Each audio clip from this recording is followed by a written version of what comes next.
Going?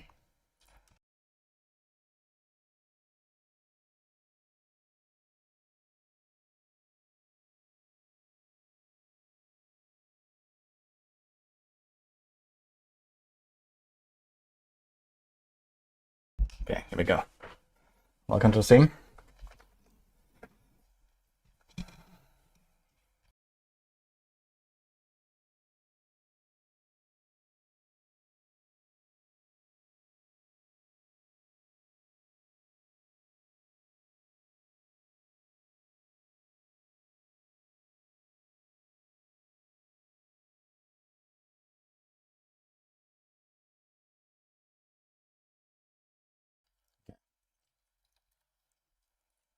We are set up.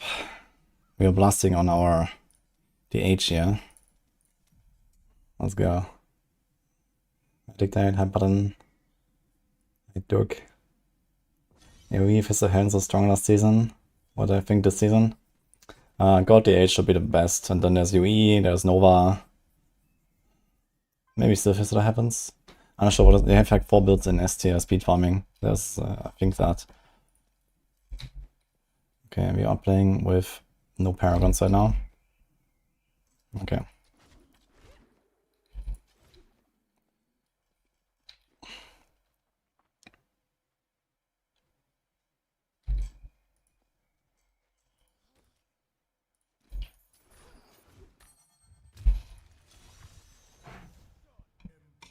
Oh, Yemeni.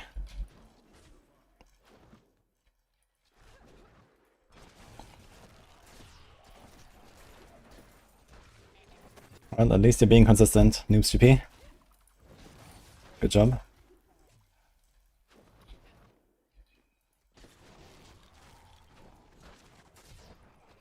The free service still exists. Tomorrow's new season. Kinda excited, it's gonna be a fun season.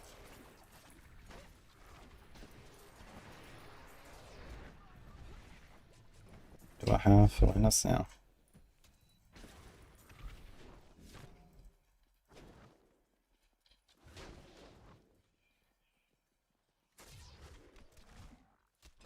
You know, one Necro got a gem goblin in ruins, top 2 gems, that's nice. It's actually pretty badass.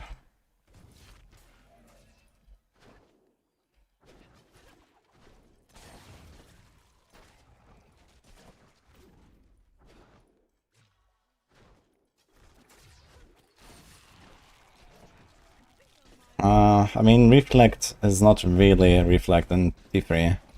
It's just, if you shoot them, they will fire a projectile at you, but it's not like that projectile does your damage or something like that. It's just like a fixed damage projectile. It also has a cooldown. So it's like pretty consistent.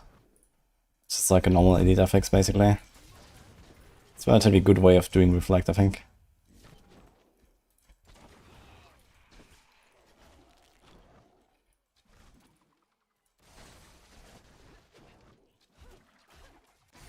But Ebola actually blasting.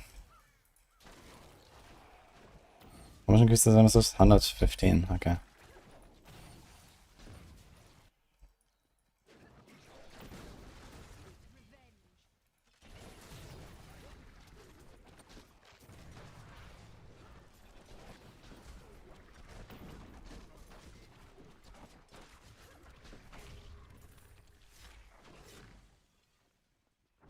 Should we skip this season? That's a bad move. That's a fun one.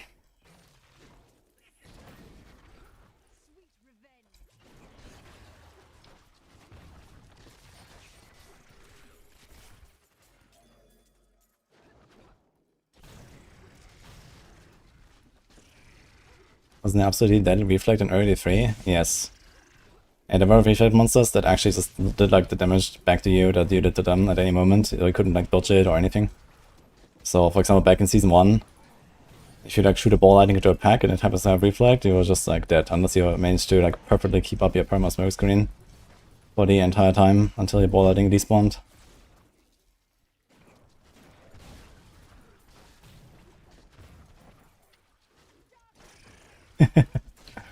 Thank you, Jommy.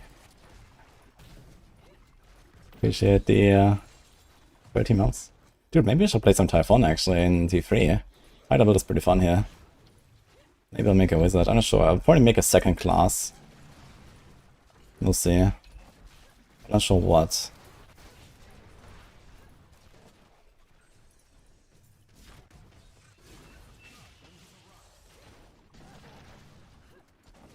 Witch Doctor will also be fun in this season, I think. Maybe I'll do a Witch Doctor.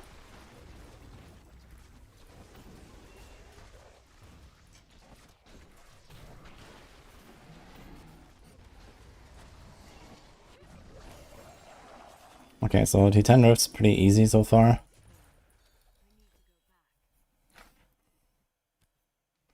I think I'm trying to get a Yanks or a... We're gonna like, you know, cheat a little bit and upgrade, like speedrun the progression a bit. So we're gonna do some stuff like this here. Even though we wouldn't have the materials necessarily. Yesterday I did like the 0 to Hadrix. Oh, that is huge. Do we have an entire stuff here? A little bit. Can be mostly of entire stuff. You're missing boots, pants. I have glove. Do we have an entire character maybe?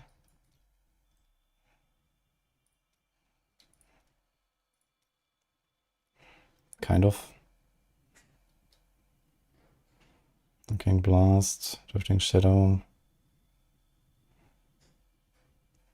Let me check that out real quick actually. I also have to delete characters today, I guess.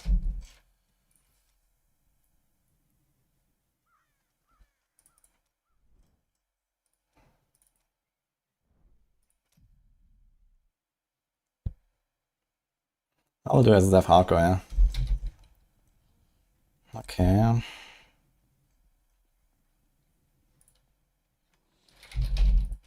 This is softcore though, right? What will I actually do exactly, Natalia?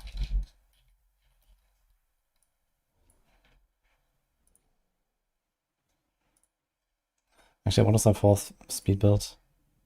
We also have light actually, and Fizzer Heavens is here. Okay, I was talking about this earlier. Yeah, Gold DH is like the king. If I like a season thing that does anything, Gold DH is just kind of the best. Okay, solo tier list. So what did I fabricate here? This is with Guardian, Orgult, and no COE, I guess. And I think I will actually do that, because they're probably gonna do like a very low Paragon push. And I can actually go Gogok and no Stricken. So it's gonna be very comfy on the cooldowns.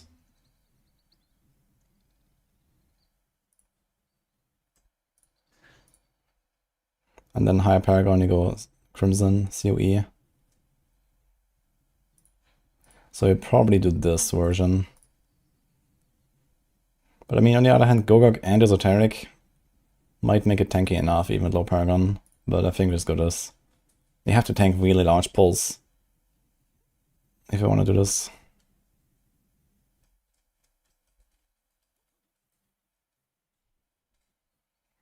Okay, so Guardian, Orgult,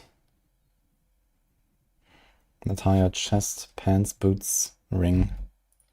Let's try to make this. Chest, glove, pants, boots. Yeah, so the ring, and then Guardian, Orgult, Endless Walk. Yo, C137, thank you.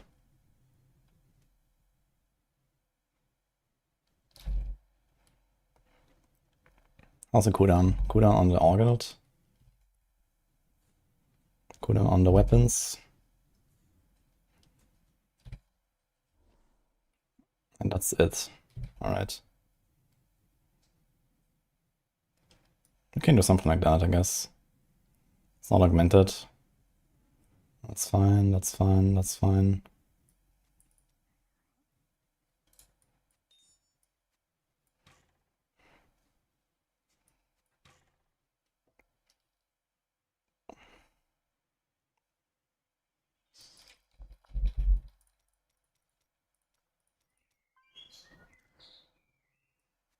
Let's do this.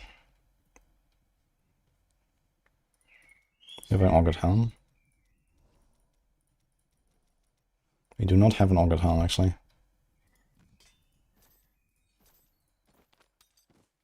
So let's throw the stuff in here.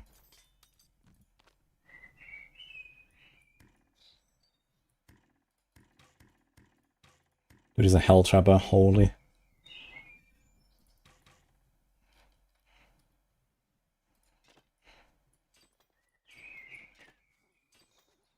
Okay, so I have 2 rows there. How about Guardian?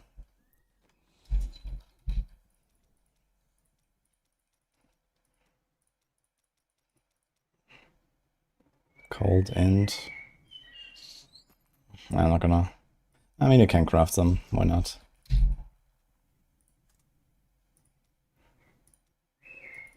Let's go with 10. Oh. Okay, sometimes lucky, I guess. Doesn't have secondary rest, but otherwise pretty nice. Let's do 10 here.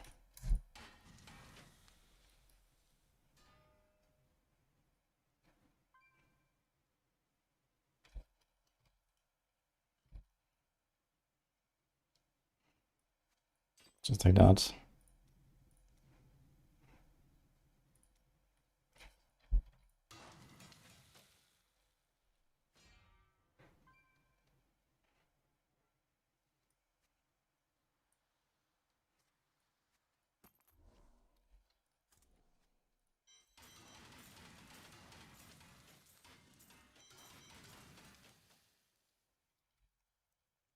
So this is Dawn and Demon's Demise.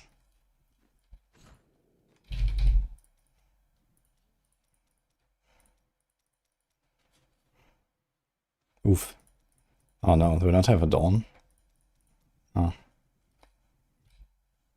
I'm supposed to have cooldown, but doesn't, so let's just take this.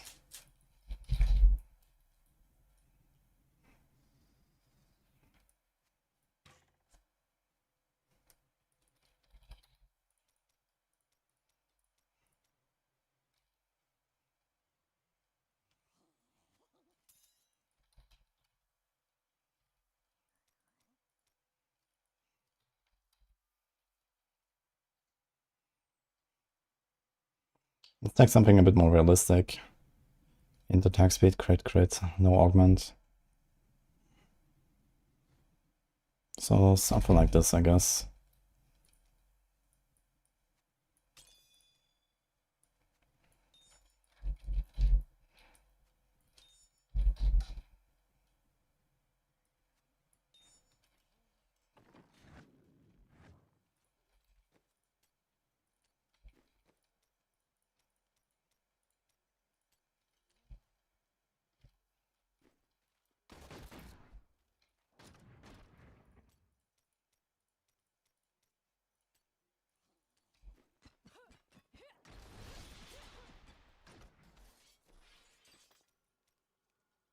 Next season is in 23.5 hours, I think. Or 22.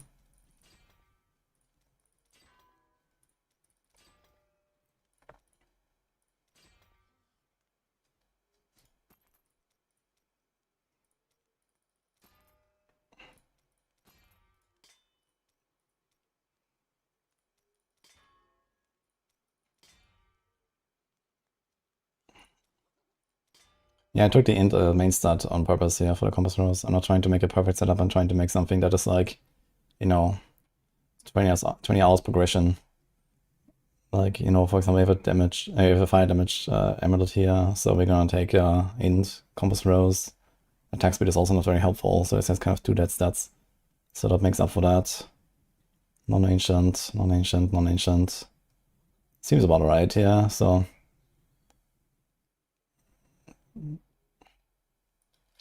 Okay.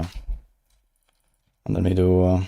we're gonna have like 1k Paragon probably, or something. Let's say 1.2k. This will be 800. 1k, 2k, and 1.2k. Okay. So there we go.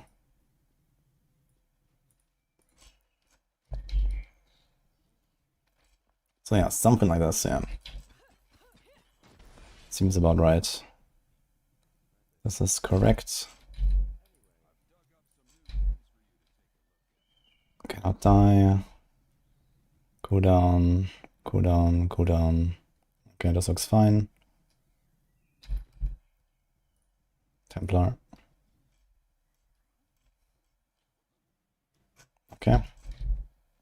So we're gonna go and try this later. For now, let's like do a bit more of the progression and stuff.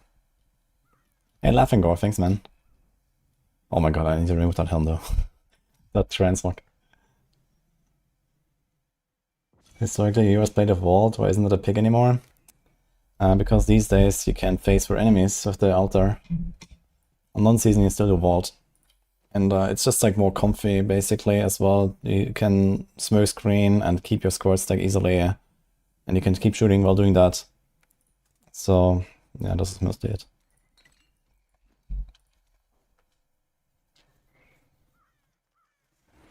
This season vault will be better. Because you get movement speed from the season theme. I mean, the movement speed benefits you with vault and with smoke screen, so there's not really a difference there. If anything, I think the more movement speed you have, the better smoke screen becomes, because it's harder to control vault, and also like you start kind of going like random zigzag and you have too much movement speed. So technically, more movement speed makes vault worse. But realistically, you know, there's barely a difference.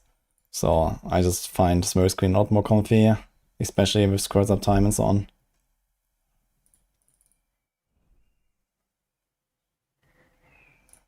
And let's try to go Torment 12 and get a Deadmans or a Yanks.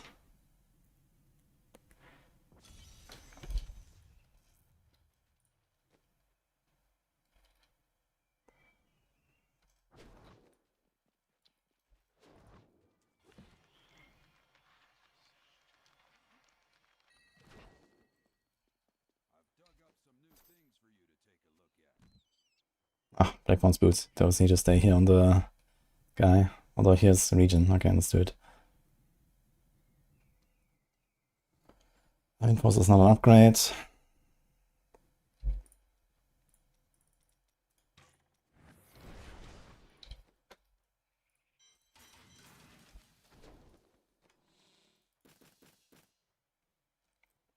Okay, we can play Natalia on the non-season character, so we don't have to do it here now. That's gonna like salvage these items.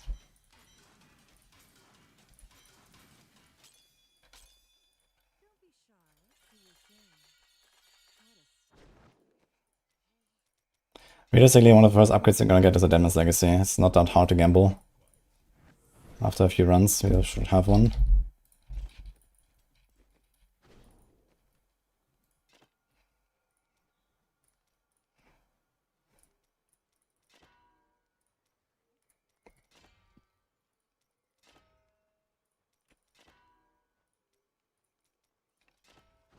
And I think by now we'll probably be like around Paragon 200, so let's do this.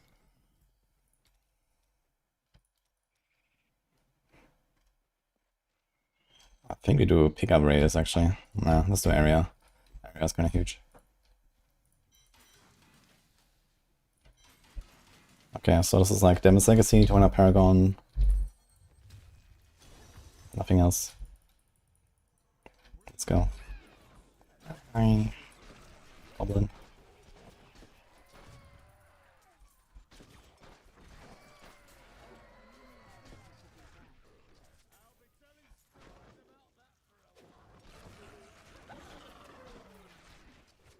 I need a bit of...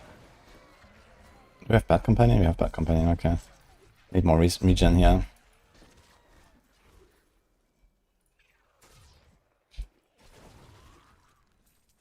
Start Blood Vengeance.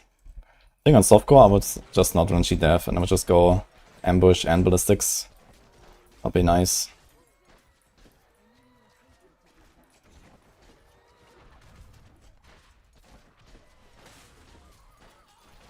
Okay, going up 2 Torments just on Deadmans is a bit optimistic it seems, but it works. If we had like some other slight improvements, it would be fine.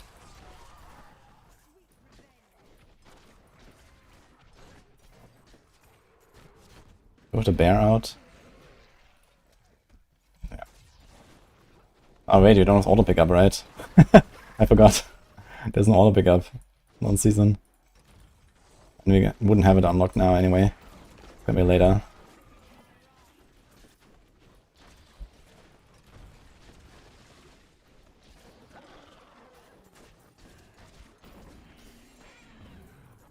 Potion.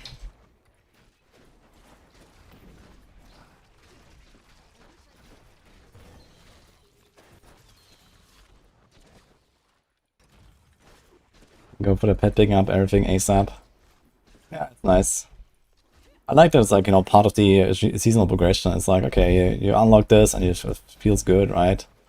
I prefer this a lot over just like, you have this by default, right? It's nice that there's like something to look forward to, basically, like that.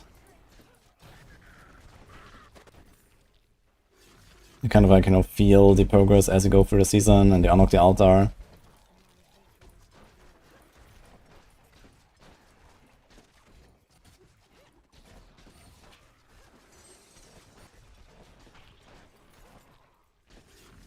Once I have Yanks, we have at least 115, I think. I'm gonna try to do that. I can't really try Visions, unfortunately. And you check out how good are Visions to get DBs as well, when you're like fresh 70. I think the Visions might be better to farm the first DBs. Just go on normal difficulty, run Visions, blast through them. I'm pretty sure you're gonna get a decent amount of Death Breath there. Because there's so many elites and stuff, and bosses.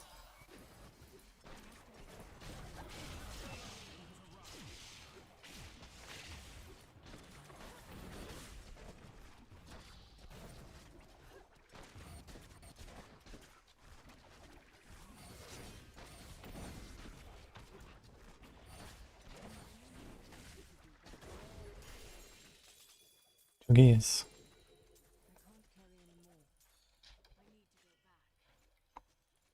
It's a Thunder Fury.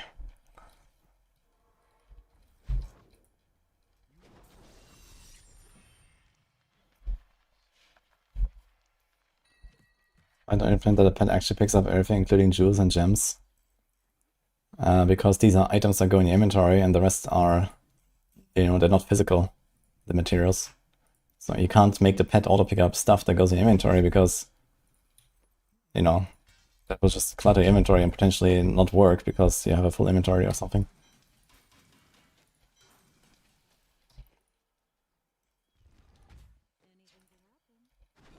Let's add a Yanks. Let's see that. Necro is the best boss killer. Just like the last 4 years.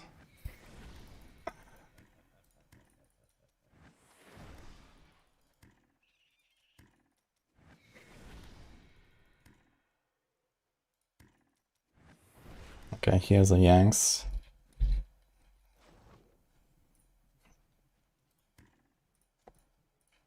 Let's put discipline on this. 10 whole discipline. And let's say we add Ramadani.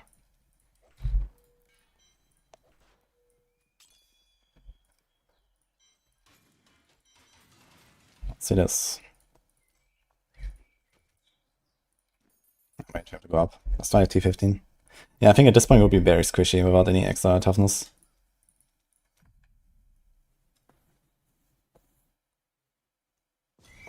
We don't have gems.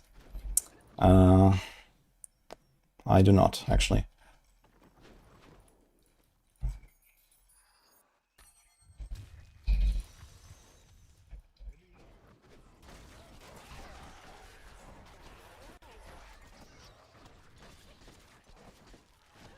Let's see how it feels, yeah.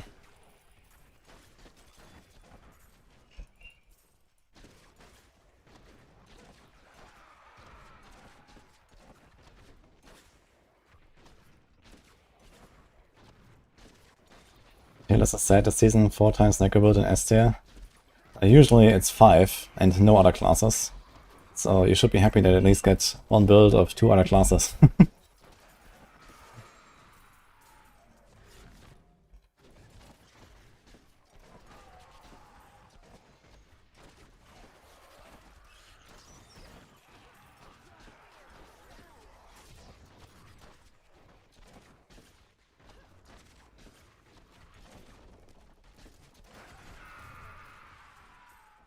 have Yanks, we are chilling here.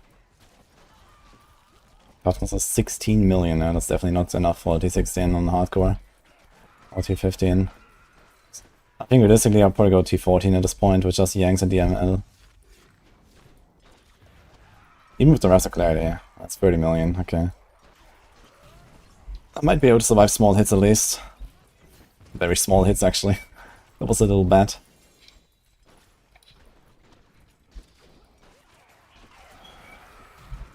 3,000 mortality.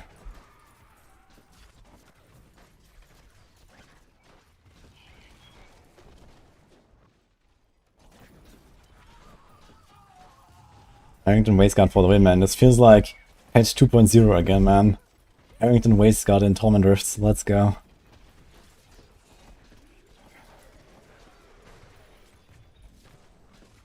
Enough lamps. And now we would prioritize going for a Vengeance, a Dawn and for a Vengeance, I guess, as soon as possible. To make sure that we have more toughness. Dark Heart helps a lot. And then we don't need the Bat Companion very much anymore.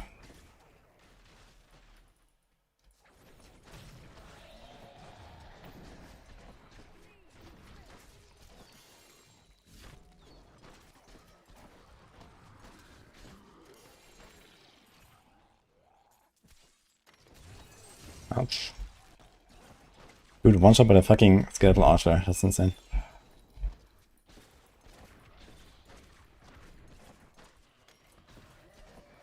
Best speed farmer is God the Age.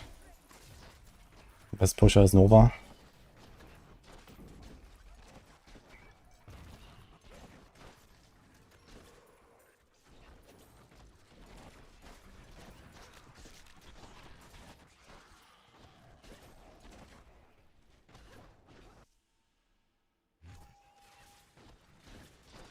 Yes, Yoma.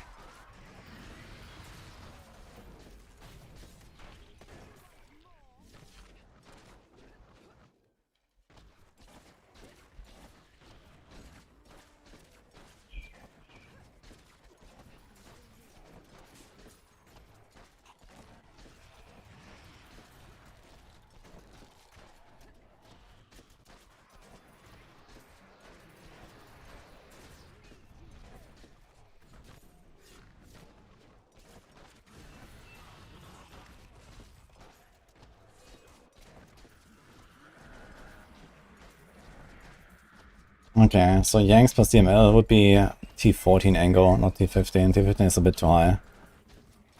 So we go maybe 11 when you have DML, and then 14 once you have Yanks. Focus and Restraint is gonna add one Torment. Dawn is gonna add the last one, I guess, and then we're gonna be in T16. Or Crimson if you get Crimson before Dawn. But that's unlikely, I guess we have to do a bunch of bounties for that. To get recipes. I have to do like 1 or 2 bounty runs here, but that's fine, I guess. Let's start adding Dawn and see. Oops. Oh my god, this thing is insane. Perfect damage roll. What?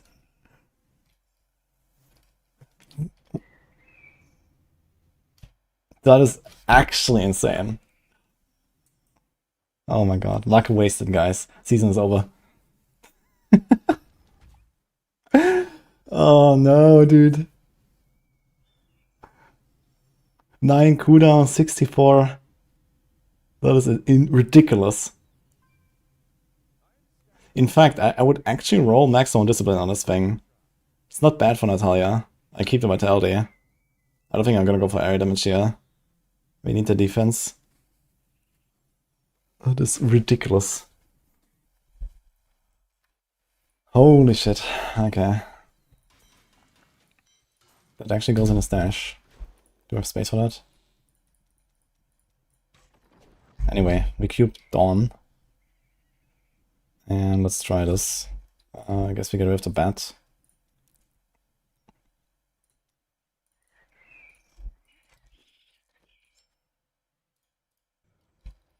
Do we have a Templar that cannot die? That would be a nice 1 in 3 chance. Fuck. Okay. We can't do this.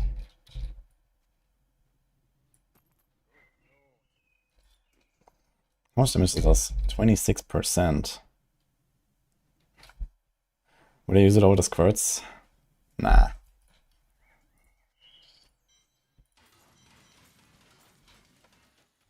Let's go. Okay, let's try this with Vengeance in T15. Just one more run.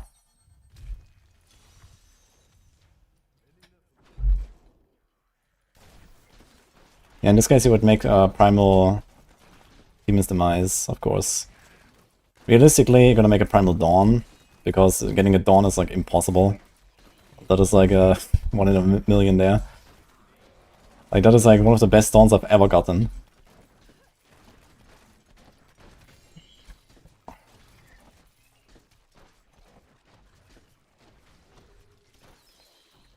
Okay, much more comfy with Vengeance now. How's the cooldown? 8%. I mean, you could put the 10% cooldown on Paragons.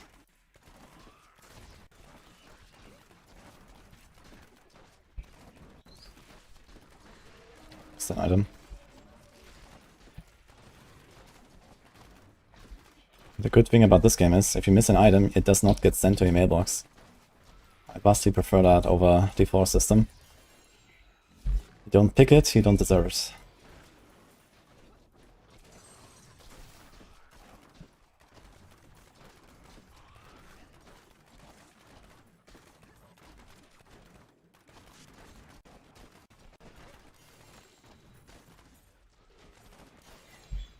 Homing pads.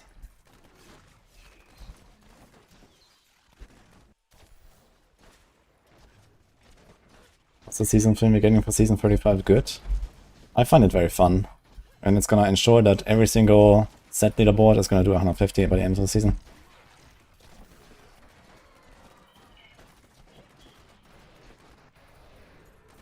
So technically it's one of the strongest season themes.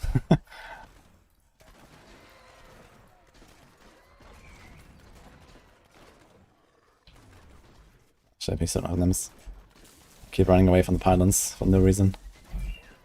Fine.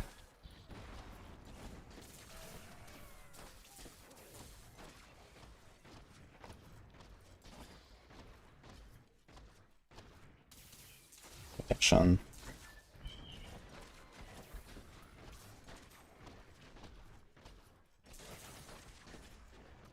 You're fucking ghosts here and stuff, so that's not good.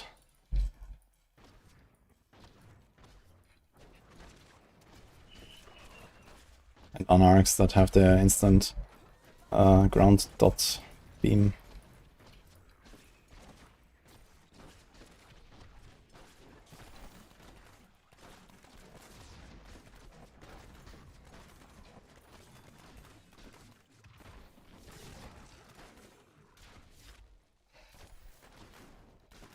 Okay, Vengeance, Protection Shrine, and Wraps of Clarity have 60 million toughness, man. Incredible. Okay. Can almost survive like a normal monster hit.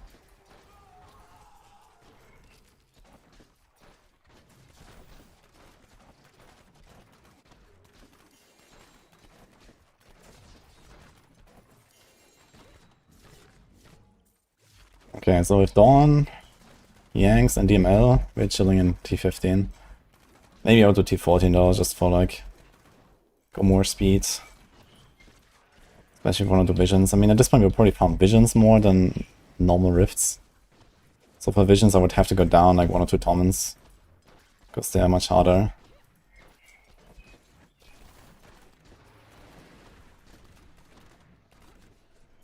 Funny enough, you probably wouldn't even gear much slower than I am currently, despite I'm crafting.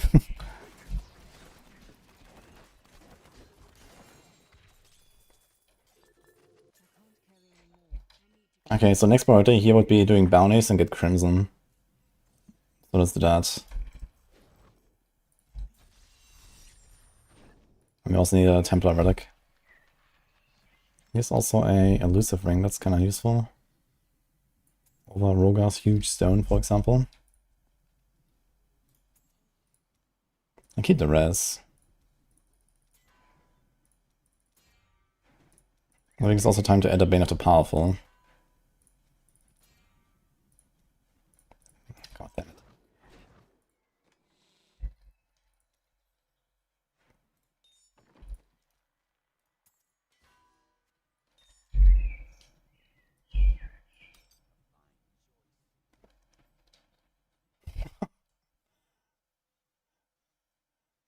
Okay.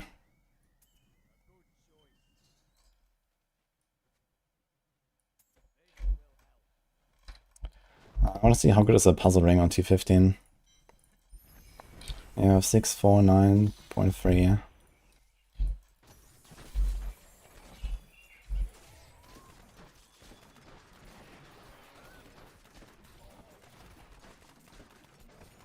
It's a lot of gold actually. 30 million already. We should definitely do a puzzle ring on like T13 plus or so when we get one. Blue Goblin. That's nice. How much GBs is this?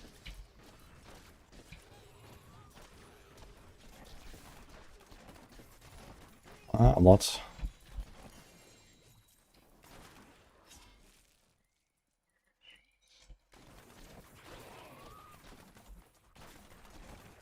$100 million. This is a normal puzzle ring. 100 million, okay.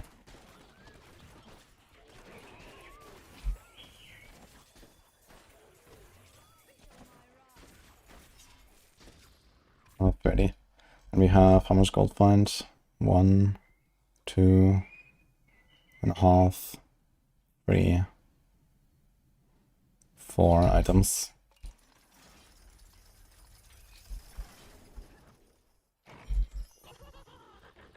Ooh, Stone of Jordan.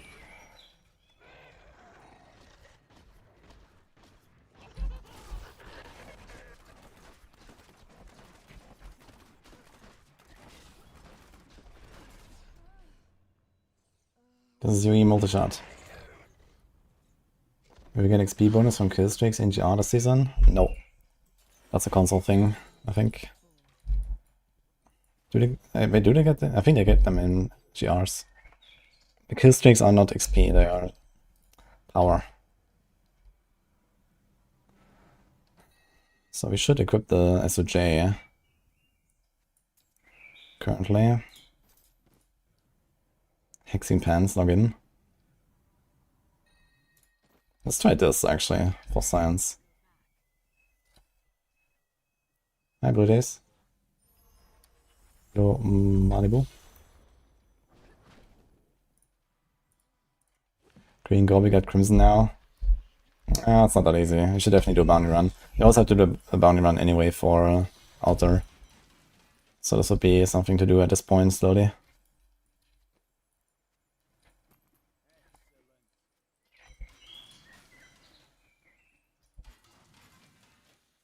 One thing we could do now is, for example, cube the Cinder Code that we just got to get a bit of RCR. That would be nice.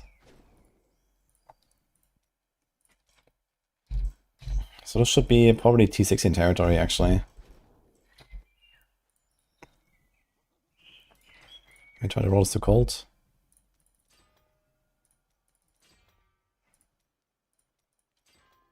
And try to roll this to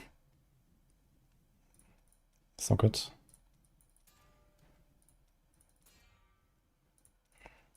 Could also roll this to socket, I suppose, since it's like very... Can we do this? Oh, there can be no socket, it's too low. It's kind of funny.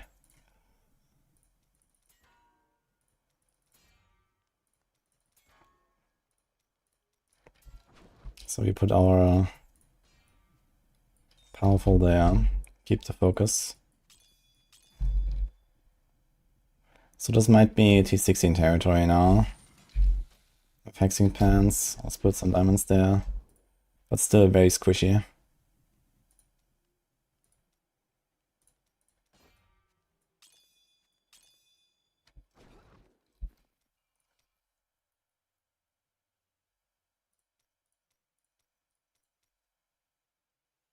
Well, spinning about the season. That's like okay for farming. Very good in pushing if you are good. He had it for years, but the co-workers needed 3 trials.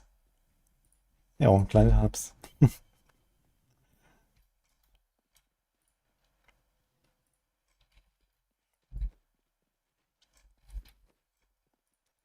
Okay, we keep the Paragon as it is. Let's do a T16 run and see.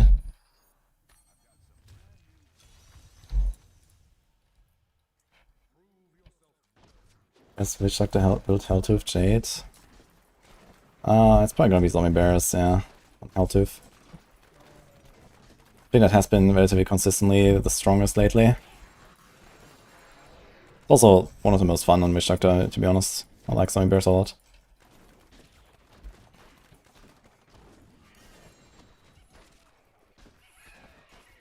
Oop. All impact.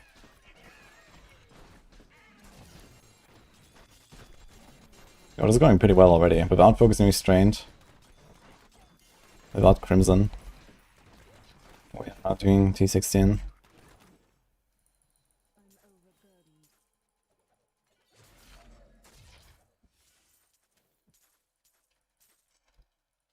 So we're gonna add that next.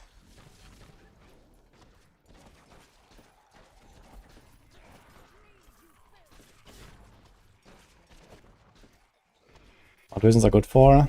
They are insane for gearing up.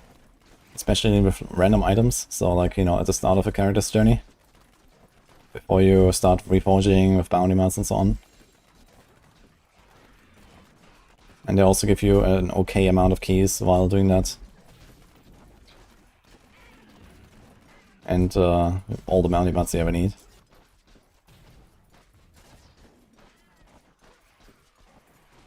So at this point I would be farming visions mostly, not rifts. Rifts is later to get like most amount of keys if you want to do fishing and stuff.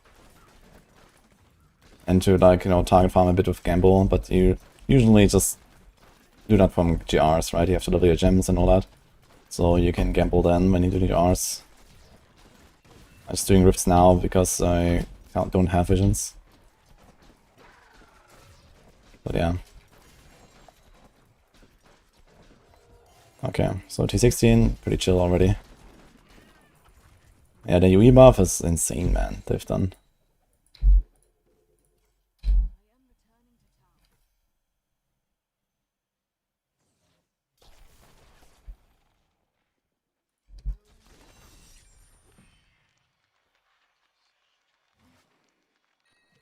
Nice, got smart by the way.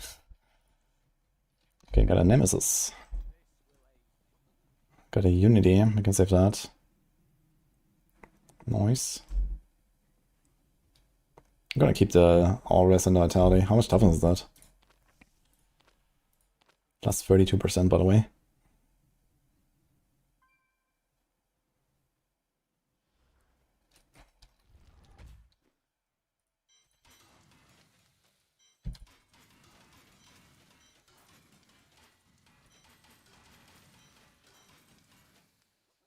Okay, time to add Crimson, let's see.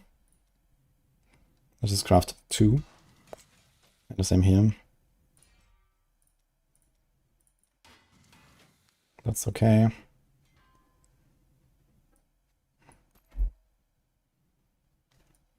Alright, pretty good. That's an insane craft actually. It's like a 1 in 100 craft or so.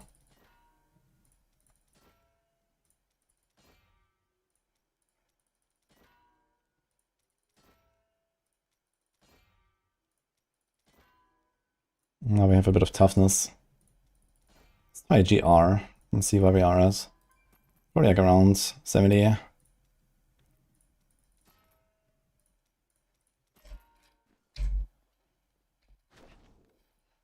Okay, I don't think we're really gonna go for Unity anymore anyway at this point. I think for T16, actually, I wouldn't keep Harrington because in Visions there's nothing to click on. So we keep the Cinder Code under all circumstances, but for T16 Rifts, Harrington would be very good. It's just that we don't really farm them these days. But for the bounties, there could be something when I go for a bounty run. So that would be interesting to see how a bounty run feels. Maybe gonna do like a, I don't know, Act 1 clear maybe.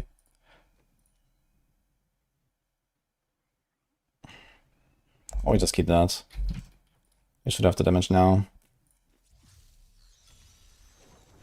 How's my cooldown?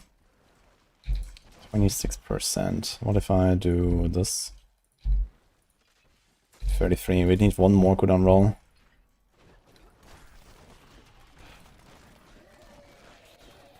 I think I would prefer going for the cooldown right now, even though the attack speed is pretty valuable. Just to make sure we close the gap as much as possible on Vengeance. Not only get one tapped. 300 million now with everything up. 540 actually. Okay, we're tanky now.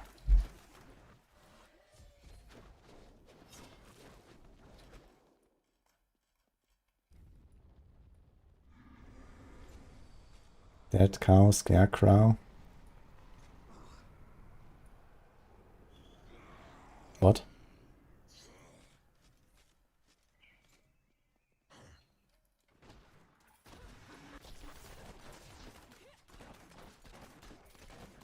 Okay, I'm very chill here actually. Templar relic. I'm gonna identify that.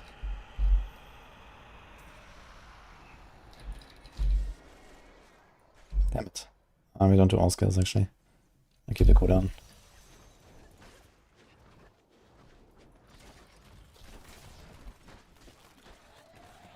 The dead cow and the Harrington. But I mean, where are they? I'm not sure what you mean. I know those stuff counts for Harrington.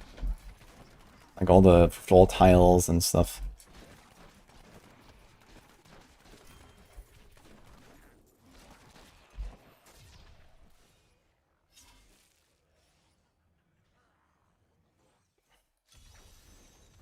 Yeah, I mean, there's some GRs where you can click on stuff.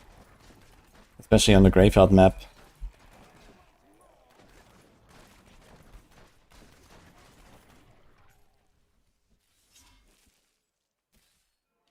What paragon do I expect to do? 150? 1200 maybe? I mean, you're gonna get a bit of like a minimum paragon level, just like, you know, leveling your gems and all that stuff, so usually you can't really be lower than that. You know, just pushing all the way to 150 and stuff, you're gonna get some gaunts. Also, we have to see like how consistently I can do it. I can probably like, you know, blast all the way to like 145 easily, just with Stricken equipped, and then at some point I'm gonna remove Stricken, I think, and we go ham.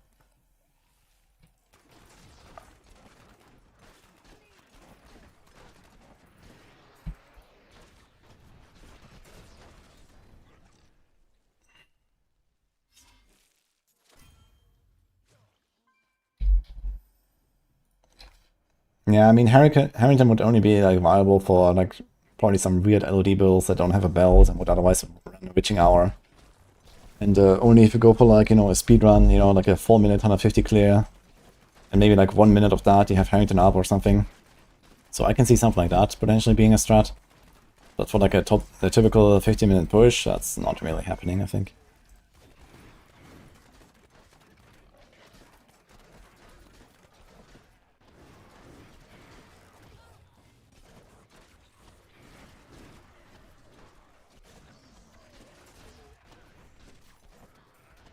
That's the best for fast 150. It's gonna be mostly Necro and the H, I think, for the first 150. Like the H is weaker, but you have the insane pulling from Natalia, and you're just generally faster in the progression than Necro. Because you have your E-starter and you're just faster in farming. So you have more control compared to Nova. Nova has not that much control. You can try something with like Briggs Wrath maybe, but at very low Paragon, playing with Briggs Wrath, yeah, it's gonna be painful. So realistically, you can't really do that until higher Paragons, I think.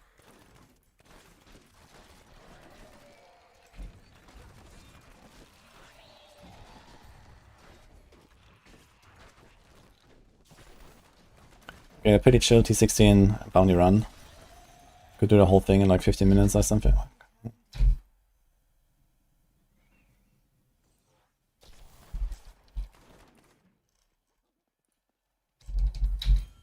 Rock. 2 rocks. Okay.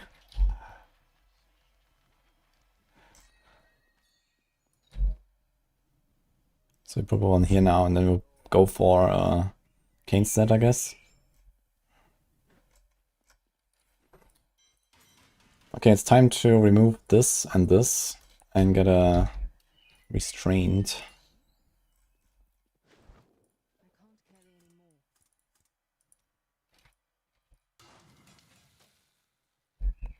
And that's runs both Augured and Guardian. Yeah, the low level version, yes, and the high level version runs Augured and Crimson.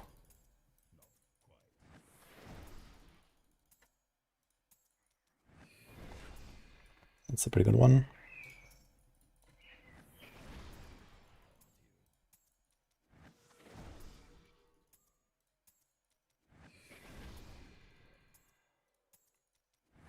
And I think if you want to keep farming your PoE, you would have to get a Pride's Fall. Okay, there's the restraint. Let's do this.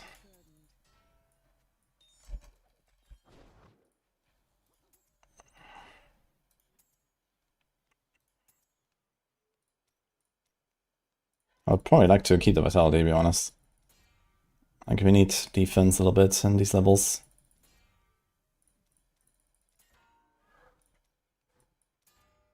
That is actually a kind of small upgrade.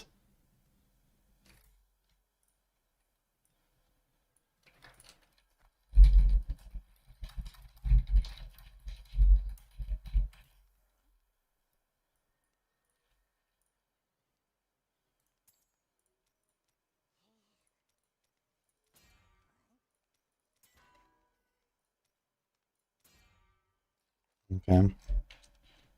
Would we add like a second gem now? Like a Zay? Do we have like a low level Zay or something?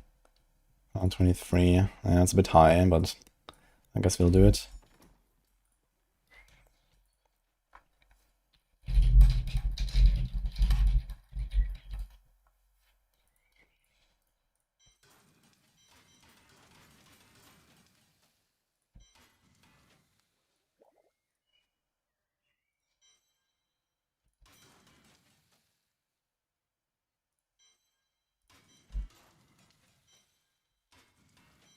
Okay, we can't do anything with the Elusive Ring anyway, so we have to like just fill down this toughness.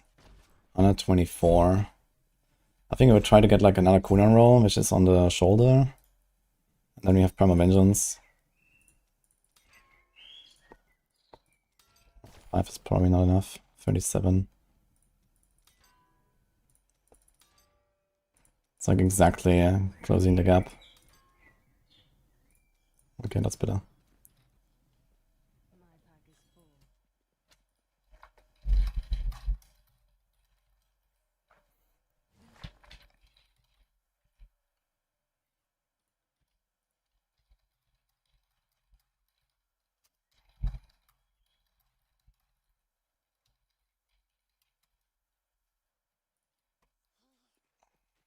Playing as stuff, yeah.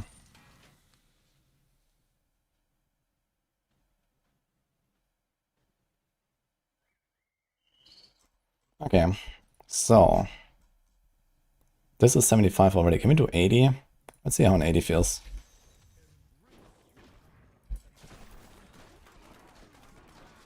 Seems relatively chill. As long as I keep my scores up at least.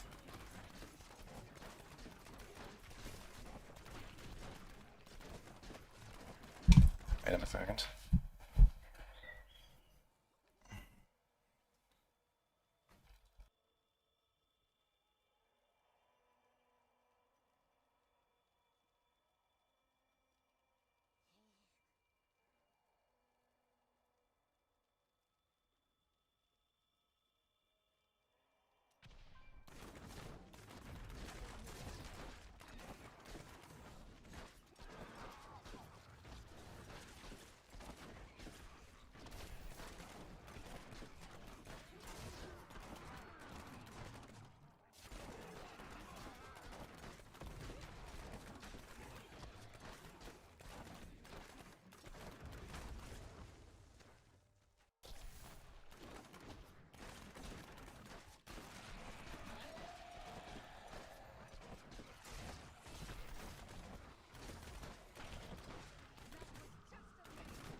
Okay, I'm back, guys.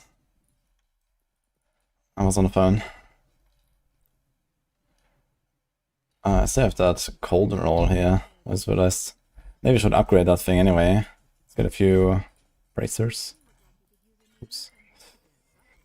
Oh my god, why am I scrolling?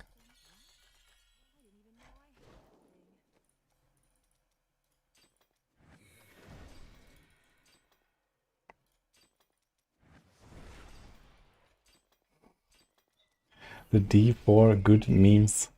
Okay, what did I miss, guys?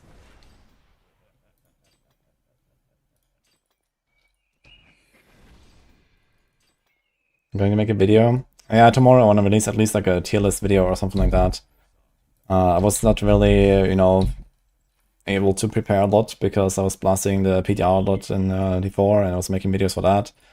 But yeah, I want to make like a tier list video for tomorrow and, you know, maybe some other stuff. Like maybe 1 or 2 more. Okay, we have this now. This. It's probably time to go displacement. And wolf.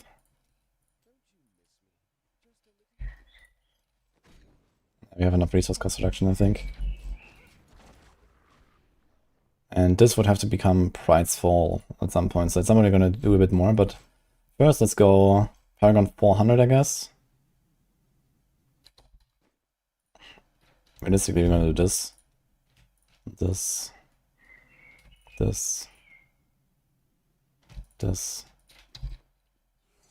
Okay. 145 million. So let's try in 85, like this. You have very shitty stats, but you have all the pieces in place. A bit too high gems.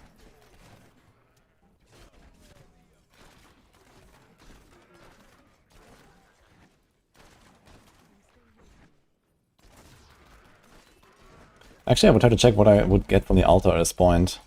Time to check out the altar. There's a few perks I would have already at this point.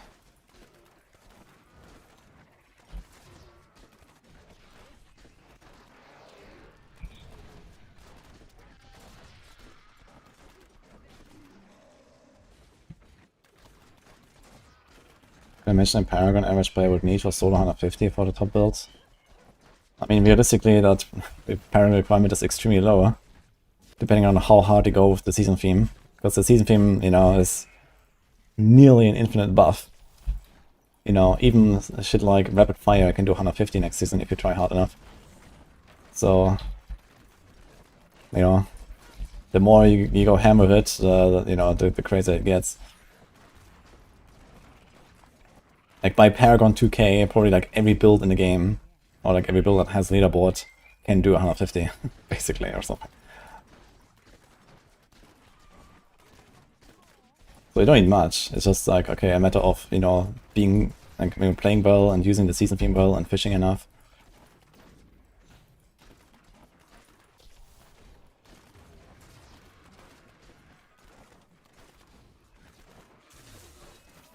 But yeah, I mean, like the first 150s, that will happen in like 20 hours or something, solo. Like I expect to be done in like around 20 hours of the 150 push. So I'll do this with no sleep.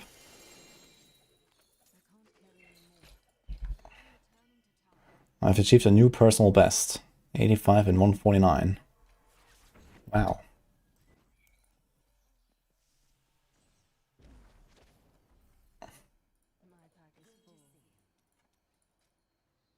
Between D4, LE and PoE, what game is the best for people getting into streaming as far as potential to grow? I'd say PoE 2.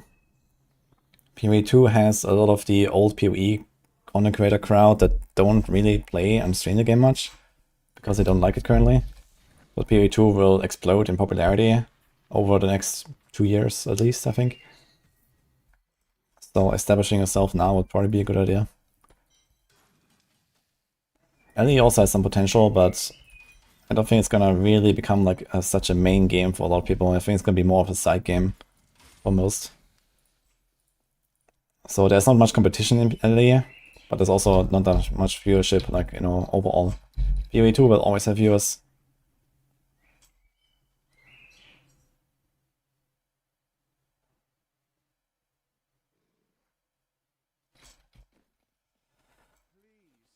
Okay, so let's try 90, actually.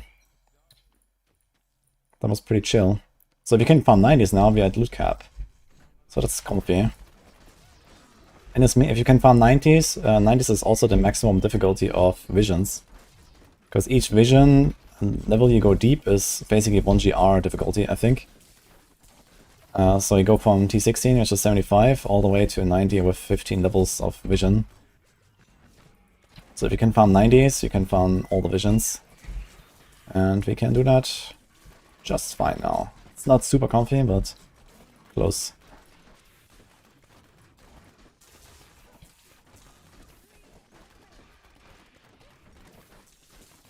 This is Paragon 400, like level 100 gems.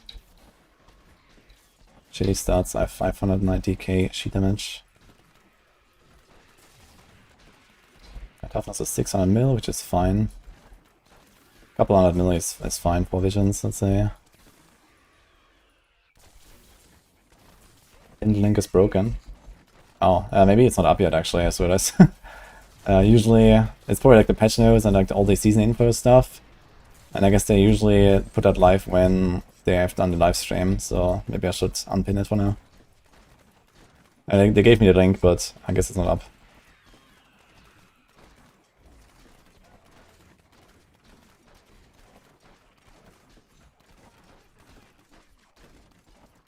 Fine.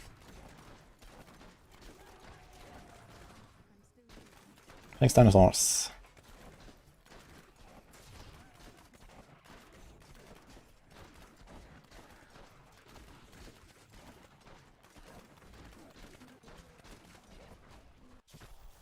I'm still practicing. Yeah, I've barely played the game, so I'm trying to get good right now.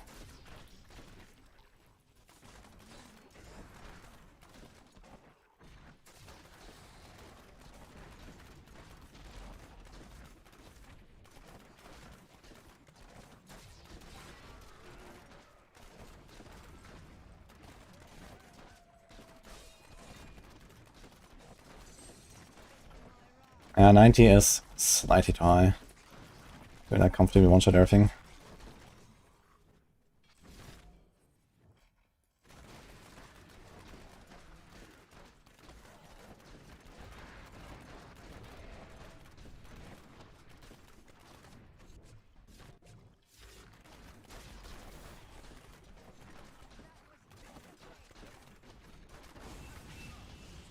That's 3 minutes. The other one was sub 2.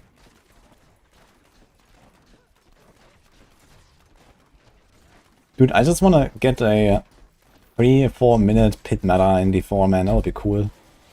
Like in D3. These 3-minute, 4-minute runs are really nice pace. I want that. Not fucking 60-second runs. I'll push 115 at all, yeah. We're gonna do a bit of practicing of that as well. And it's hard to really practice it, but since you don't have the season theme active now. But we can get a bit of an estimate of what our damage is. Oh, let's do a Petrified Scream. For science.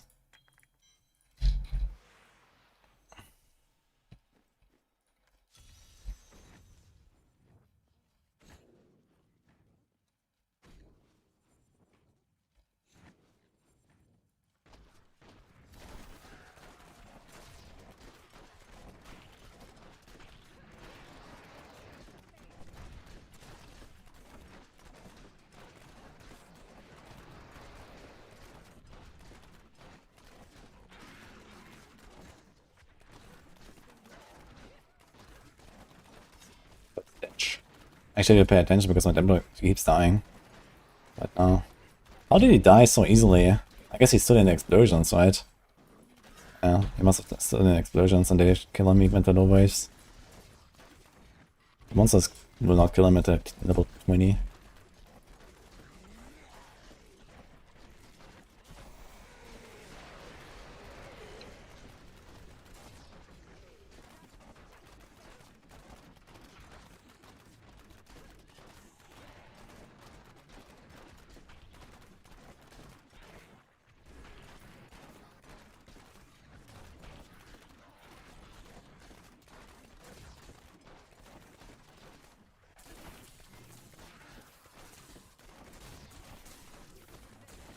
Might be a bit early for the opponents, but let's see.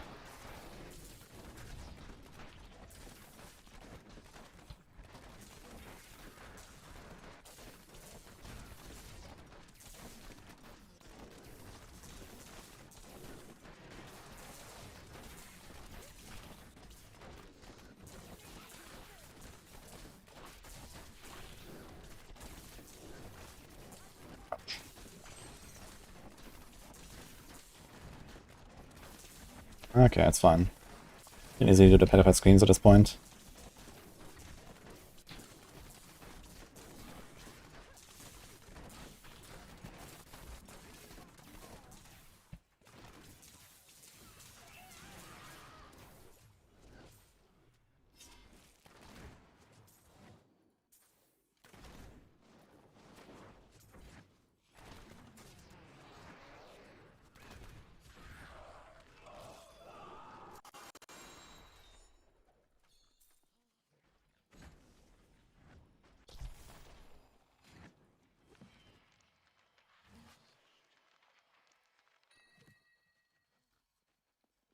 Okay, is there any other like progression steps that we really care about? I mean, it's just like more stats, better loot, augments, and so on. So I don't know, let's just add Paragon 800.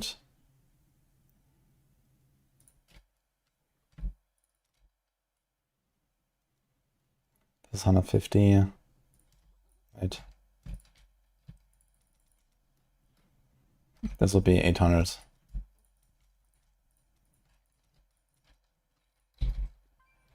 And then we'll start adding augments. I guess I would actually do augments here and then on an entire set as well. Or maybe not actually. Maybe I don't do augments on the UE. Because they probably don't have enough time to farm that many petrified screams. I don't think I can augment my UE stuff. And unfortunately, we don't even use the Crimson for Natalia. We're gonna use Guardian, so we don't even have the overlap here. So everything will be different.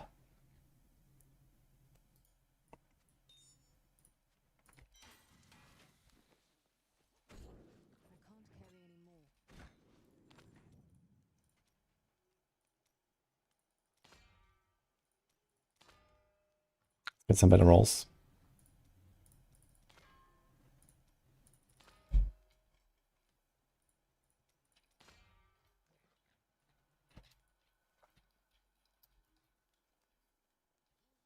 Okay, let's pin this here until later when we get the PoE announcements. PoE announcements are in 2.5 hours, by the way. So I'm gonna be checking that out.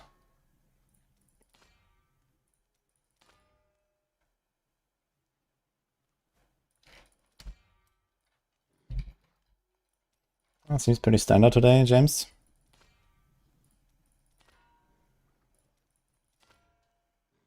How many races have I won in E3?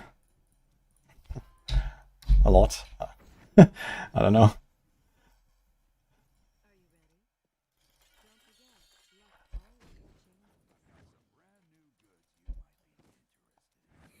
So I get a few better rolls and see.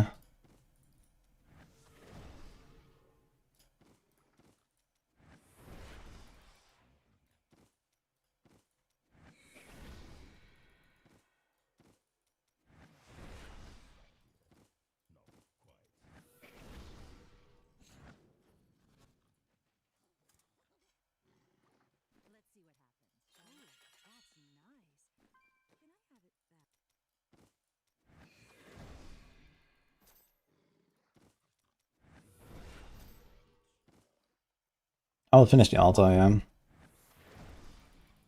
I mean, I might not instantly go for the double primal. It depends on when I feel ready for the push. So depending on how the gearing goes, I might not go for the double primal and rather just like, you know, primal my weapon and go. And do the push and then finish the altar later. But I will save the cash for sure.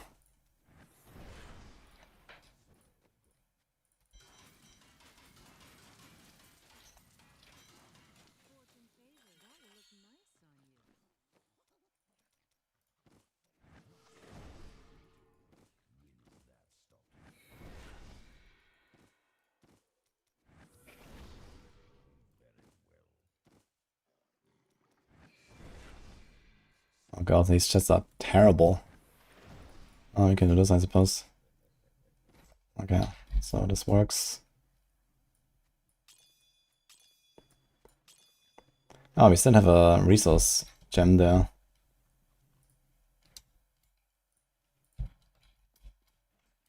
I'll do solo laughing gore.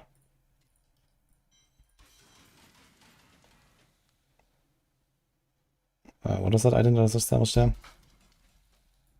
Was it something I wanted to keep? That was a misclick. Oh, I established the augment. Wait, what do you get for that actually? I don't think I've tried that.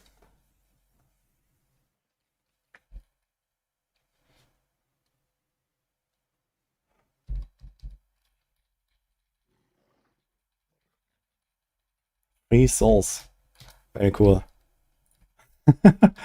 Okay, good to know.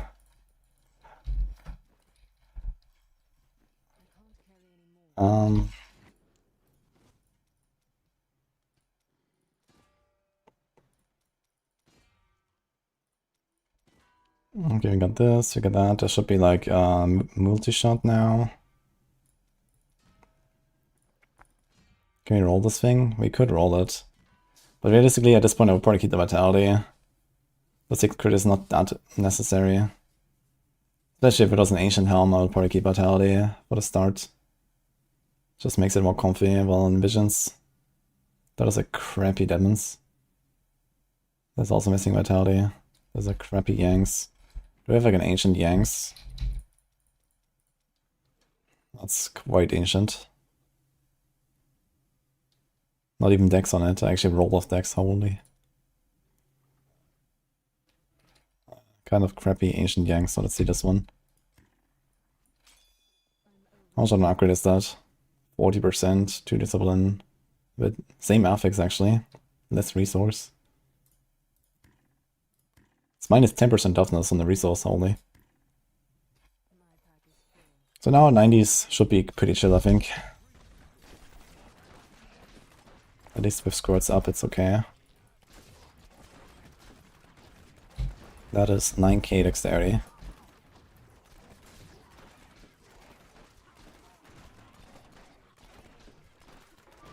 Okay, I think we've kind of seen enough here for like the progression. I need to check the altar now, so I get a refresher on that.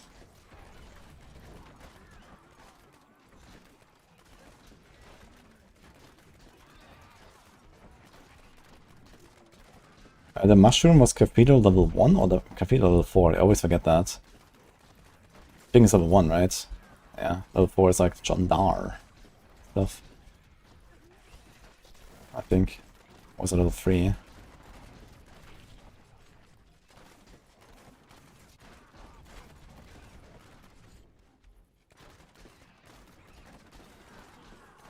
I will do Demon Hunter.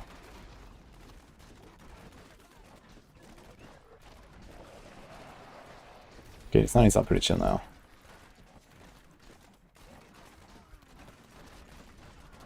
And now we're basically in blast mode and we slowly go up. And then we will eventually farm probably like hundreds or something. And then at some point we swap to Natalia. Good thing is I'm probably gonna push off Esoteric and Gogok and Trapped, so we only need to level 1 gem as we push. So we don't have to do like any gem leveling really, we just like unlock tiers and push the Trapped and that's it. Because Gogok we don't really need like a lot of levels and Esoteric caps at 100. We just do that. I guess I have to level this Stricken a little bit.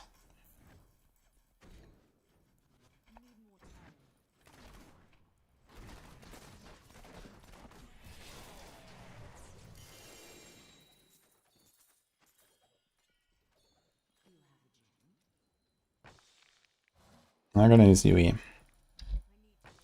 think UE is also just better for vision farming. I'm not gonna do wizard practice. I mean, if I had more time, if I had like an entire week now to blast 23 or something, yeah, I would probably do like a practice run on every class and, you know, maybe do a few more videos and stuff, but, you know, we kind of just came straight out of the D4 PDR to blast the season. And, well, not really much time, so There's also like PoE prep you might want to do, but that's gonna be next week. This thing's already rolled. Kinda crappy. Okay, let's see the altar.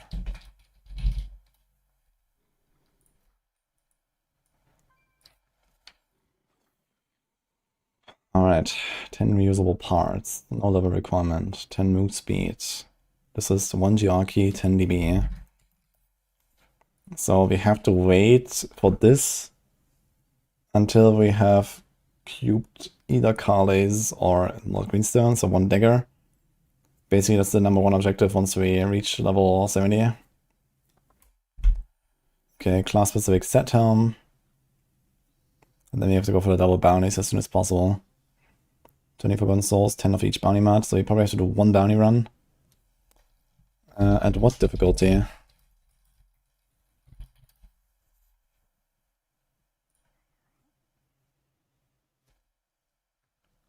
That's at least T10. Actually, we're gonna get some from visions, right? So it should be fine. So if we start farming visions, we're gonna be okay with this.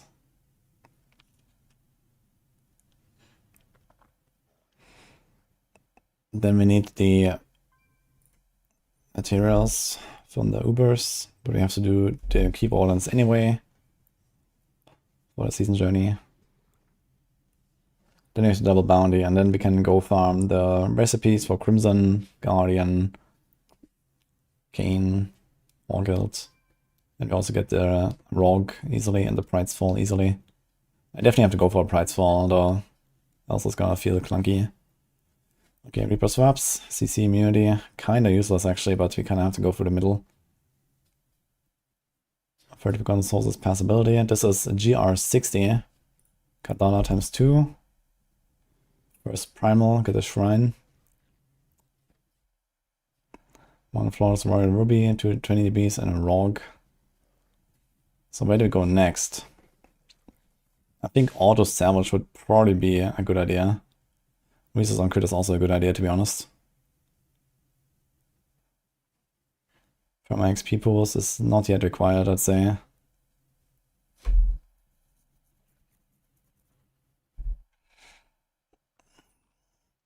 Plus some progression up, but we can also wait for that a bit. So I think we do resource on crit. Auto Salvage. This is easy. Okay, 20 great keys and 1 gift. So here's like the first obstacle where we put the damage, and this is GR80. And then we get the circles for 3 primals. 1 scream. Actually, I will not do the auto orbs, I think. This will actually hinder us in the push. I'll not do this. Because I'm probably not going for the double primal anyway before the push. So we're not going to do the auto orbs. Which means we don't have to do the stuff of hurting. I'll skip the stuff. We have to find 2 things we can ignore. And there are 2 things we can ignore, which is the auto orbs and the DBs. Actually, do we ignore auto DB or DB times 2? I think we ignore DB times 2. It's fine. I don't have the mats for the other stuff anyway.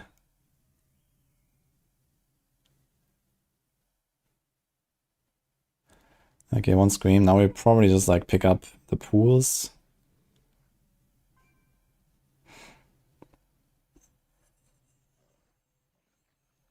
And then we do the damage for the challenge with cash, and then we do 200 souls.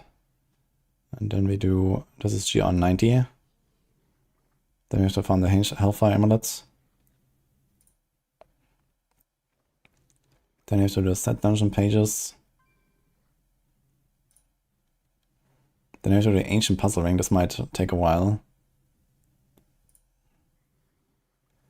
Then you have to do 500 DB, 300 souls. This is GR100. Whisper for Torment.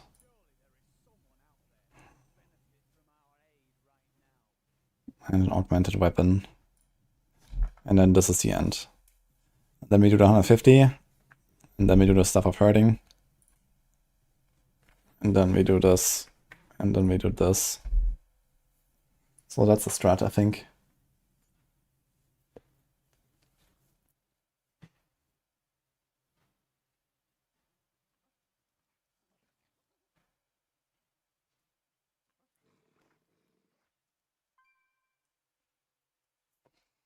A little more balancing. The game finally got in a good spot and then it cut the cord. Yeah, it's a bit sad. They needed to delay Diablo 4 like another few years, right? Then we would have gotten cool updates on D3. But it's still fine to like play it for some days, I guess, on a season start. But yeah, like some stuff like it really feels like so outdated and everything, right? So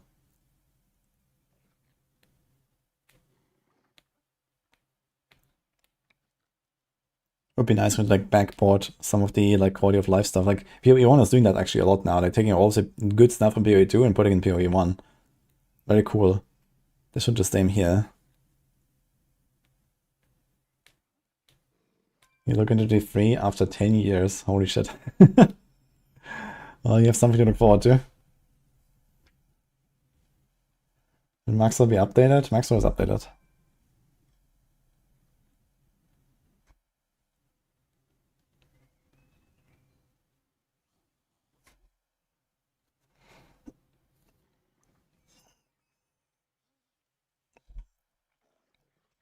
Okay, let's redo this.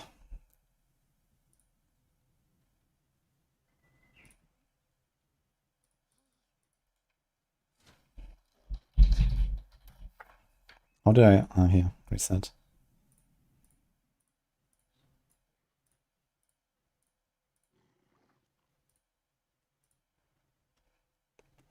I mean, at this point, it's like not so big anyway. We do the pulls, the damage.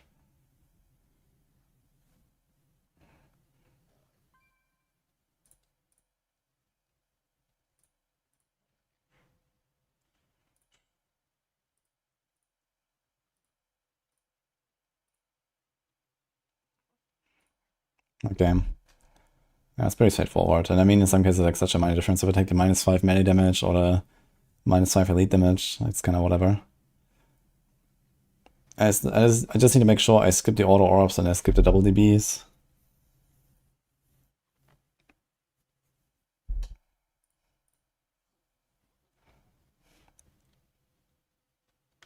I am not back off the apple. Why? Yeah, I think the auto ops will potentially ruin a push because you have to like, you know, micromanage your stacks with the kill streaks. And sometimes you have to leave also on the ground at the end and then pick them to spawn the boss with 145 stacks. Click the conduit, you spawn 5 guys, you kill them with the geysers, and so on. So having the orbs on the ground is useful for the push. And I mean, I don't want to do stuff of hurting. Stuff of hurting will potentially take like half an hour to 1 hour, depending on the luck.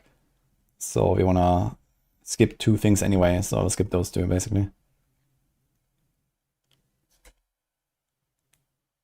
Am I leveling the same? Yeah, I will adjust my leveling a little bit from what I did yesterday.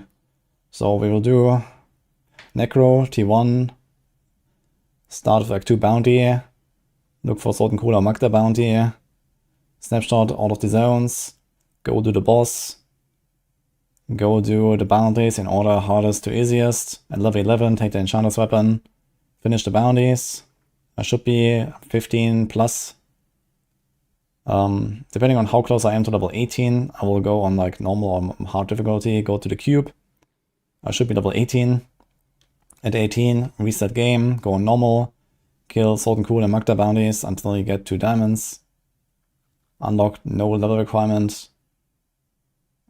Put everything in the stash, make the DH, upgrade the Blacksmith, craft a level 60 bow, equip everything, start blasting on T4, kill the Act 1 boss bounty, do a T4 rift, finish the rest of the Act 1 bounty run, go Torment 2, or maybe Torment 3, probably Torment 2, and then do Act 3, or maybe do Act 5. bounty, go Torment 1, do Act 3 bounty, go maybe Master difficulty, do Act 4 bounty, then we should be almost level 70 after doing one of each act. But if not, we're just gonna farm some temples basically until 70. That whole thing should take us hopefully sub 90 minutes.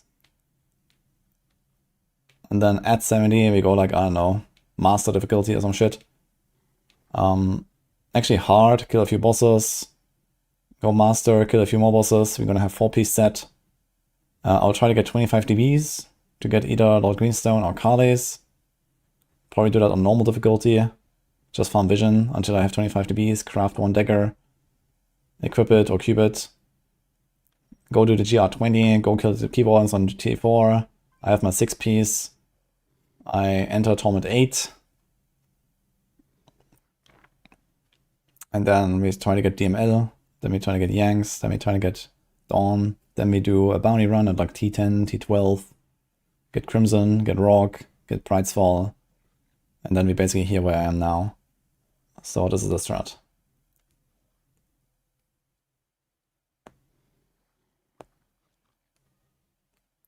And then we do this with the altar. And then we push on a 50. No you, we shop off. Alright.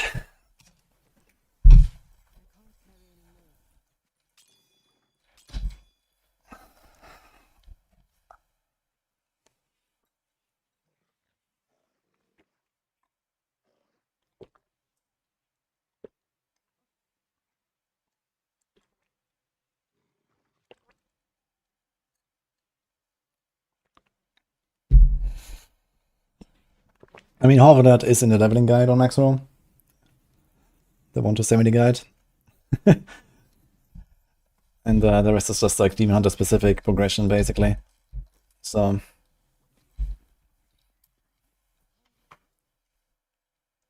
And Maxwell Zewab has sanctified builds.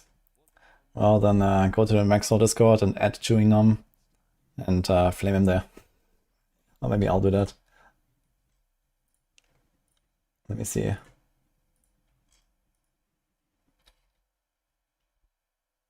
Okay, it seems like Chewie is actually on it right now.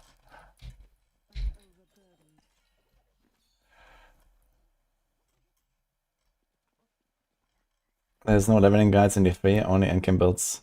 Yeah, because leveling builds don't really exist in this game, you know. You just check the leveling guide, and there's like a few pointers about, you know, which skills to use that are universally good. And then everything else is just like playing around the RNG of big drops, basically, because you have these insanely large multipliers on many items. So as soon as you get something, this will be what you play. And then just work towards whatever build you want to do.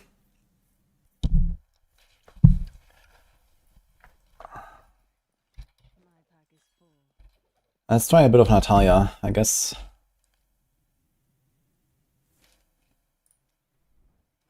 Good thing is on softcore, so you can YOLO a little bit and see. And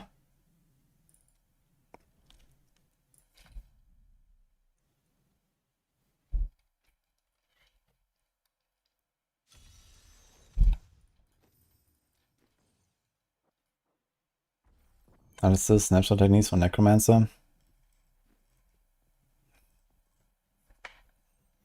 I'm not sure what you are referring to, but I can't really think of anything. I guess the only kind of exploity stuff is like when you push Rathma in solo, you first kill a few monsters in T16, and then you start a GR, go out and revive them, so that you start with full damage. So that's about the only thing I can think of right now.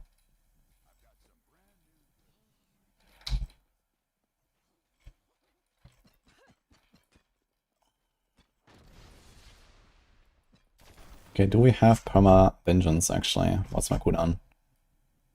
43. We have 8, 8, nothing, 10, 5. If I take this off, I'm at 40, so that's still enough. So realistically, we're not gonna have it here and here. We're gonna have to shoulder, weapon, weapon. Or shoulder, weapon, this is vitality, and then one of the others. And we have the Gogok actually. We have too much cooldown. We could actually go for less. I mean, okay, we don't have COE here. So dethinking slightly is not too bad. Okay, let's open a 150 and see what happens.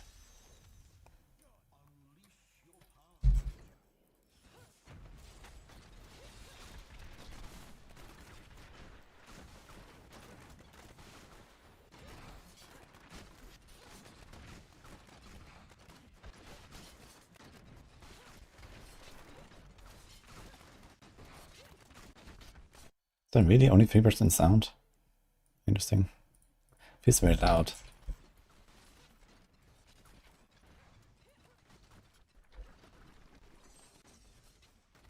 Okay, let's see how fast you can kill like little maggots and stuff. I have no augments right now though. Actually, we don't have the passability. Oh my god. I'm stuck actually. Wait a minute. I forgot. We can't move. Oh, we actually kill stuff really easily here. Yeah, I need Bolt actually for this. That kind of sucks. I can't actually really test the build right now, but okay, let's try. But damage seems more than fine actually. And this is Paragon 800 with, do we have augments? 1, 2, 3, 4. We have 5 augments. This is Esoteric and Gogok.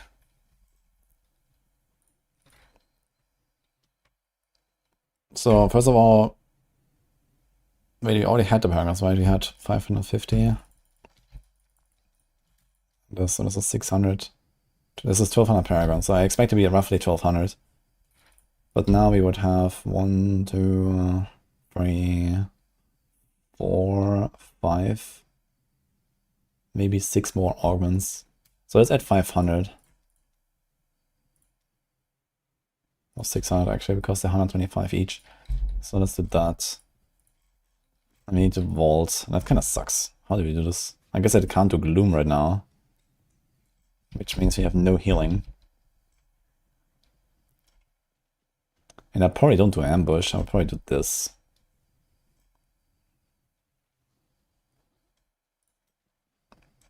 We can do this to maybe make up for it.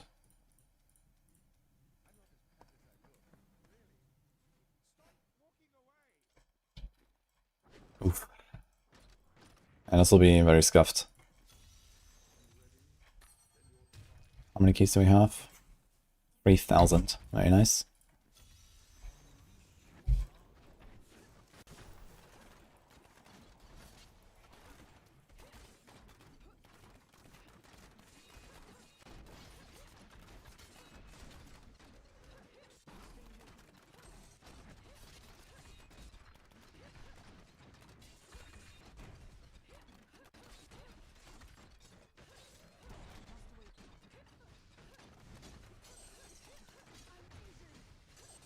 Yeah, it's very scuffed without the ability to move.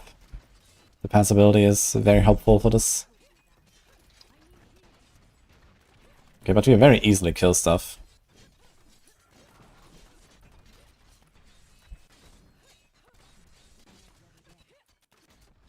So I have no doubt that this is going to be enough damage to do the 150. Talia's so strong.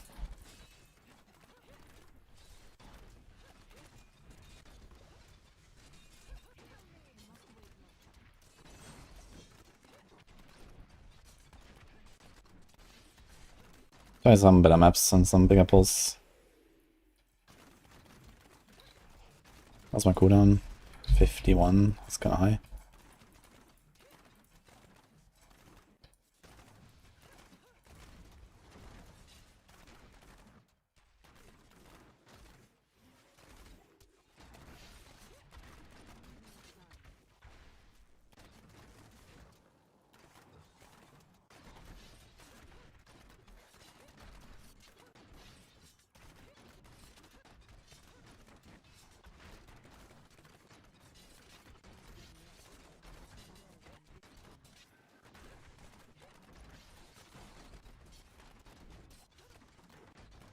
Also, we have no protection shrines, no frenzy shrines. Ugh.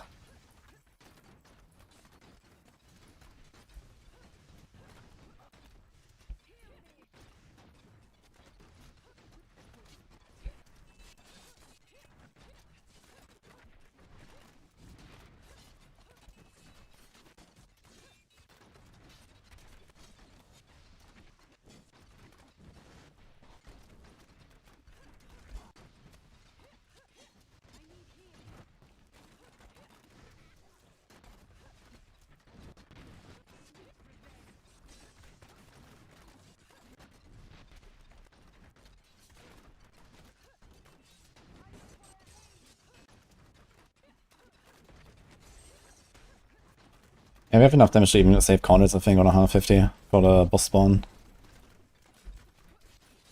But most boss spawns you can probably kill in not too much time if you have like very close to 150 stacks. Or even very close to 100 if you end up having to do tornadoes. Ugh.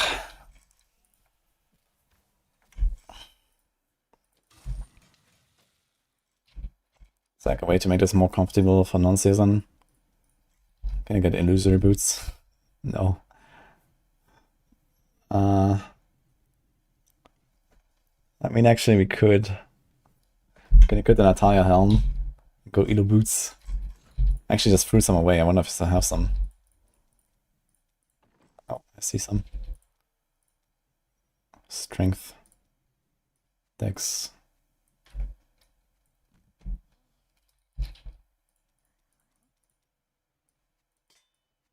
Okay, very scuffed. But at least we can play something close to what we would do.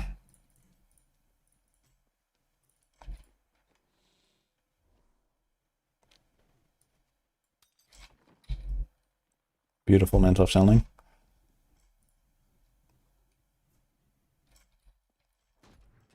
So we had to play this game and there's like no weird rune buffs and instances and elixirs on your bar. You can actually see the important buffs. It's crazy.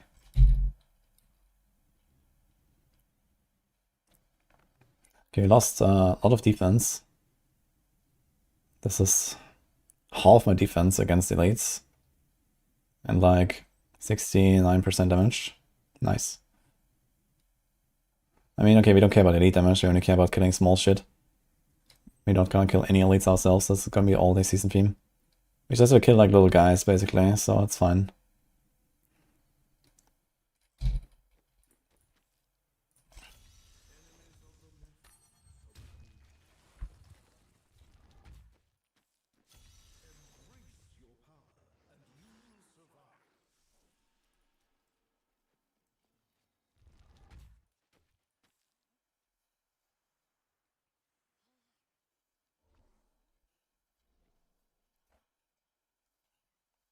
If you want every unit of time to be maxed out. I mean, if you play more than, like, let's say 10 hours in the first weekend, you should definitely save the cache if you're efficient. Because you know, in like, I don't know, 6 to 8 hours you're gonna reach step 15. And then you just want to uninstall if you play the entire weekend, if you opened it. There's so many people that always regret it every season. Especially like in the first season it came out, so many people thought, I was gonna open the cache. And then they played like the entire night. And then they were at step 15 and then log out. So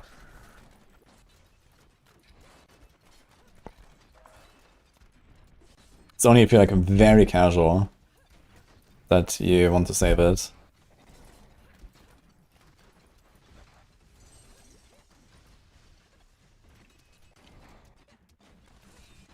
I should probably be practicing like 148 now or something because I don't have Altar and I'm like weaker and stuff.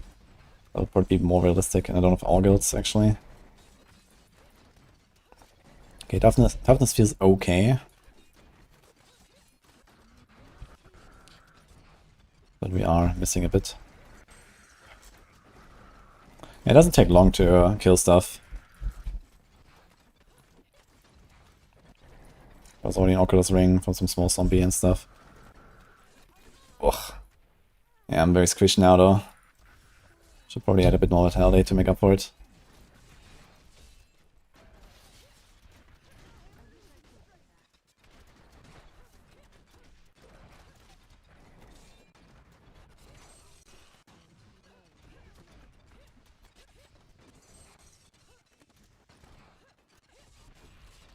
Also, instead of Leech, actually, that should be Card of the Week, I guess.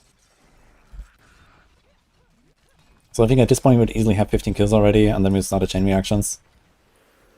And then we make the next pull, so this would be pretty much dead, besides the elites now. We follow, we make them follow.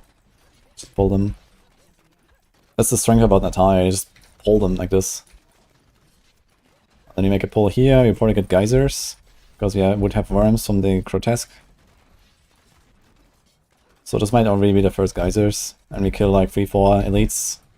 It would be at like 25% in the first like 3 minutes. And maybe this pull would not be enough, we will get pretty close down to 50.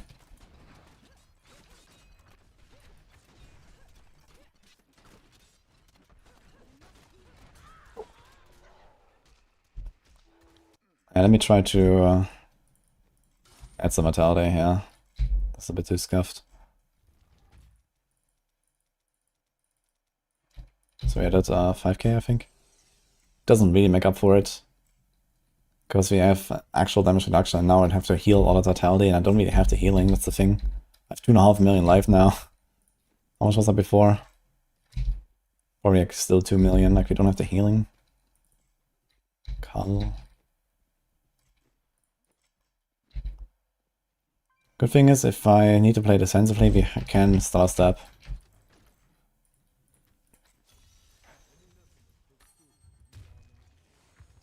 Form and speed matter. It's probably just 150s, to be honest. The season theme doesn't help you in like low speeds, and helps you a lot in high speeds, so you do like 150s with like Necro.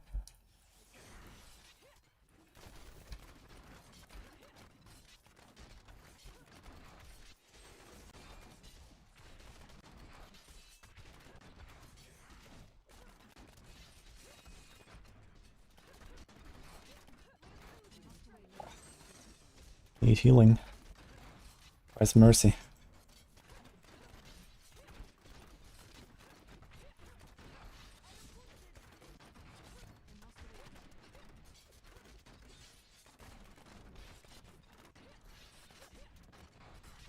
What I really need is Shimizu in this build. Holy.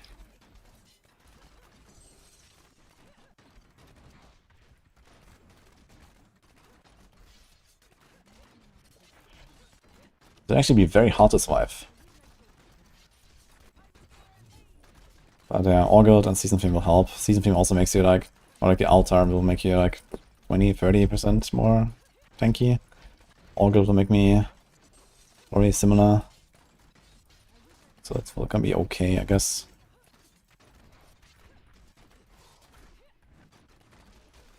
I wonder if I should go for a Wildebeest. That might actually be not a bad idea. Just get more recovery, because I feel like I'm tanky enough. I just don't heal. Even with the shadow power.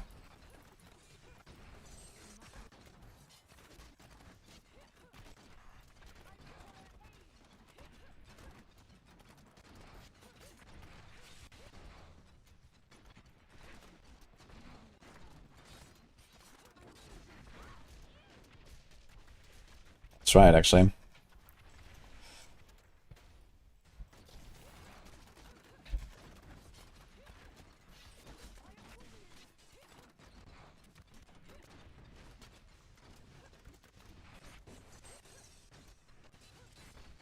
Yeah, a pull like this would be at least 100 stacks, I think.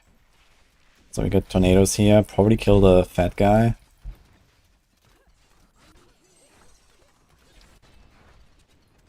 Tornadoes would have a high chance of getting the Golgar.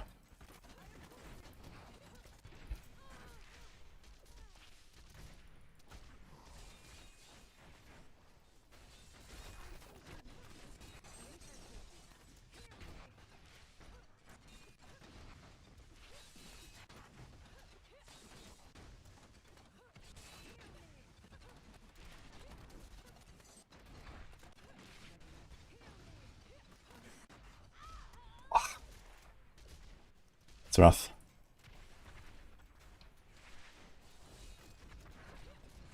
Realistically, all this stuff would clean up a lot faster. Once I get the first kills, this goes boom, boom, boom, and then there's a lot fewer monsters. then we don't struggle to survive. Just there's like 100 ghosts.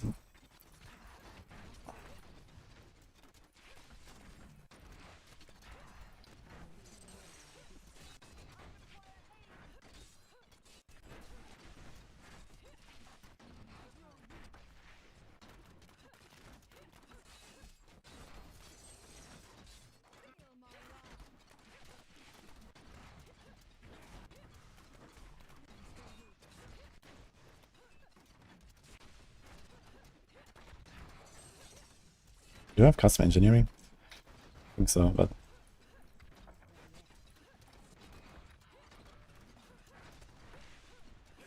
I guess one thing I need to learn is not use my Caltops too much, so I can actually pull them into geysers and shit.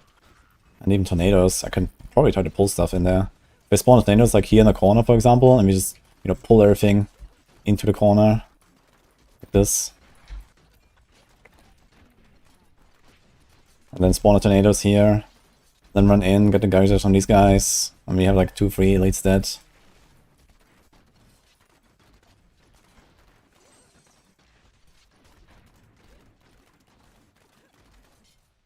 Actually, I wonder if I can go without Orgults. Also, we don't need the elite damage. Like, the elite damage is not helpful, but it's elite damage reduction as well, which is helpful, I guess. And a bit more area damage from those elites.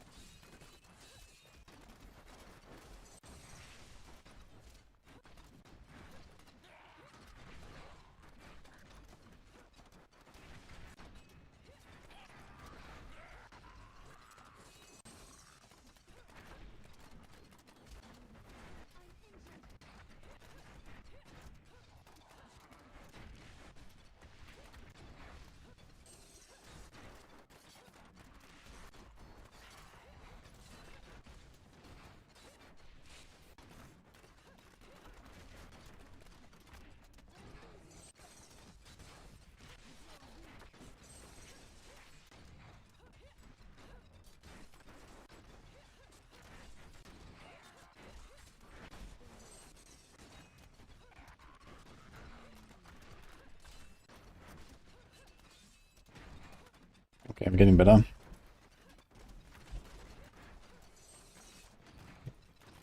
Okay, let's assume everything here is dead. I'm making another pull.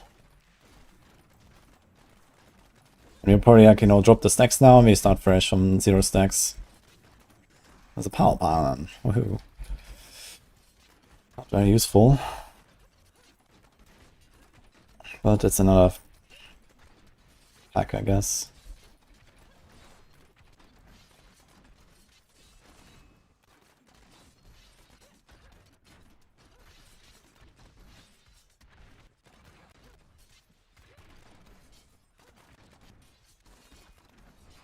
It's a yellow.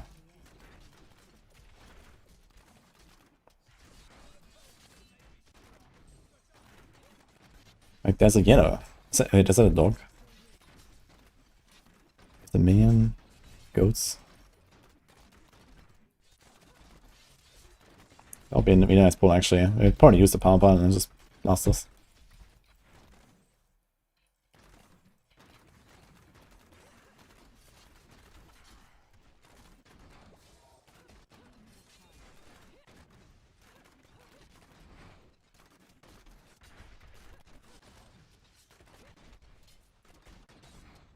Oh man, that wall though.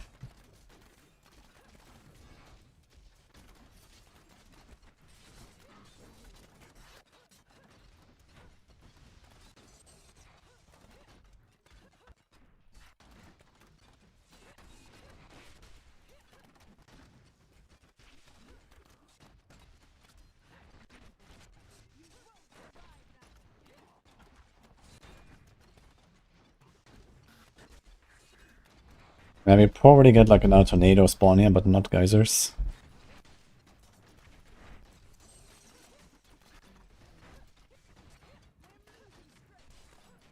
But pretty much most of the stuff will be dead. Or we'll cut it down to the power, but the power can also be used for the rest of the run there. Or the level. So I don't think I would kite it down actually, just do this pull and then kite whatever is left. Probably like an elite or two.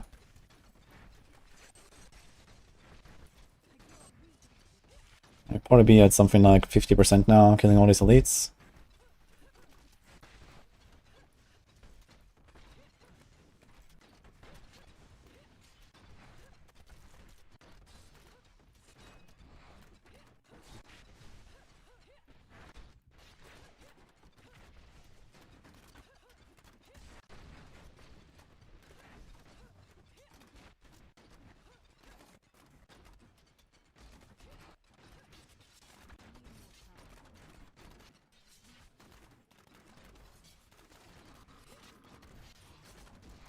We also have less movement speed now, right? I just realized. We're gonna have 10% extra, I think, from the season altar.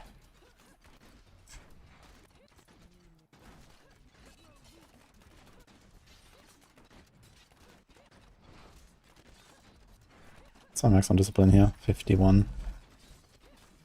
Definitely want to try to get a bit of maximum discipline on my cloak and weapons. That helps.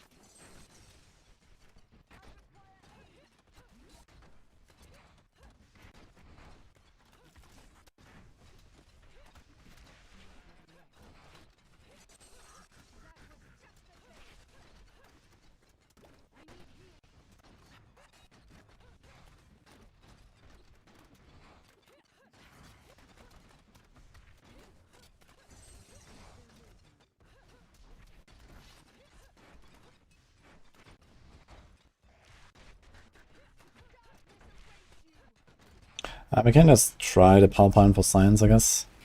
Let's pull the stuff down.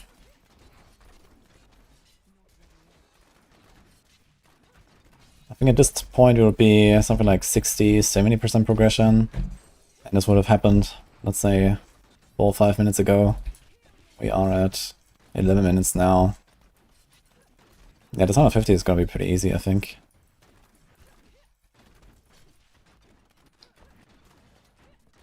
We just need to do the boss kill right. If it's too inconsistent with the boss kill, I might just do the stricken. I might have enough damage anyway. There's enough survivability, but yeah, we have to give out the Gogok then. I have to have backup gear that has cooldown on it, so I can not run Gogok.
At this point, there's only elites left, so I'll be a lot tankier than I am right now because of Augurs. There's like no trash monsters anymore, it's all elites. And Augurs gives me like 50% reduction.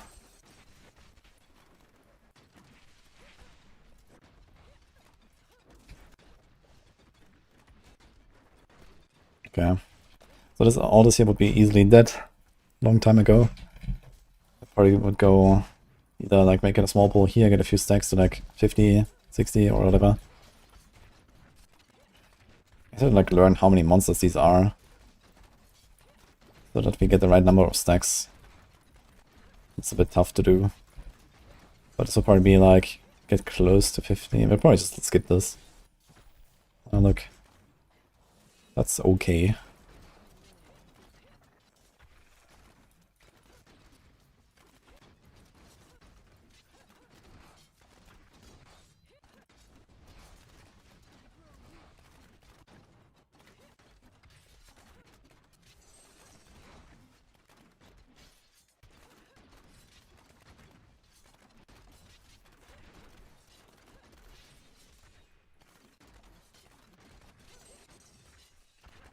Let's get these guys in here.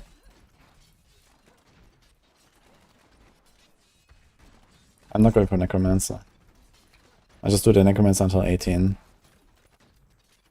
What Paragon I'm simulating? Well, it's a bit complicated right now. I added some extra vitality, but this should be like 1200-ish. But I'm running illusory boots and no orgults, so it's a bit scuffed.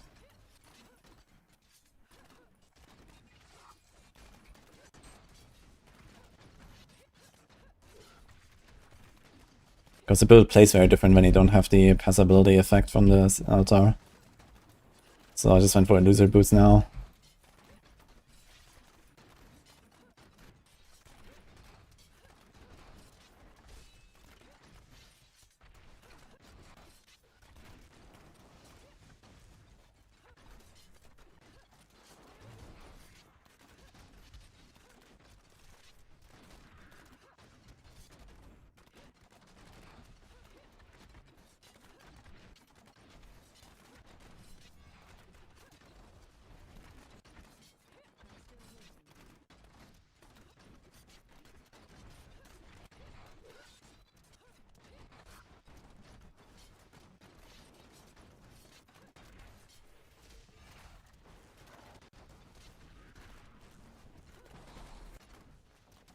Yeah, so let's put the stuff in here. This took a long time to make this pull. Should probably not waste that much time making a pull. But this is a pretty slow monster type, to be fair.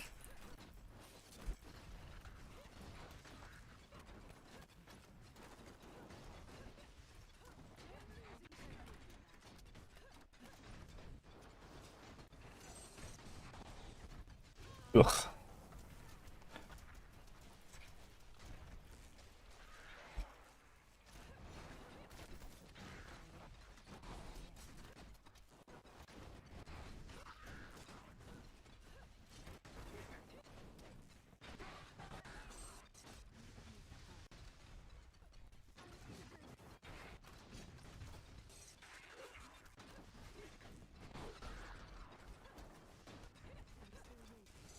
So now we put everything in here and then kaboom. We'd at least get tornadoes here. Probably geysers as well, to be honest. There's a lot of monsters. So we put everything into the corner, release the tornadoes, run on top of the yellow, kaboom. And mainly the snakes maybe wouldn't die, but they also follow relatively well. I need to make sure I don't get baited by Oculus Wings too much. Oculus Wings don't matter that much. I need to make sure I rather put everything into the right spot and then pull them into the explosions and stuff.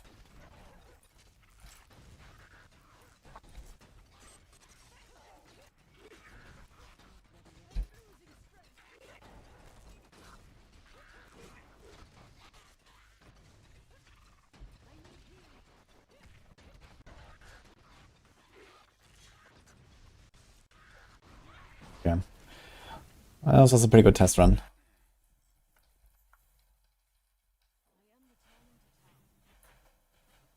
That is one of my least favorite builds ever created. Yeah, I mean, I was hoping they would make like a Spectre build at some point.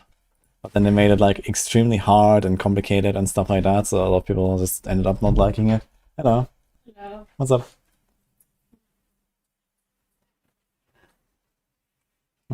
Nice.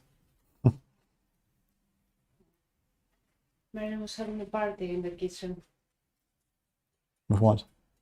With what? With the bags.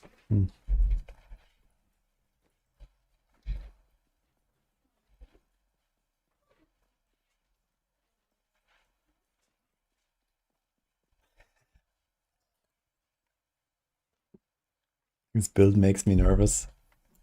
Yeah, it's a relatively squishy setup at low Paragon. I mean, even high Paragon, because at some point you go drop the Guardian and they go Crimson. The thing is, if I don't care much about damage, can I go Crimson and Guardian? Not really, right? Only if we drop the Dawn. We'd have to go Natalia weapon. Natalia boots and then Crimson Crimson.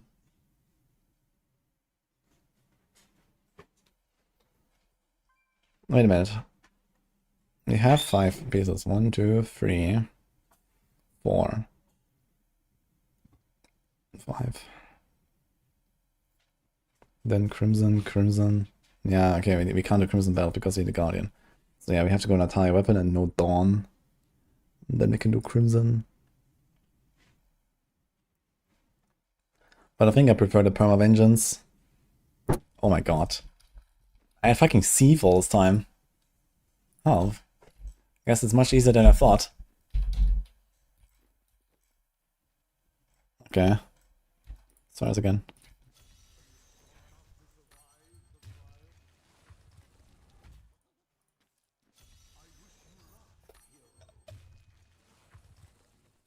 That's good news, guys. You know, it's like training with weights on, you know?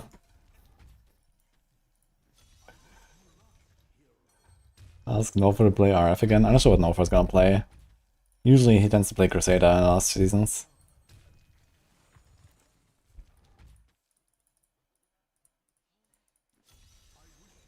You always feel bad trying non-season stuff for testing. Yeah, I mean, you know, if I wasn't busy with the D4 PTR, I could have tested on season. And just like, you know, make some scuff Natalia and go. But the season's already over, and I was just on the PTR all this time. Hey, Bassett.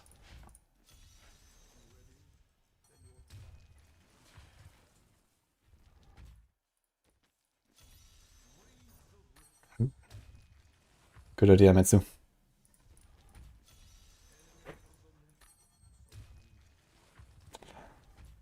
Yeah, I watched Nofa's videos earlier. For warm-up. I'm doing good, and you?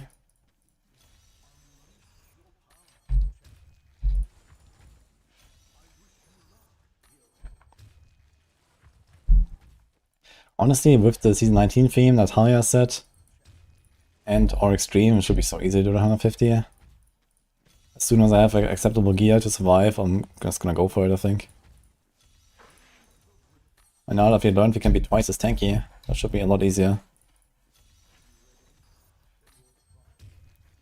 I really need your help for 10 seconds. Okay, guys. BRB.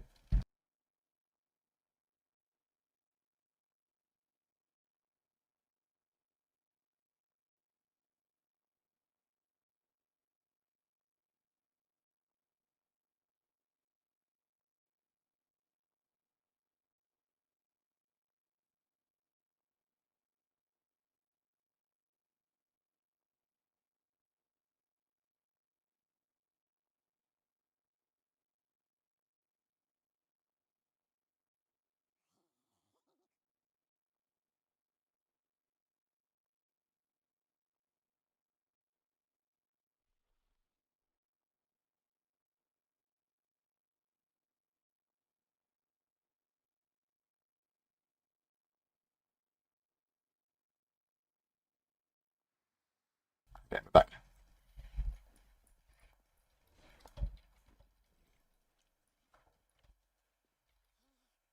One week from vacay in the mountains. Oh, sounds nice. You gonna go hiking and stuff, or what are you doing?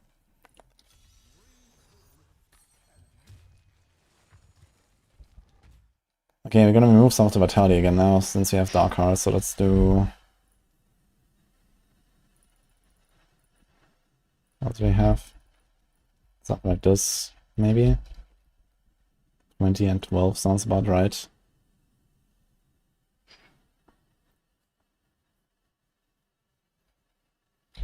Okay, I mean, I have no spider damage here.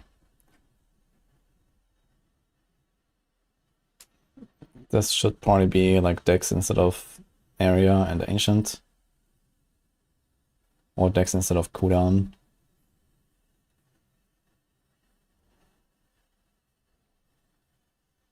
I do have physical, oh god, okay, I actually have a lot of physical res.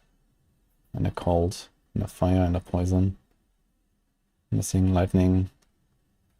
Okay.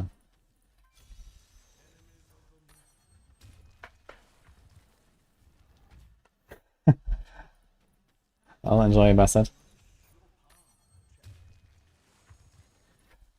So you would be able to do 150 without pairing the season with the best builds? Yeah, basically. As soon as you have some half acceptable gear, you can go for it. Okay, this will be very juicy monster type, but very hard to actually get the kills for the kill streak. But you can try anyway and see how it does.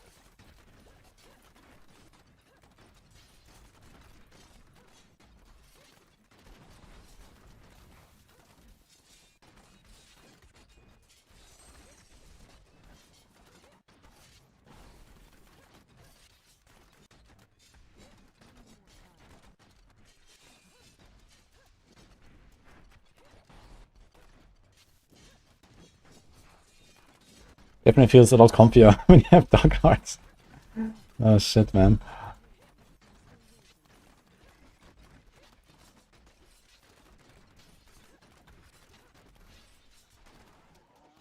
I mean, there's like the little fallen dudes. We can kill those. If we get 15 of those, we can do the kill streak.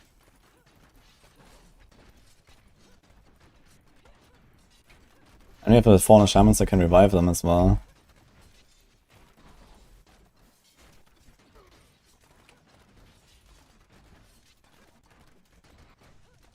Let's see how this is.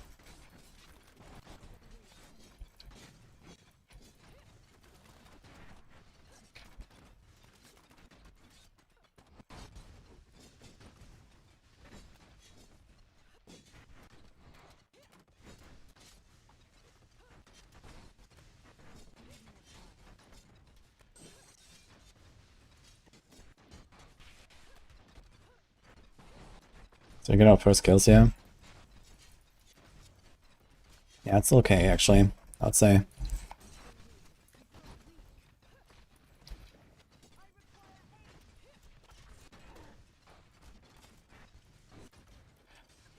We'll probably get the first box about now. And maybe get close to 100, but not spawner twisters. And then we just pull the elites to the next bowl, and then we go geysers and kill like 3-4 elites.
Actually, still killing all the big guys. So even that is possible.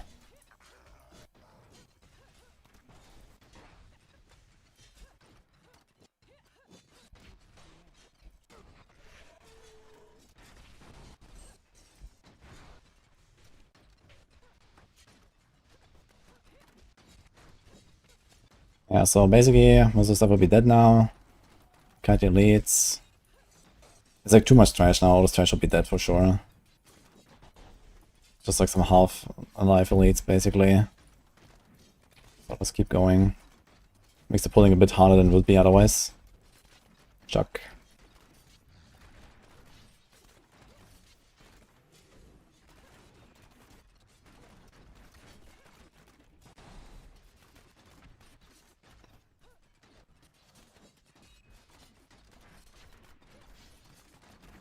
Get those little guys here.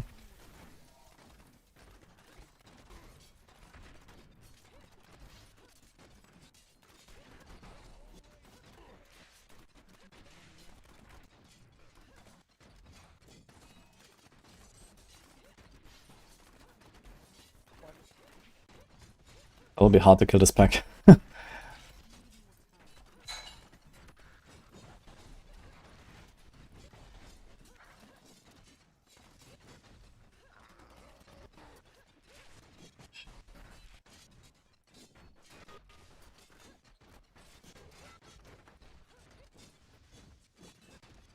Enough space here to pull these guys.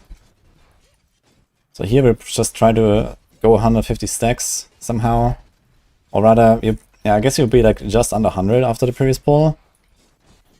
And then we would release the tornadoes here, and we get the geysers, and we kill the Stone Singer and the Punishers, and everything would be dead here.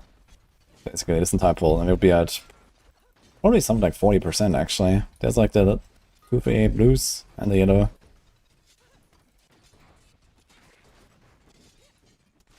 That would probably be, let's say, 2 minutes ago. 5 minutes in, roughly.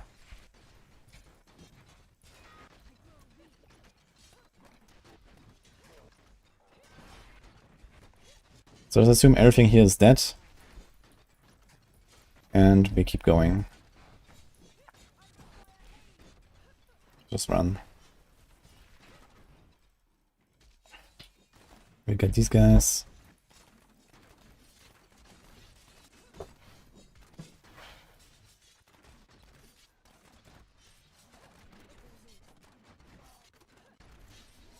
Little blue followed us. And Mole.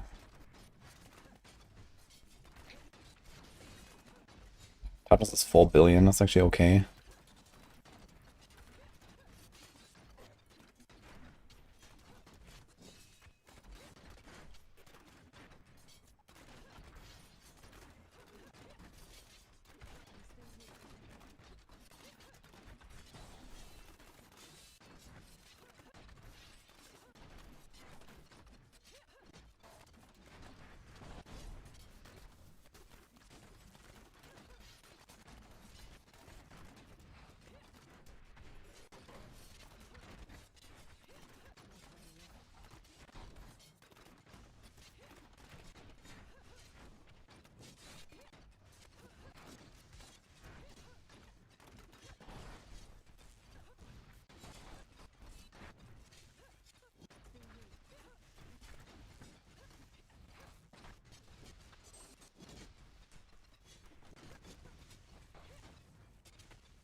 You probably get around the next procs now, I think.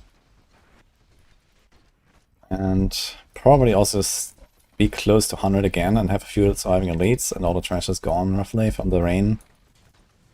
And the chickens will kill a few more things out of chain react into the rain, and it will be at like 70-80 stacks, I think, with this pull. And we kite the elites. So let's finish out a bit more, and we kite the elites, and then we would do like another like tornado or geysers pull basically.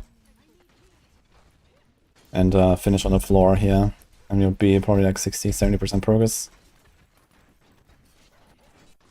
I'll probably add a few more things here.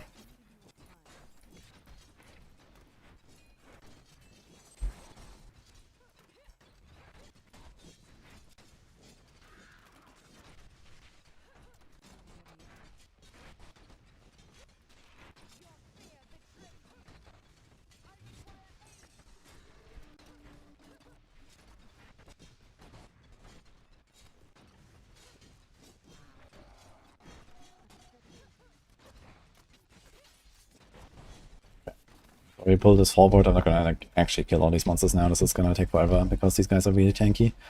But the season team would kill them all. So let's see late. So we just pull this forward.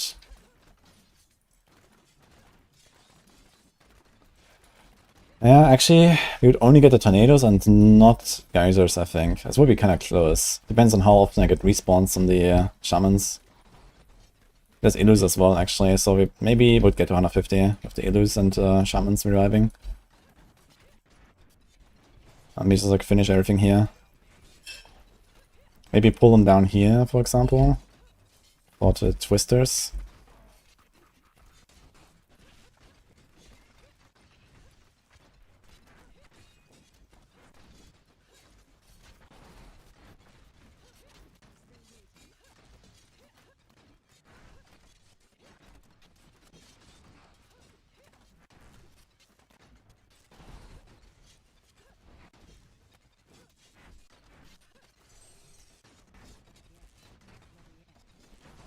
something like this here. It's kind of hard to actually imitate this now. I would like to practice the pulling into the twisters, but I can't. Since there's no space now. Like the twisters would spawn, and I would like pull everything down as it dies. Like here we spawn the twisters in the corner basically. And then run in. We spawn the geysers on the elites. Or just pull them in as well, depending on what type they are. Hello. What is the spirit? We're practicing for tomorrow. Looks good, right? Right. I'm doing very good actually. It's like a product. What? Lacuni. Yes. It's Lacuni with the little antennas. Well, I can see them again tomorrow. What about my favorite Golgar? Your favorite Golgar? Yeah. They're gonna blow up tomorrow.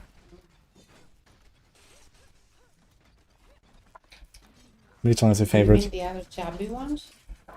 That's what the Golgars are, yeah? No, there are others that explode. The Golgar don't explode. They're grotesque. Yeah. Yeah, we're gonna blow up a lot of those too. Mm. Are you gonna play? It's a very fun season. What? It's a very fun season. Which one is it? The kill streaks, you probably didn't play it. The kill streaks, the pandemonium. I don't think you've played it. Well, season 19. I started at exactly the end of season 19. Ah, so you might have seen it I then. remember it, but I didn't get a chance to play it. It was like the last day or something. Okay. It's very fun. Mm. You used to say that it's your favorite, no? Definitely one of my favorites. What's that?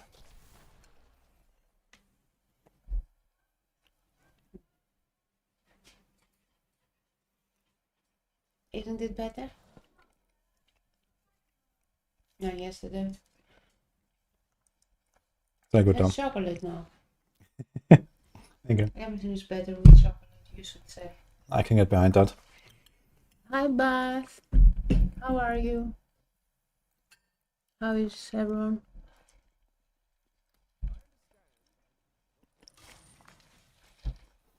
You missed some question marks.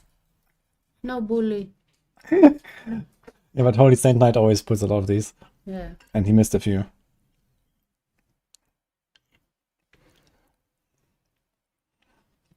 Is Barb well good for the season? Yes. Seems like a lot of people gonna do well in Barb. Marin is dancing. Hello. But yeah, you are right, Holy Saint Knight. After 400 hours in Season 8, I will not play this current Diablo 4 season. And I will be playing Diablo 3 instead. Until next Friday, and I will be playing PoE 1 instead. Did you pet the dog at all? Mm-hmm. But he was mostly sitting at your door and waiting. What is he gonna do when we go on vacation? I'm gonna play with little friends and brothers and sisters. Sure. Mm-hmm.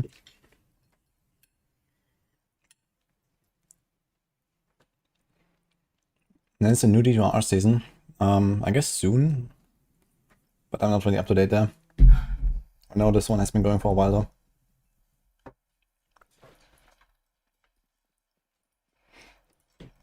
Okay, let's just, practice a few more runs or something. We have like 1 hour until the PoE stream, right?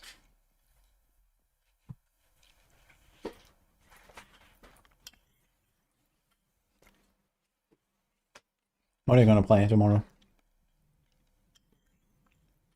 What are you gonna play tomorrow? I think people are mostly interested in that. I explained the entire strategy earlier. Who took notes? What? Who took notes? Let me guess. DH? Mm-hmm.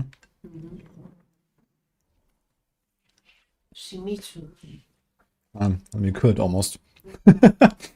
With this build. It's very squish. What is it? Natalia.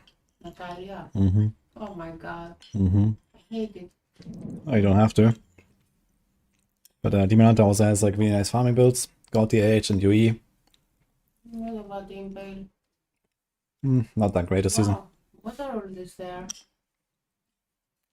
It's just non-season stuff. lot of impale close braces. They're not for Impale. Hmm? They're not for Impale. What was it for? Ah, it was for God Days, right? Yeah, many builds.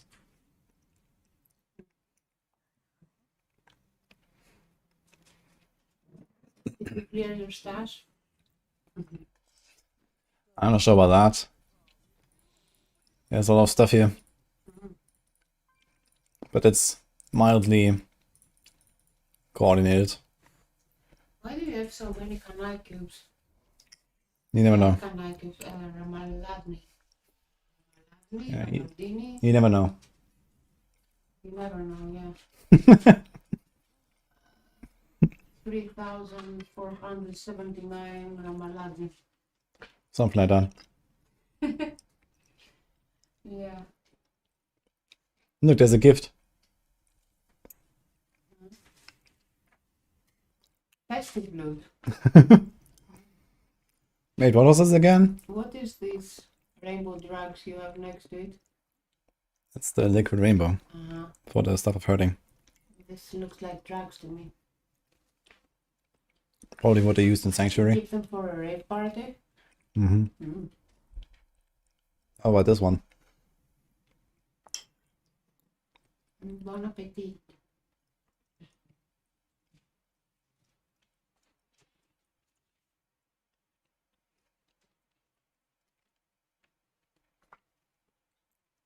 I mean, I think Diablo 3 is a very good game still, but it doesn't really hold me that long anymore. You know, these days, you know, I play like 50 hours in a season and I kind of don't want to do more. In D4, I can stick around longer. But yeah, at least like the little time I play Diablo 3 is still fun. How do you get this? This was time limited. I'm not sure exactly. Was it from the holiday gifts actually? Maybe. I'm not sure exactly where this came from, but you can't get it anymore. Sort of mediocrity. Why would you keep that? It has 100 to 100 damage. Wow. Good. How did you get this? Yeah, I think it's on holiday gift.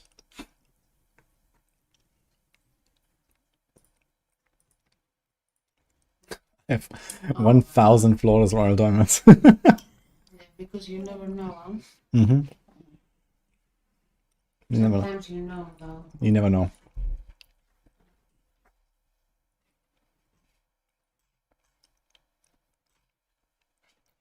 It's kind of funny what stacks up here when you're in non-season.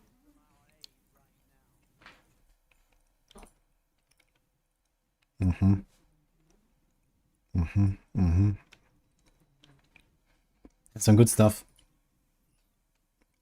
Holy.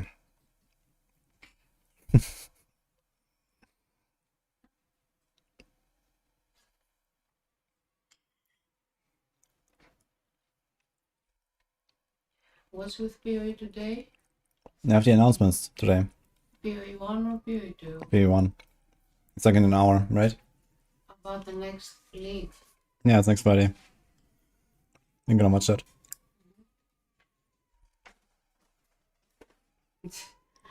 Look at Merlin.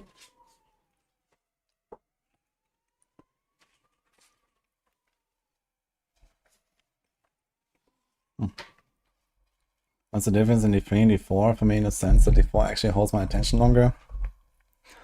I mean, D4 is getting updated, you know, first of all, and usually in like very big changes at a time. Like the D4 seasonal changes are relatively large. Lots of builds to play. Like in D3, you know, okay, we have like a new combination of season theme with like, you know, altar and, you know, some builds have been changed since then and so on. But realistically, you know, there's not really much new that I can do here, but in D4 there's always something new every season. And still a bunch of builds I haven't played ever, for example, and so on.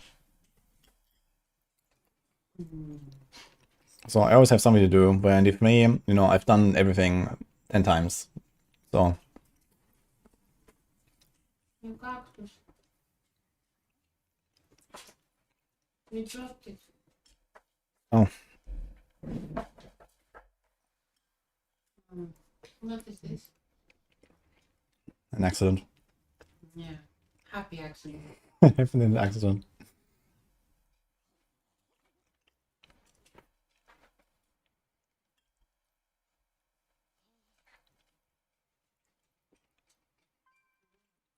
Solution is simple, just play both.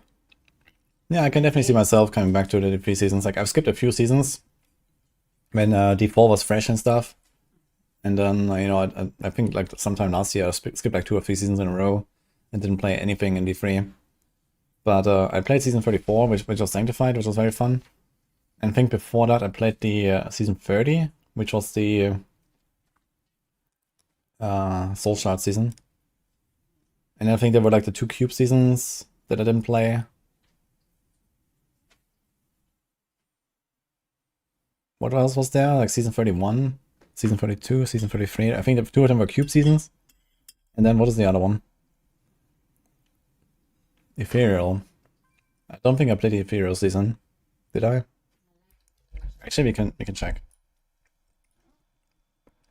Ah, here, 31. Seems like I played a little bit. 50 hours. Was that the Ethereals?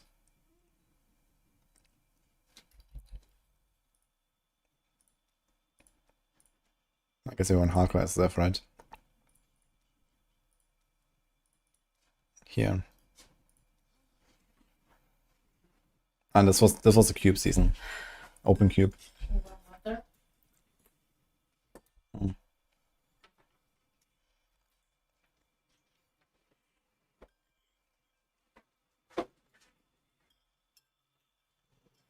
Took Diablo 3 2 years to get its first leaderboards. Yeah. 1 second.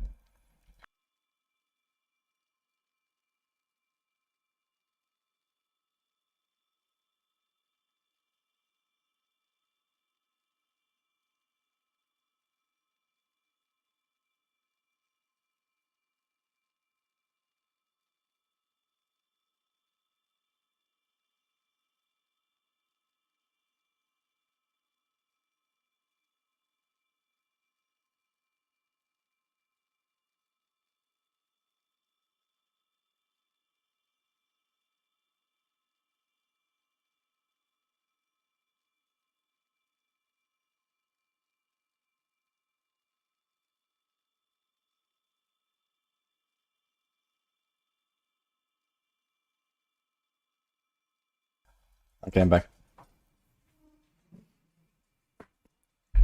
Also very strong in the season. Lots of Necro and some DH.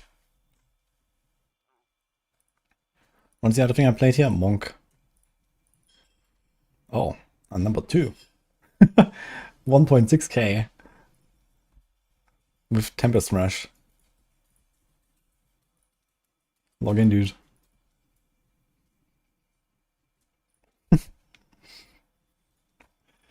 Ah, das ist Shenlong. I remember Shenlong POJ. That's very fun. I like that setup.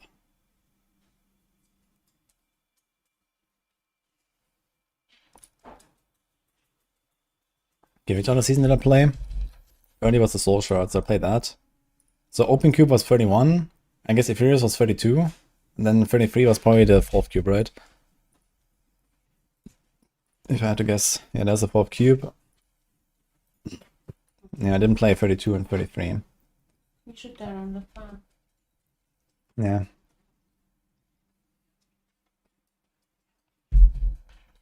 It's kind of funny to have primaled Ethereal.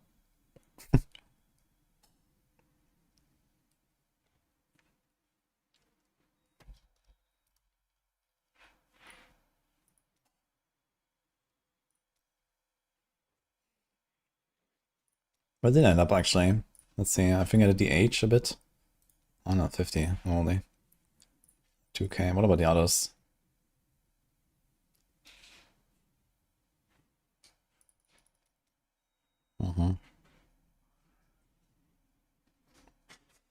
This guy is 3.1. Half a minute faster. 2.3. Oh, the others are pretty high. This is 3.8. 9 minutes though, that's pretty good.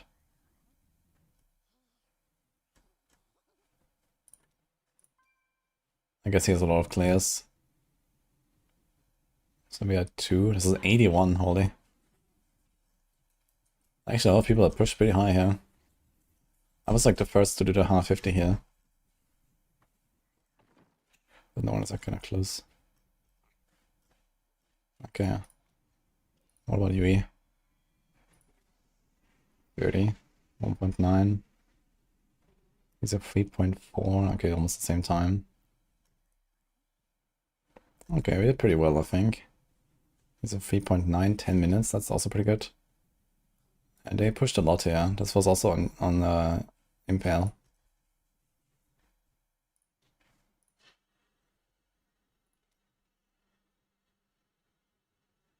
There's a 3.1, 1 minute faster. It's kind of funny how the times go faster so much. Like, it's actually so little Natalia clears.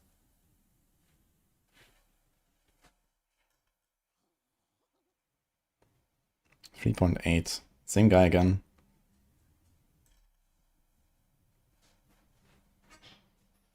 Okay.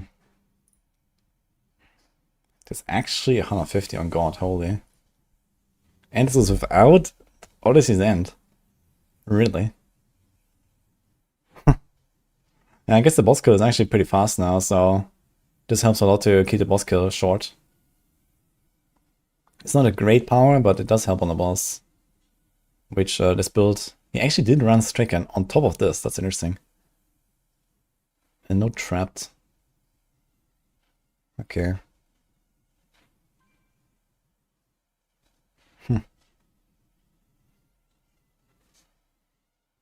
Stricken and the power. Interesting. But I guess at that point, like, the boss clear is just so long. This was actually a 12-minute clear as well. So this guy could have done 115 too. This was no Stricken. Does that correspond to reality? What do we have in our tier list? Yeah, actually it does check out, roughly, with our tier list.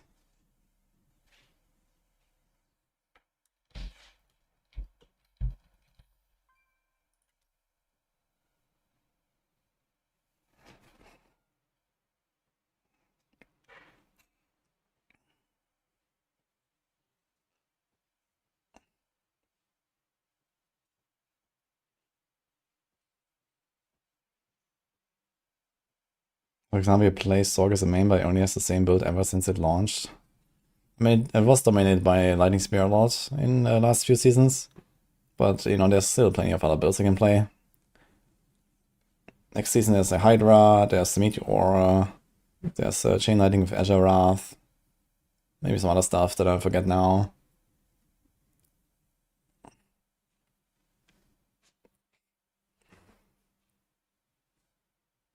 Yeah, I'm not sure if like Hydra will make it to S exactly, if it, you know, if to keep it as it is and fix the Serpentine bug. But it's gonna be solid, close to S at the very least. Will Altar buff the season theme? What do you mean with that? Is Fireball still a viable build? Not really, I think.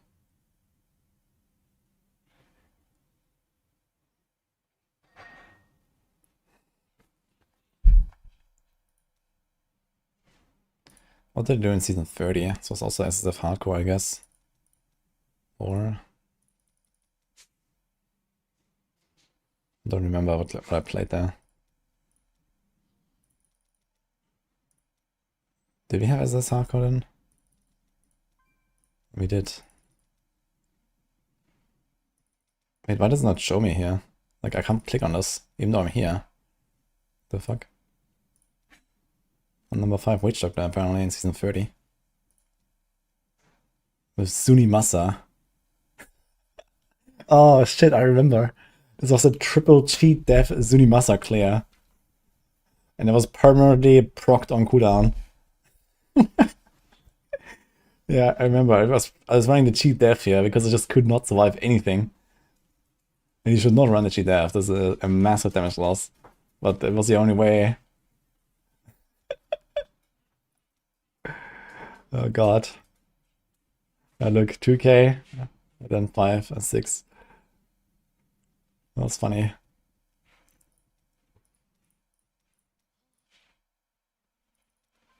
I'm here. 1.3, holy shit.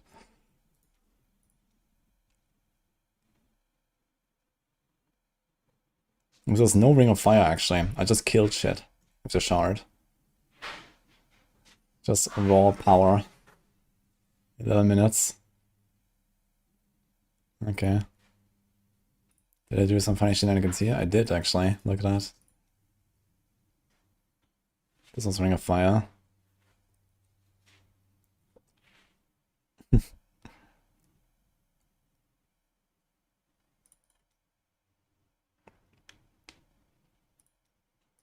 Did I do UE?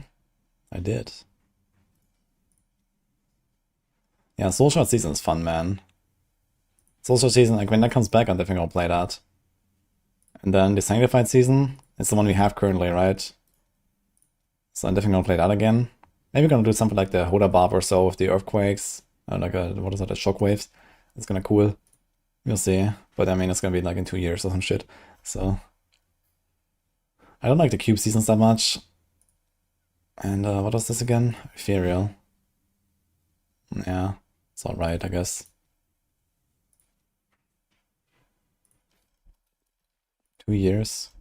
Yeah, I mean, each season is like roughly 3 months.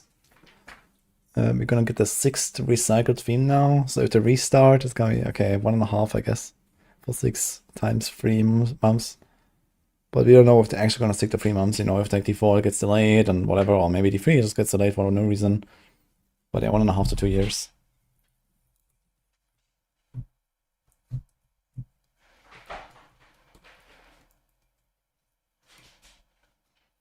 The season seems lame. I think it's one of the best ones, actually. It's very fun. Like, pushing especially with it is very cool. They plan to recycle the top 8 seasons. They have to do 8 seasons and it's 2 years. If they have to do 6.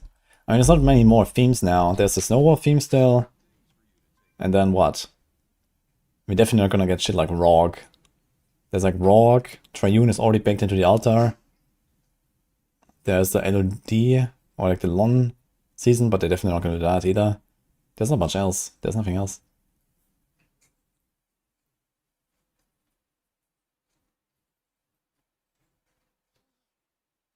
Yeah, it works in Greater John though. Maybe D3R. Let's go. How many sets? I mean, you have 6 leaderboards and 5 sets.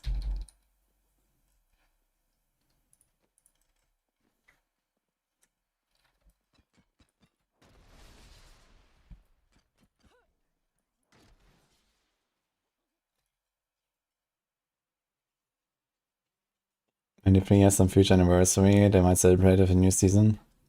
And the anniversary just happened, right? Oh, actually, did it launch in May 12? And the expansion was in March 14? Or was it the other way around?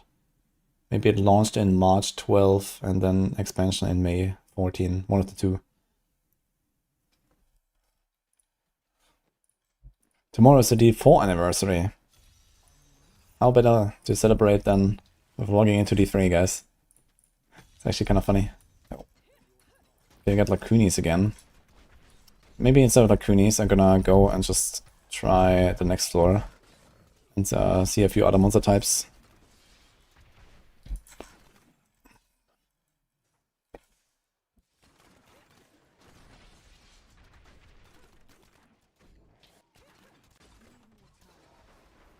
Already tried the Lacunis earlier.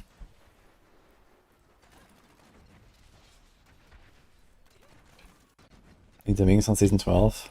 The Nightmare wings. They're really cool. Actually, do I still have that command? Oops. They don't have that.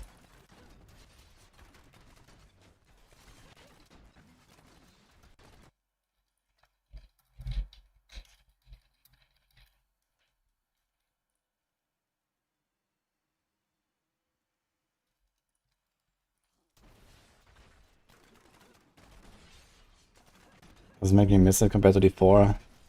No, I don't miss Diablo 3. But I'm excited to play a new season for a few days or so.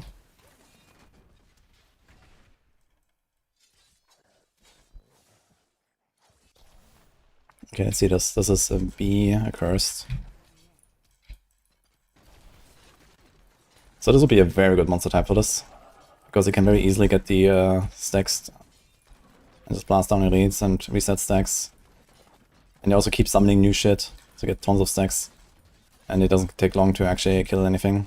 It'll probably take less than a minute to get to 15 stacks and then start the chain reacting. Get to like twisters, get close to 150, do another pull, get like 3-4 elite packs, kaboom.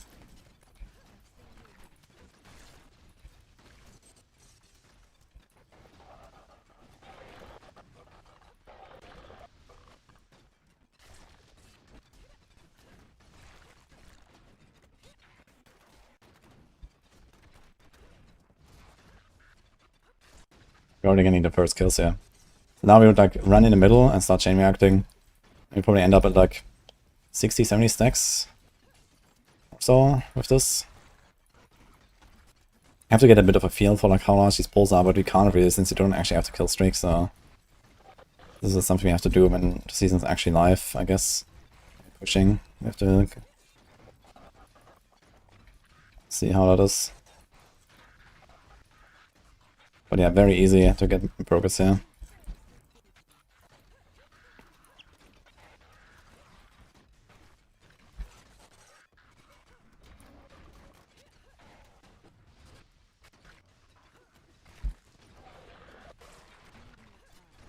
And on this one side we can actually just like kill more if you have to. Like if you end up at 80 after a proc, it doesn't matter.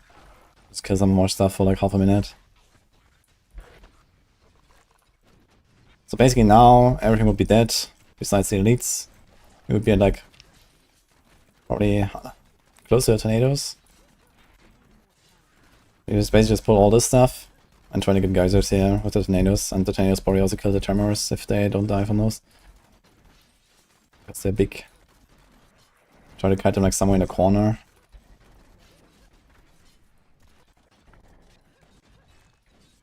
Yeah, let's kite them all down.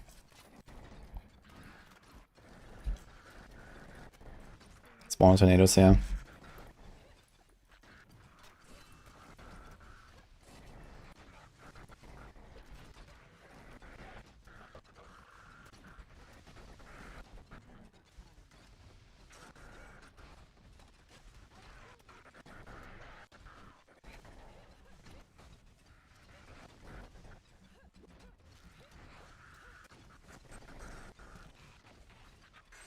Yeah, just about now this would happen.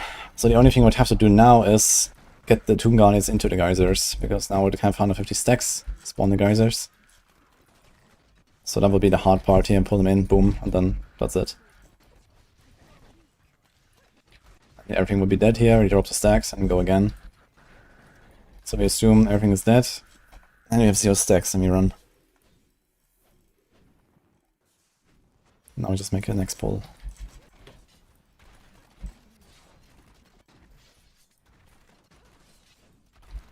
Missile dampener.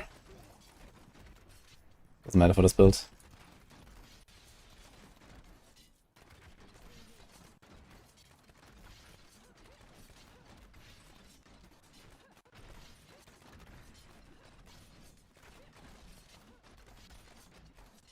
We're going pretty far.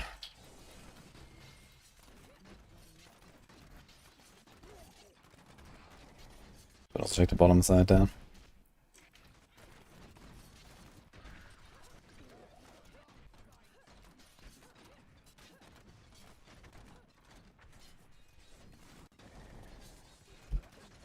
This might be worth to actually start killing something here and get to like 60-70 stacks and then prepare twisters on next pull and get so probably like a monster type where I do like, you know, 70, 80, 90 stacks and then a twister pull into geysers and then repeat.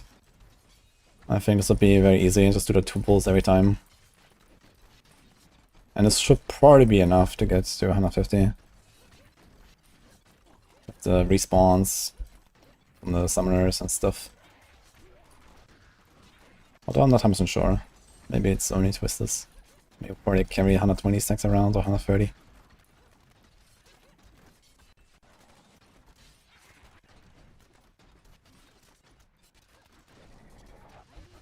Ouch.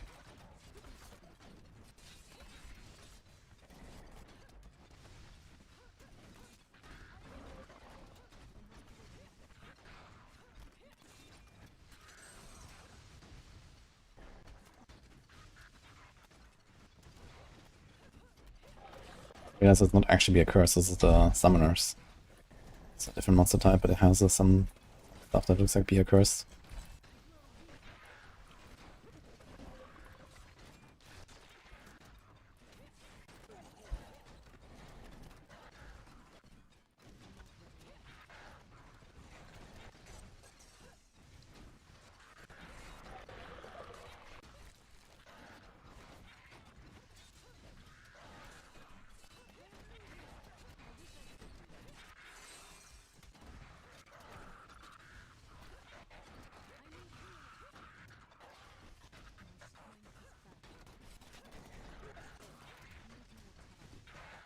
Yeah, just about now we probably have at least proc the twist. That's actually a long time ago. We just need to get a 15. We had 15 kills a long time ago. So I think you would have something like 50% progression. Now, probably more. You're just like actually killing them without damage right now.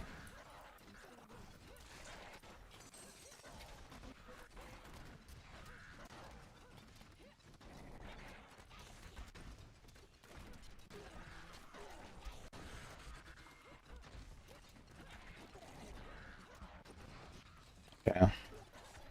So I'm not sure if that would be 150, but at least you get twisters here, and maybe the yellow would survive.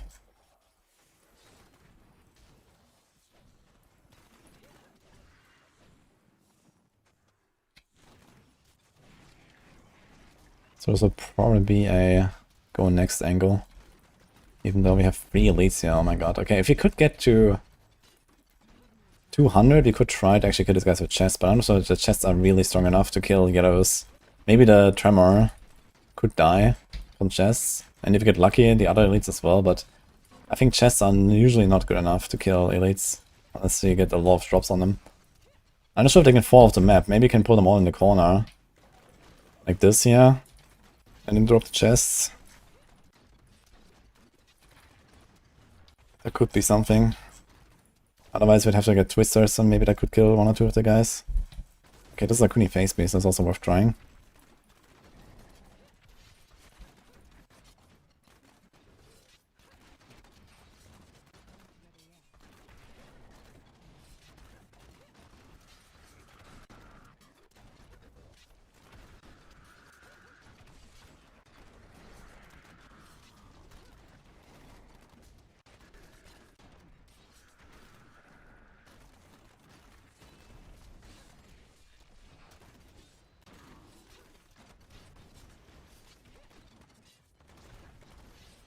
A bit more than this though. So I'm gonna assume I dropped my stacks and I'm at 0 again. So we'd have to do like 1 pull to get to like 80, 90, and then another one. Unless you get like a really large area with like a lot of mothers, we don't get 150 in one go on this. It's not even enough, we need more. Maybe, since it's like or extreme, we should probably just go for like the juicy areas and not try to like pull stuff here in this little corner. Seems like it's just a waste of time, you're not gonna get anywhere. We don't have small zombies, it takes forever to kill them. Can always just go next floor. Stuff like this is nice.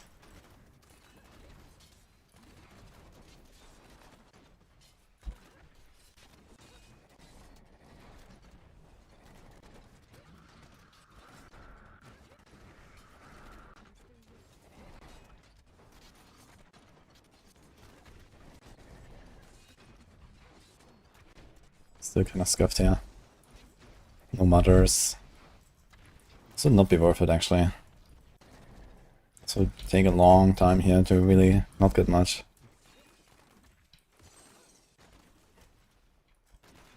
Okay, guard map makes it kind of hard. No mothers at all. It's just like skip, I guess.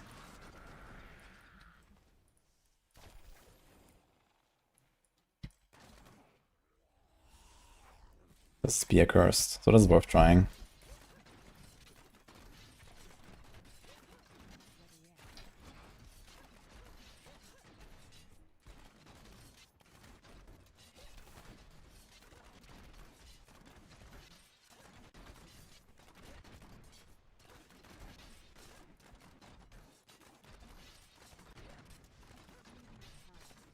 They can easily get to 150 in one go.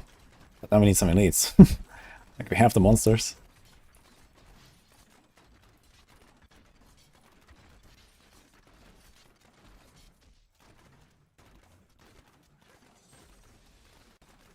Oh.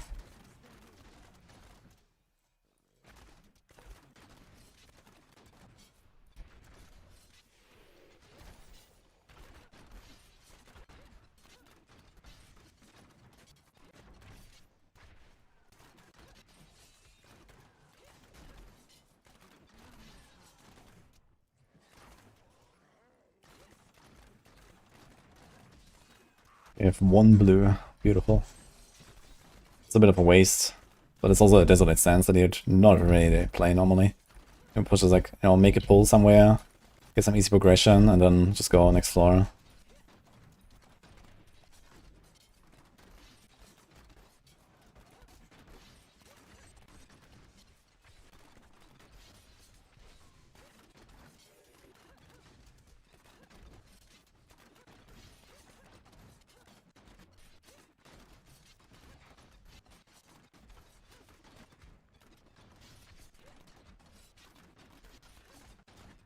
I wonder if this would be 150.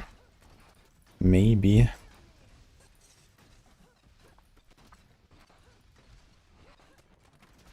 It's actually crazy how fast we kill these guys.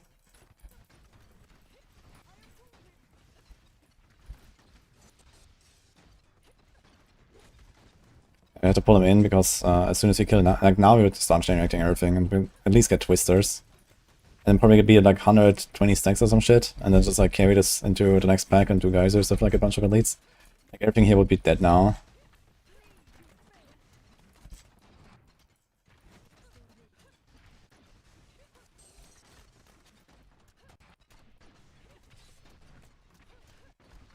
Let's spin this out a little bit.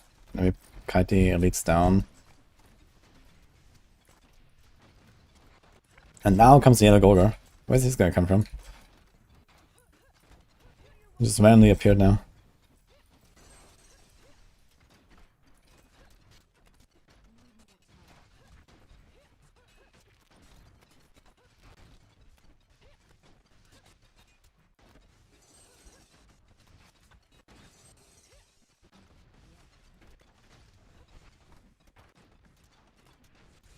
There's also Illus in there. Is that a blue? Yes, I actually have to check for Illus every time. It's kind of important. Because they also give you killstreak stacks, so you can sometimes overshoot accidentally. Always need to check for Illu.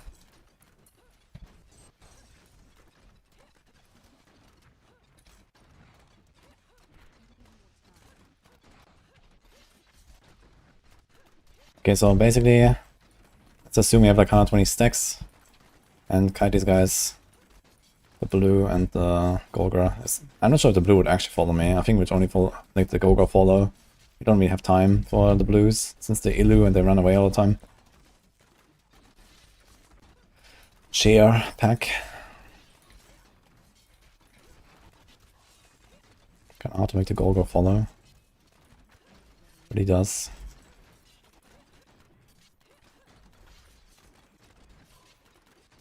Okay, this is an almost nice guy.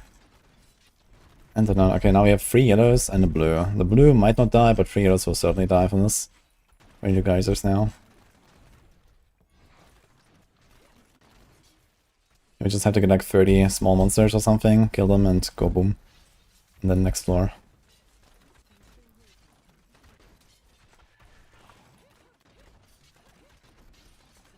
Is the Golgar still there?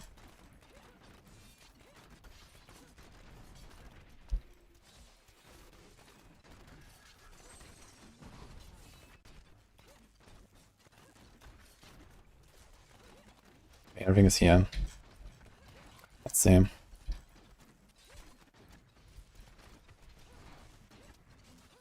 This will be hard to get 30 stacks here. There's a bunch of small stuff, but I'm not sure if it's enough small stuff. So probably take a little bit. Might have to kill some of the grotesques or something.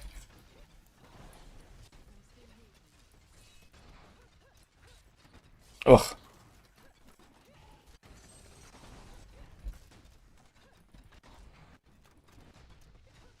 Okay, it's not too bad actually. I think just about now that should happen. And then kaboom, everything. Epic's dead. And maybe even the blue. If I do it right, I could also pull in the blue. You have like, I don't know how long the guys are active, like 3 seconds maybe? Or something like that. So I could do like... you have to be very fast and then like spread out like this. Because I have to do it exactly in the moment when it happens and then start pulling them in.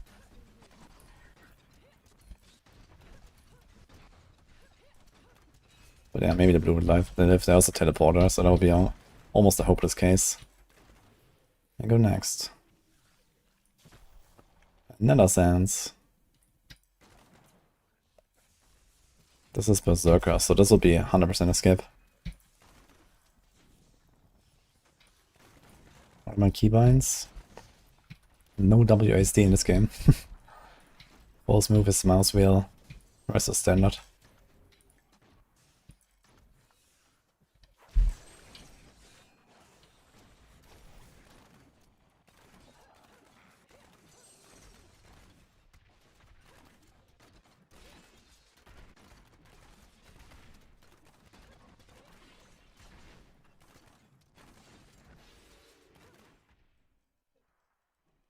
Shift is on spacebar, no, shift is on shift.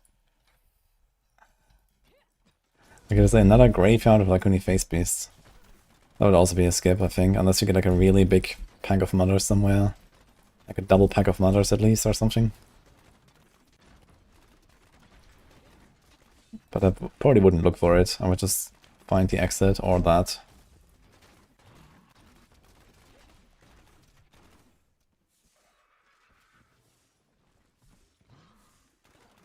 And realistically, at this point it would be something like 70% or more progress. And you would probably still have like 5-6 minutes left.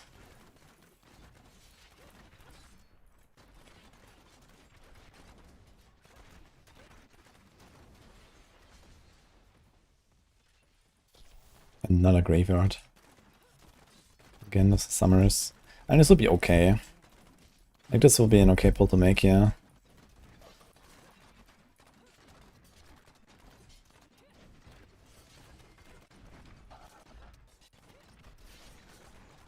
And probably kite it forward. You can try to get to something like 80 stacks.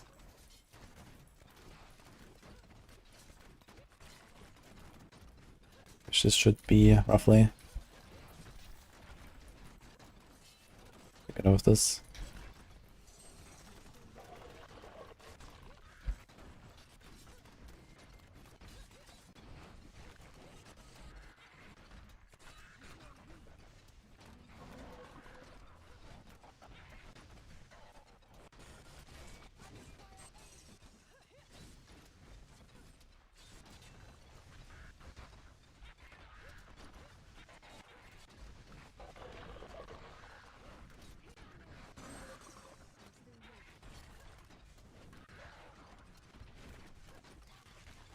But now we proc here, and we get the rain. Everything would die, we'd have 80 stacks, and only the elites live. And we kite the elites to the next ball and get twisters and geysers. So same story. Do like 80, 90 monsters and then go boom. Get these guys, you have 3 packs now. Just pull whatever is here.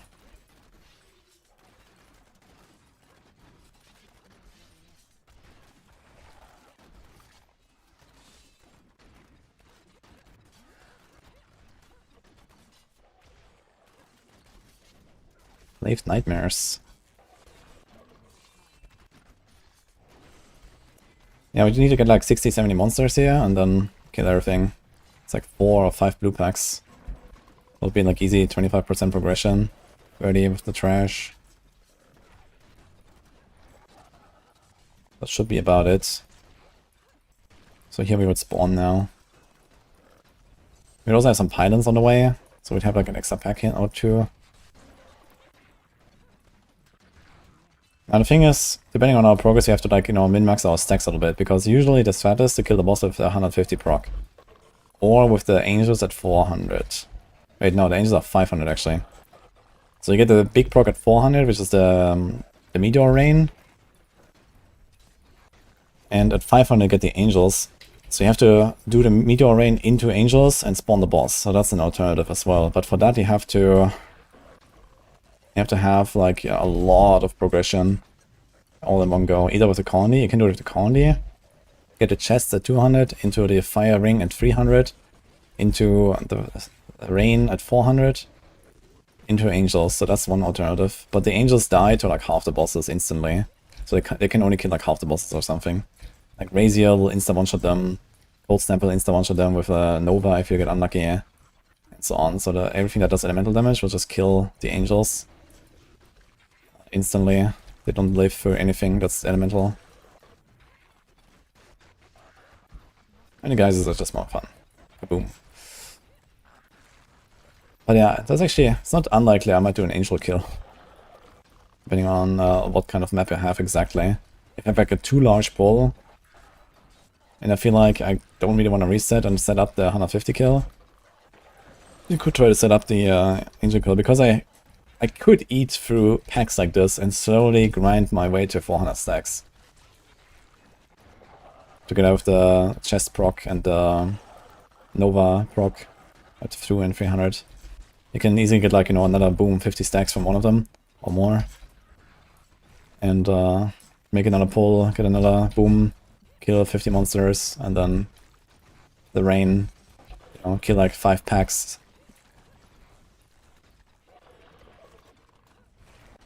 So now we would proc geysers.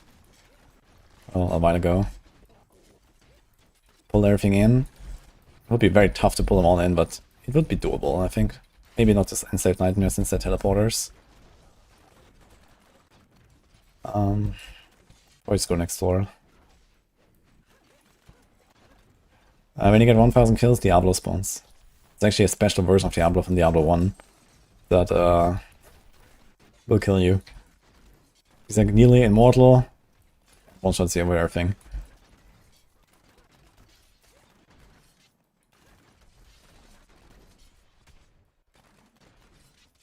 So here we have slashers again, but a power, so a power would help. But realistically, like if we're close to spawning the boss, I would save the power, so I can kill ads on the boss. And then try to get the 150. I actually wonder how long it would take to kill the minions that come out of the pylon. I'm gonna try this. I don't think the pylon is enough to kill the minions, but maybe. I mean, you're gonna have a lot of area damage there that we normally wouldn't have. Let's just see if the minions die in this 1 minute.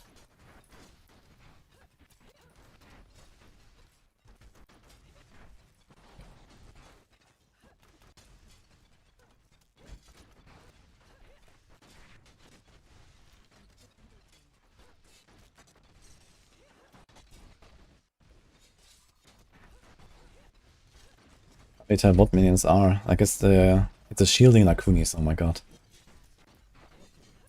They are fucking tanky. This guy's like 90%. The other guy's like 60, so this will take forever to kill Lacuni minions. So realistically, we need minions from, or like, we need ad spawns on the boss if you want to do this. Because the pylon guys are just way too tanky. Or we have a conduit. So you can also save a conduit and then click with Nemesis. And then the conduit will kill a few guys, and you go from like 145 stacks to 150 and one-shot the boss. So that's the other alternative. But these Lacunis are way too healthy. Where are they?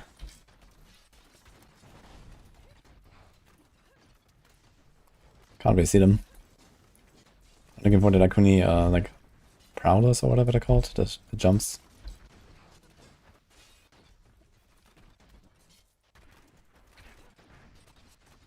Where are they?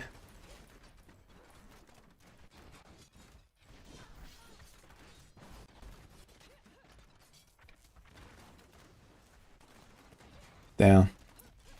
I got it to like 70%. That's the power. Great. And that's with all the area damage here.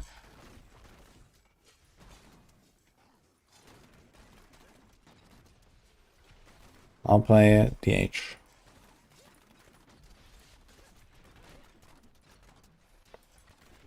You have to wait for me to spawn the other. Yeah, I might do that, like when I'm about done with the season or something. I'm gonna do like a GR 150 Diablo and see what happens. What are those? I mean, it's kind of tough actually. You need like only like okay, I guess it's not that bad. You need to spawn like an Aura Extreme and then get like a few floors of like, you know, be a curse or something. Just kill like small trash, don't kill elites. And they can probably get to 1000 stacks, but it will take a while. Yeah, that's not Talia.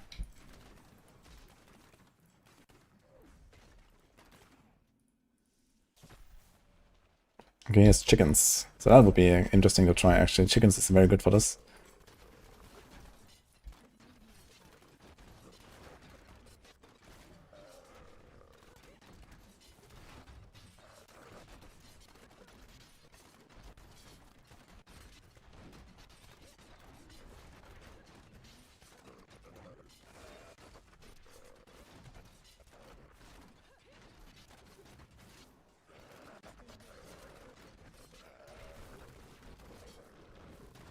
In graveyard though. Okay, so this should be, let's say it had 0 stacks again, this should be close to 100. So you can prepare this, get close to 100 and then make another pull and get the twisters and the geysers basically, kill the packs. So I think that's what I will mostly do, like mostly just do 2 pulls, get geysers, repeat. And then we need to min-max the stacks for the boss basically. We're gonna probably save all the conduits. It's very easy to just do this here. Although if I get a conduit in like the right spot with like lots of monsters, you could try the angel kill. Especially if you have like, small monster types like this. But you need like a relatively early conduit for that to decide if you can get to 500 stacks.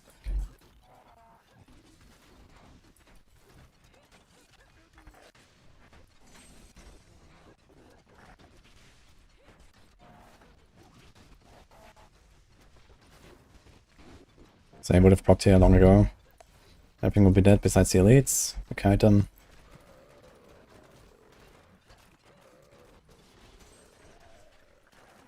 Also be hard to kite them, but we probably kite them here for the left.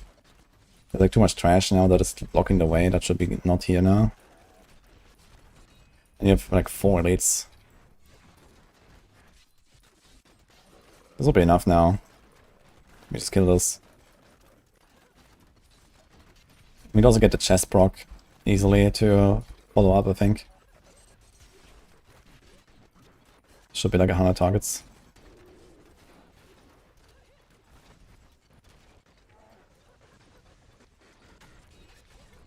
Okay, we'll stay roughly here, try to get the Maulers in.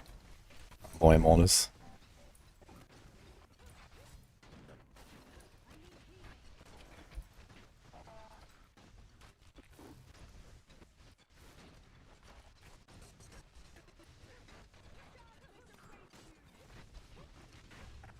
And just about now we proc the Twisters.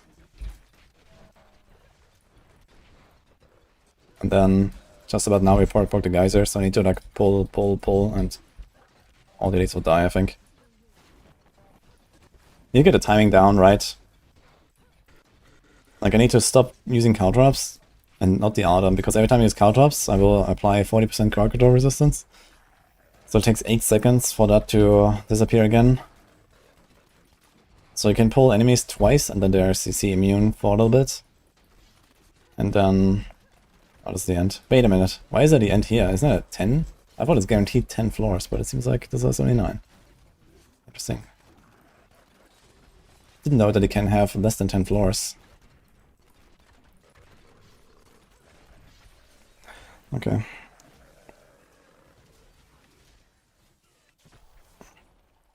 Which bow do you use for Scoundrel? Doesn't matter.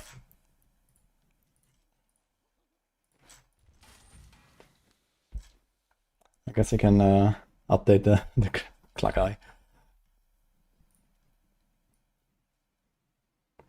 So much stuff actually.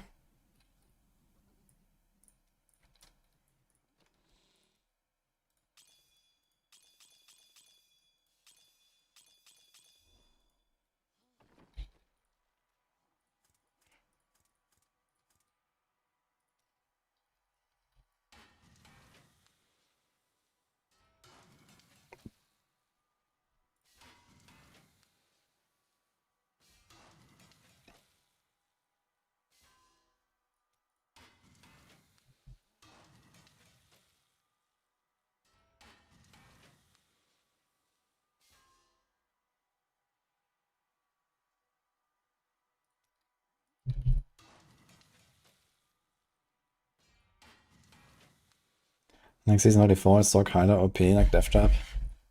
No. I mean, they're gonna push similar tiers, but Death Trap is its own kind of OP. I actually have too many of these fucking gems. I mean, I guess we could convert more of these, yeah.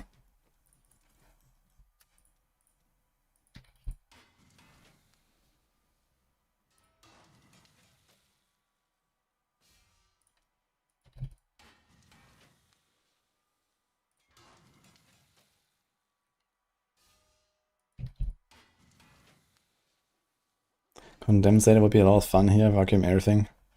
Yeah, but the vacuum condensator is like really weak, right? You might be able to like put vacuum into some of the Crusader builds. Like, I don't know, LD Bombardment or some shit might run that. So yeah, there's probably some stuff you can do.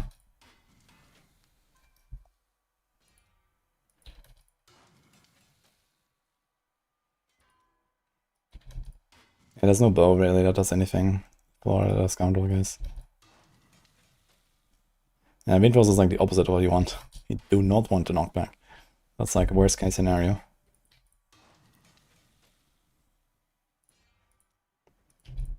I mean, okay, there is an argument to put a strong arm bracer on your follower. And then the Wind Force, if you want to do that. If you can wear the Nemesis yourself or something, or like an LD build. But yeah, this is like something very niche.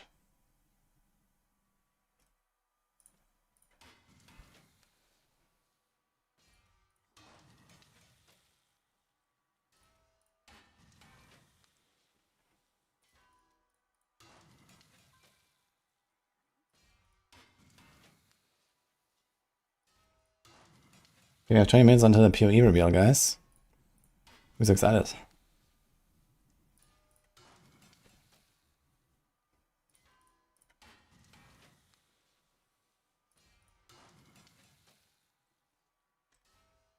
You guys are gonna play next week? I'm gonna be logging in. At least for a few days or so.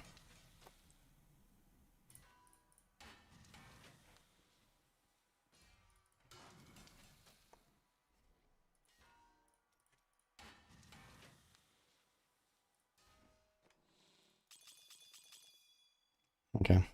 1073. That's a lot of diamonds. Well, I guess we're gonna leave this character here.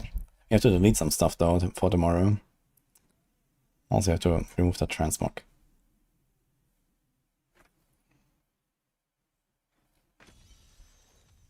I think we got like a relatively nice warm up here for tomorrow.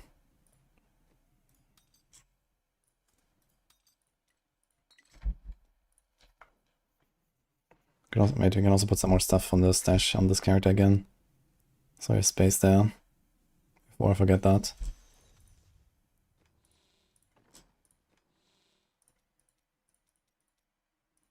There's like one stash I really filled up here with a lot of stuff. Ding, ding, ding. This is.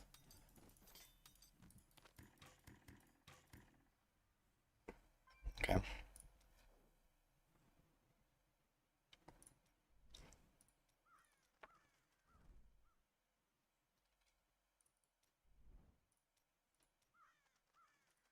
I can probably delete that.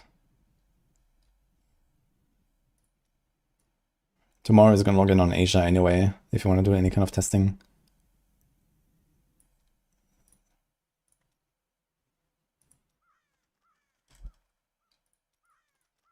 Okay, so what do you have here? What did I play in season 34? I guess it was this one actually, right? The Marauder was, I think, the last push, and here was the Monk. Can probably delete those two.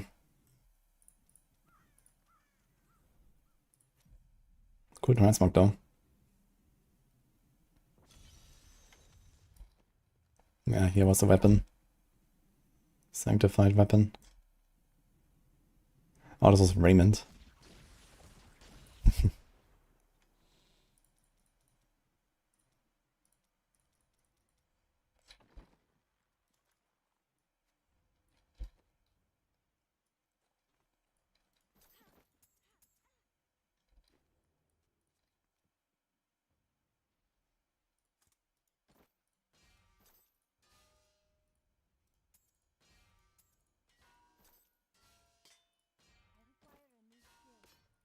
It's funny, it just deletes the weapon, including the gem and everything.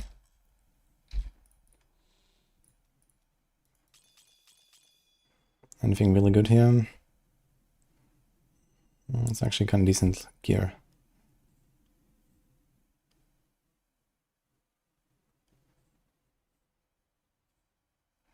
Why did you study that guy?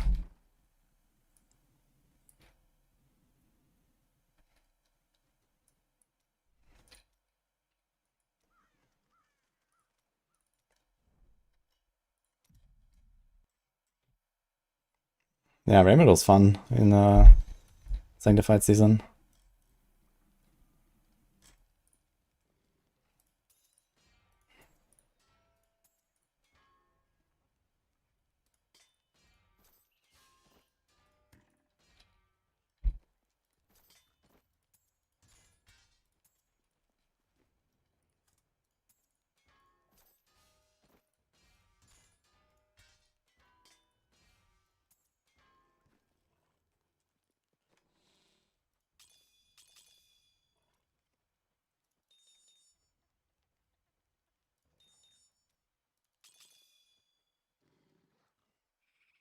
Ooh, physical rest too.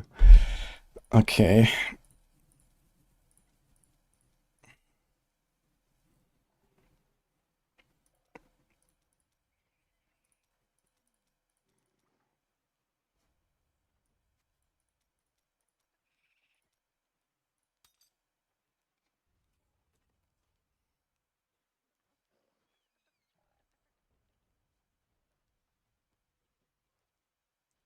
Oh yeah, the life vision.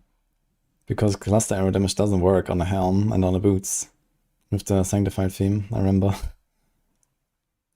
Good ring.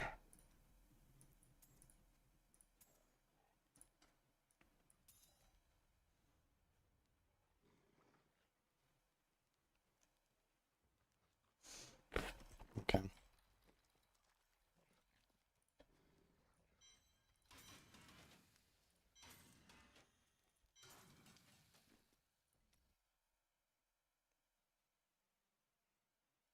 Actually, there's some stuff in the mail, maybe.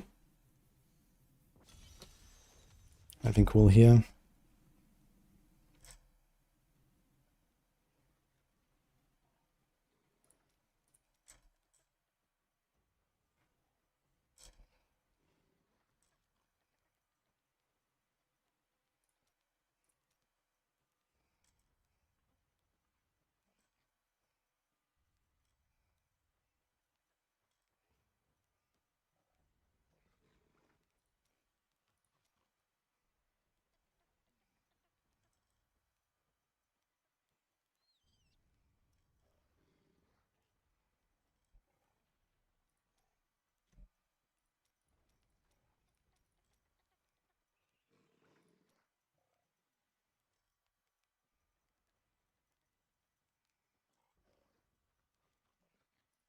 Primal Odyssey's end, huh?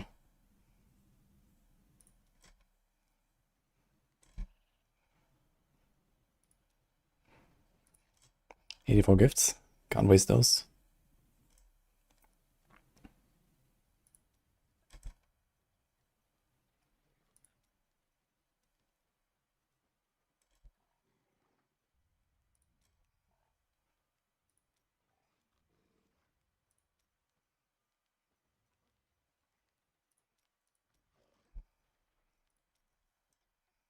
There's one whisper for Torment.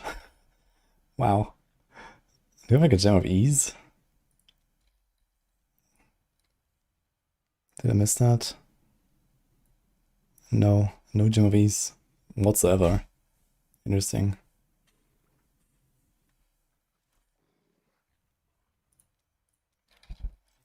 Okay.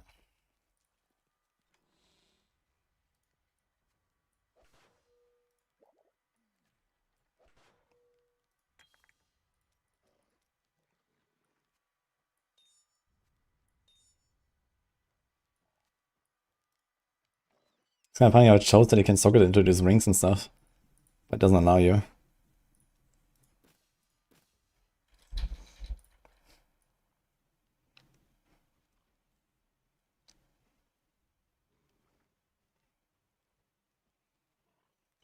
Okay. I mean, there's a few more like high-level gems and stuff, but I guess we don't care. Anything that we would like to keep as like a real primal. Kali. That is not a real primal, right? No. This one is. Might be worth saving.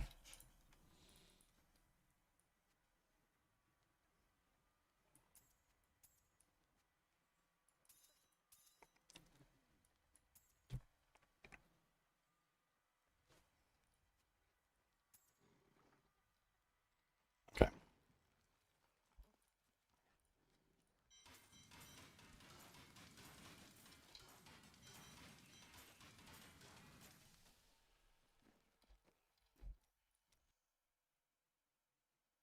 Season start is tomorrow. Okay, we have 6 slots.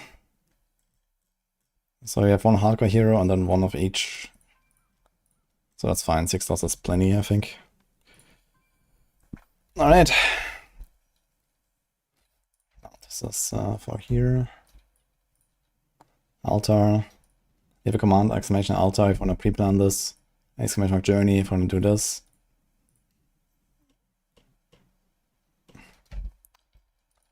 Let's load up Powerful Exile. Here we go. It's a big reveal in 10 minutes.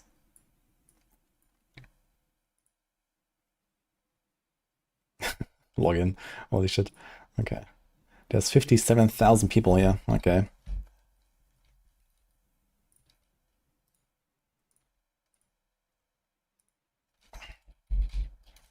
I'm not sure when exactly they will load this here, but this is usually at the end of the live stream. So I have this link here. I'll pin this. And this will be updated then, I guess, whenever the live stream is over, or maybe when it starts, I'm not sure. I was gonna like pin that already since it's gonna be up soon, TM.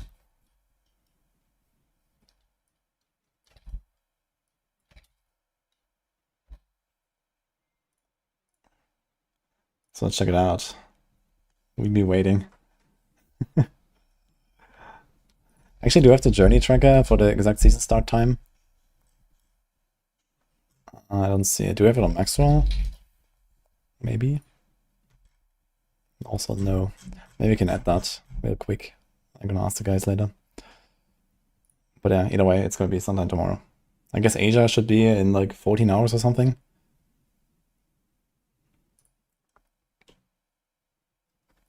Okay, I'll go to the bathroom real quick, guys. Just changing category and stuff.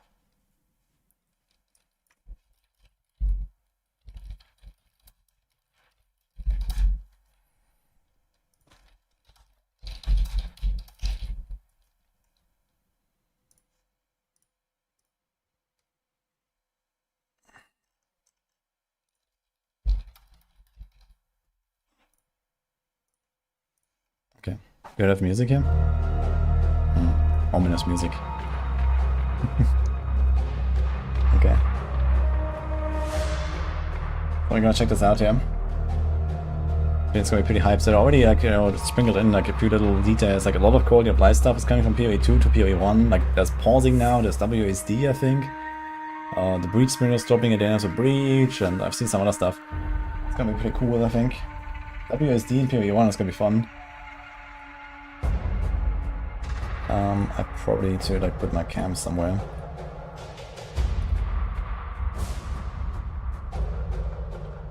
So I guess I'm gonna put it here in the corner.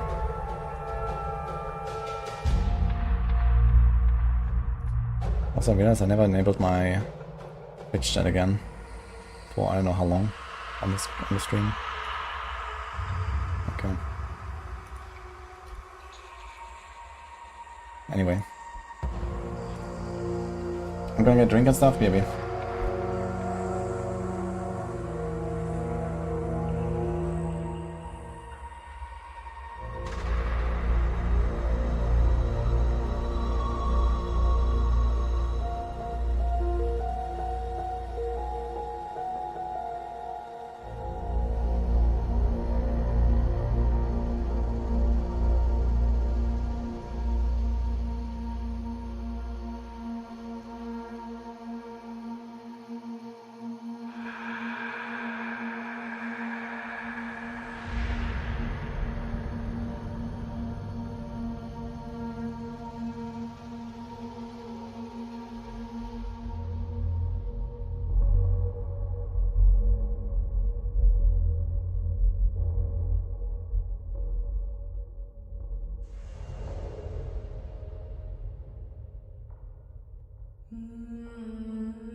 Alright.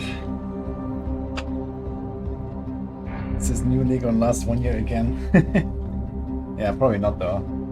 I guess it was only delayed so much. Because of PoE 2 launch and stuff, right? So... I yawned the dog, guys.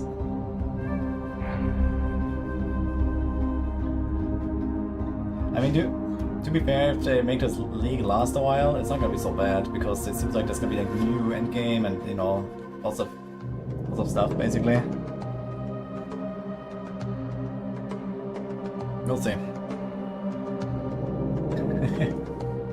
Oh my dog.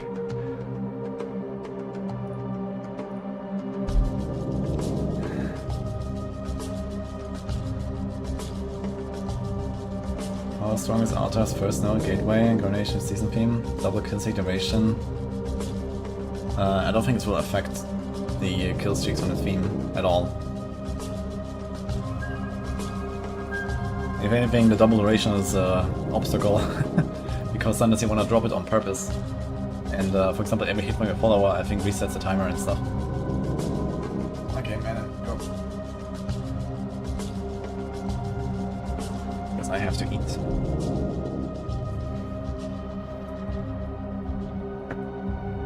And now he's coming back. He smells the skewers, guys. Is this game coming for free? This is part of Exile 1, which is already for free for like 11 years or something. PoE 2, I expect in the next like 10 months maybe.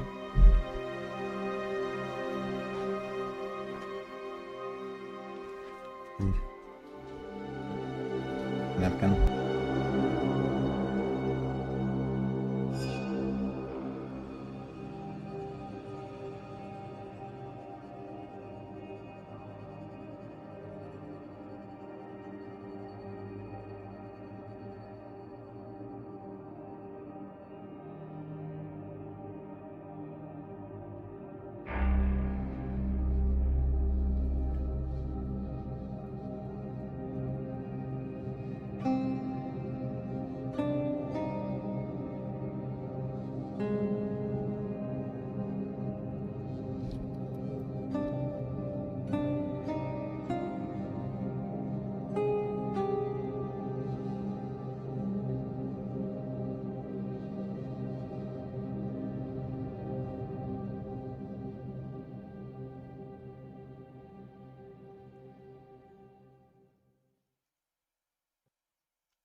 Okay. 5 seconds. Let's go. Hi, I'm Jonathan Rogers Chris Wilson from Grinding Games. Oh, wait. And today we're here to showcase a new expansion for PoE 1. Is that fine? It's certainly been too long since we had one of these. Now, we had some struggles as a studio for a little while there, but we've got our shit together and we're back in action now.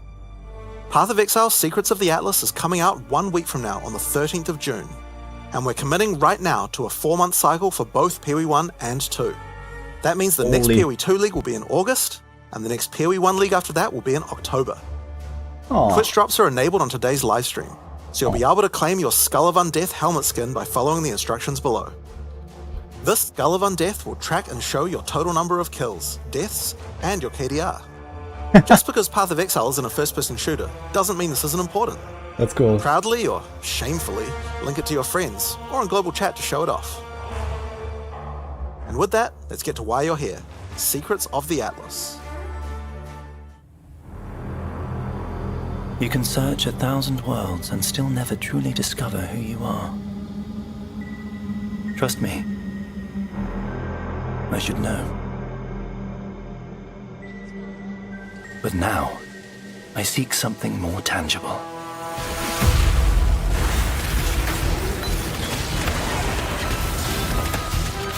Someone I care for, trapped within the Atlas.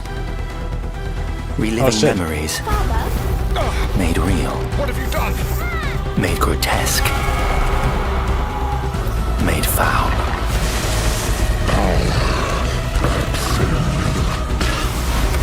These manifestations must be destroyed. Okay, this looks like a badass. Their threads must be eradicated. I must have answers. We must find the originator. We must save my sister.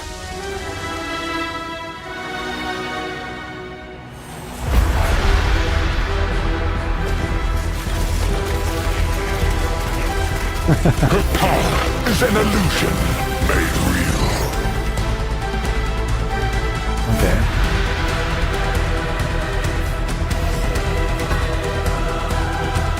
Come, child. Drink deep the waters of life. You're either a client or a target. Target in sight. Job's done. Like followers? Oh my god, okay. Okay, this boss looks fucking awesome, man. Your sanity is not promised to you here. Mercs. Interesting. Hi, I'm Mark Roberts, Game Director on Path of Exile. As you just saw from the trailer, there's a lot to show you. Today, we will take you on a deep dive into the new Path of Exile Secrets of the Atlas endgame update. Then, we'll explore the new Challenge League, the Mercenaries of Trathus. After that, we'll cover the integration of gold into PoE 1, and how we're bringing Settlers of Kalgur into the core game. Finally, we have a much-awaited upgrade to Betrayal League, and a set of quality of life improvements. Then, we'll wrap up by discussing our Boss Kill race event, showing you our new supporter packs, Nice. and ending with a live Q&A session, where Ziggy D will ask Jonathan and I your questions from Twitch chat. In Path of Exile Secrets of the Atlas, strange rifts have begun to appear across the Atlas. Zana has returned, and appears to be trapped within. Partway through the endgame, you will meet Egan, an intelligent man of mysterious heritage. These tears in reality he has discovered are actually threads of memory, distorted and made real by the Atlas. Egan is able to create a link to these memory threads and open portals to them. Working with Egan, That's you cool. must step through and find Zana, or whatever remains of her. Young Sana, guys. Okay, so that's the story background. But how does this expansion actually work? In the Secrets of the Atlas, the pursuit of Zana with Egon is a new storyline that is introduced in high-tier maps. Upon meeting Egan and discovering the tier, he will then transfer it to your map device and reveal this on your atlas, a thread of memories.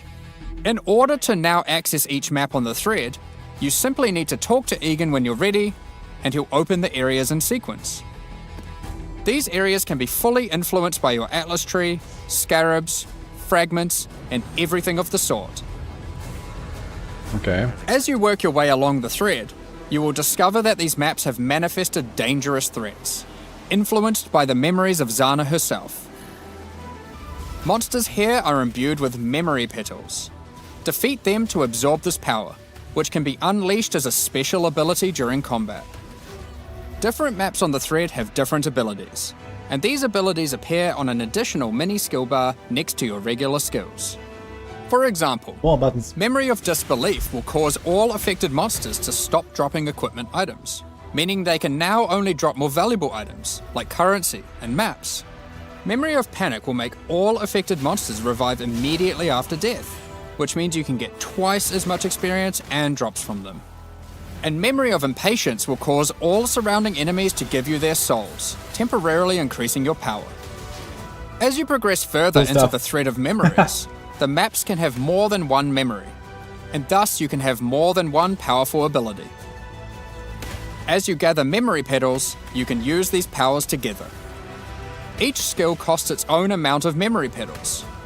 So using the examples above, you can first use Memory of Impatience to become way more powerful, then use Memory of Panic to prepare them to revive when they are slain, then use Memory of Disbelief to cause them to drop better, more valuable items.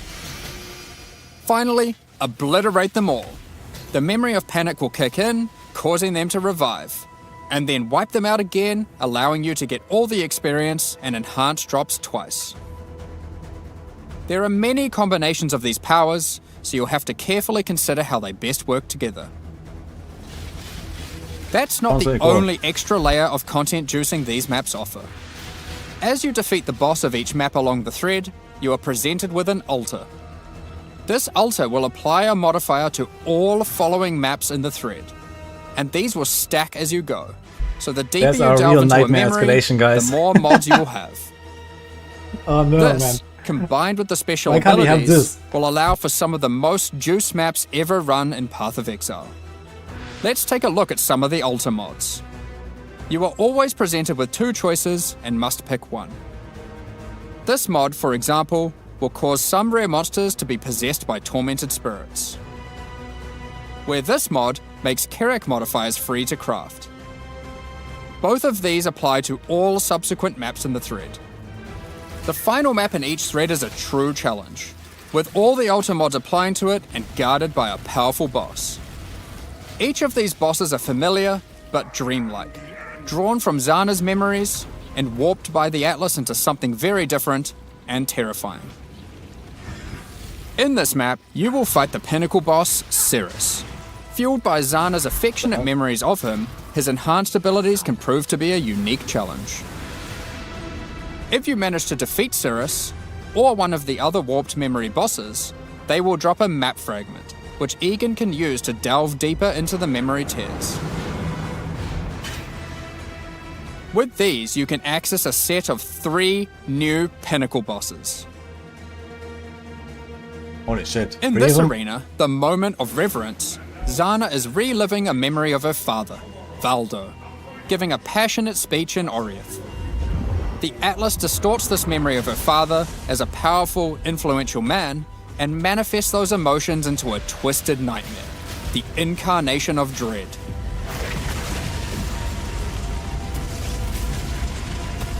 Another memory created is the incarnation of neglect and the incarnation of fear.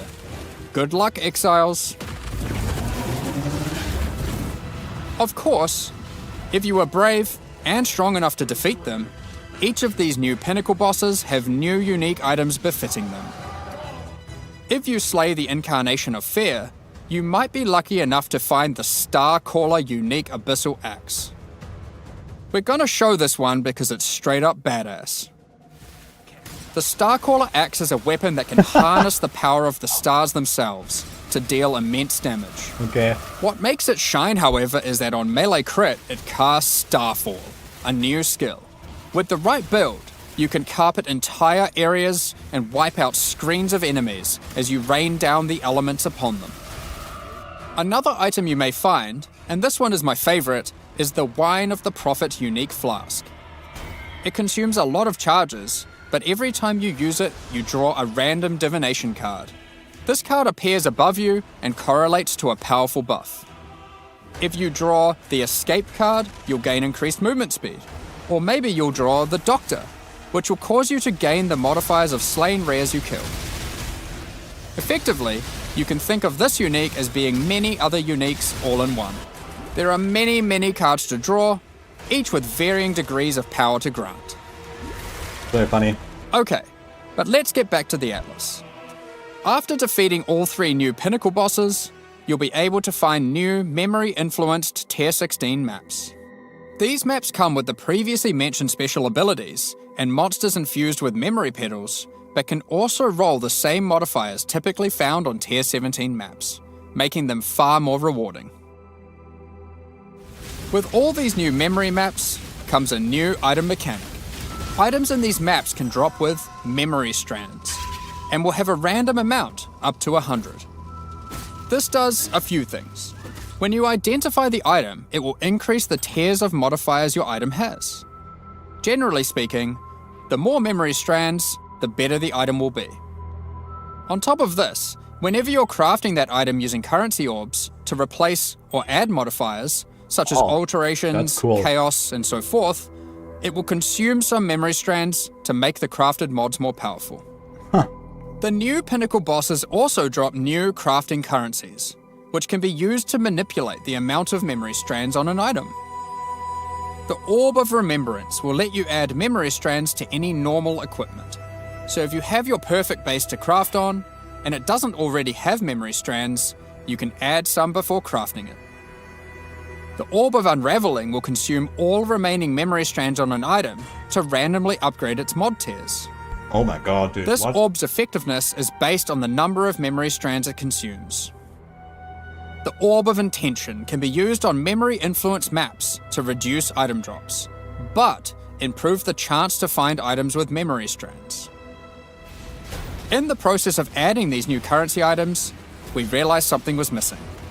The Shaper and the Elder did not have their own Exalted Orbs. This has now been rectified, Both bosses now have Exalted Orbs, which can add their influence to an item. Zana was there from the beginning, when the Shaper Pinnacle fight was first added. She helped defeat the Elder, and she was a critical part of the Conqueror's storyline. Now, with all 6 influence types having their own Exalted Orbs, the cycle is complete. It's almost as if we could now do some sort of new, epic, unique item to interact with them. In other news, there of course has to be Atlas passive tree support for this new in-game content. Let's take a look at a few things we're adding.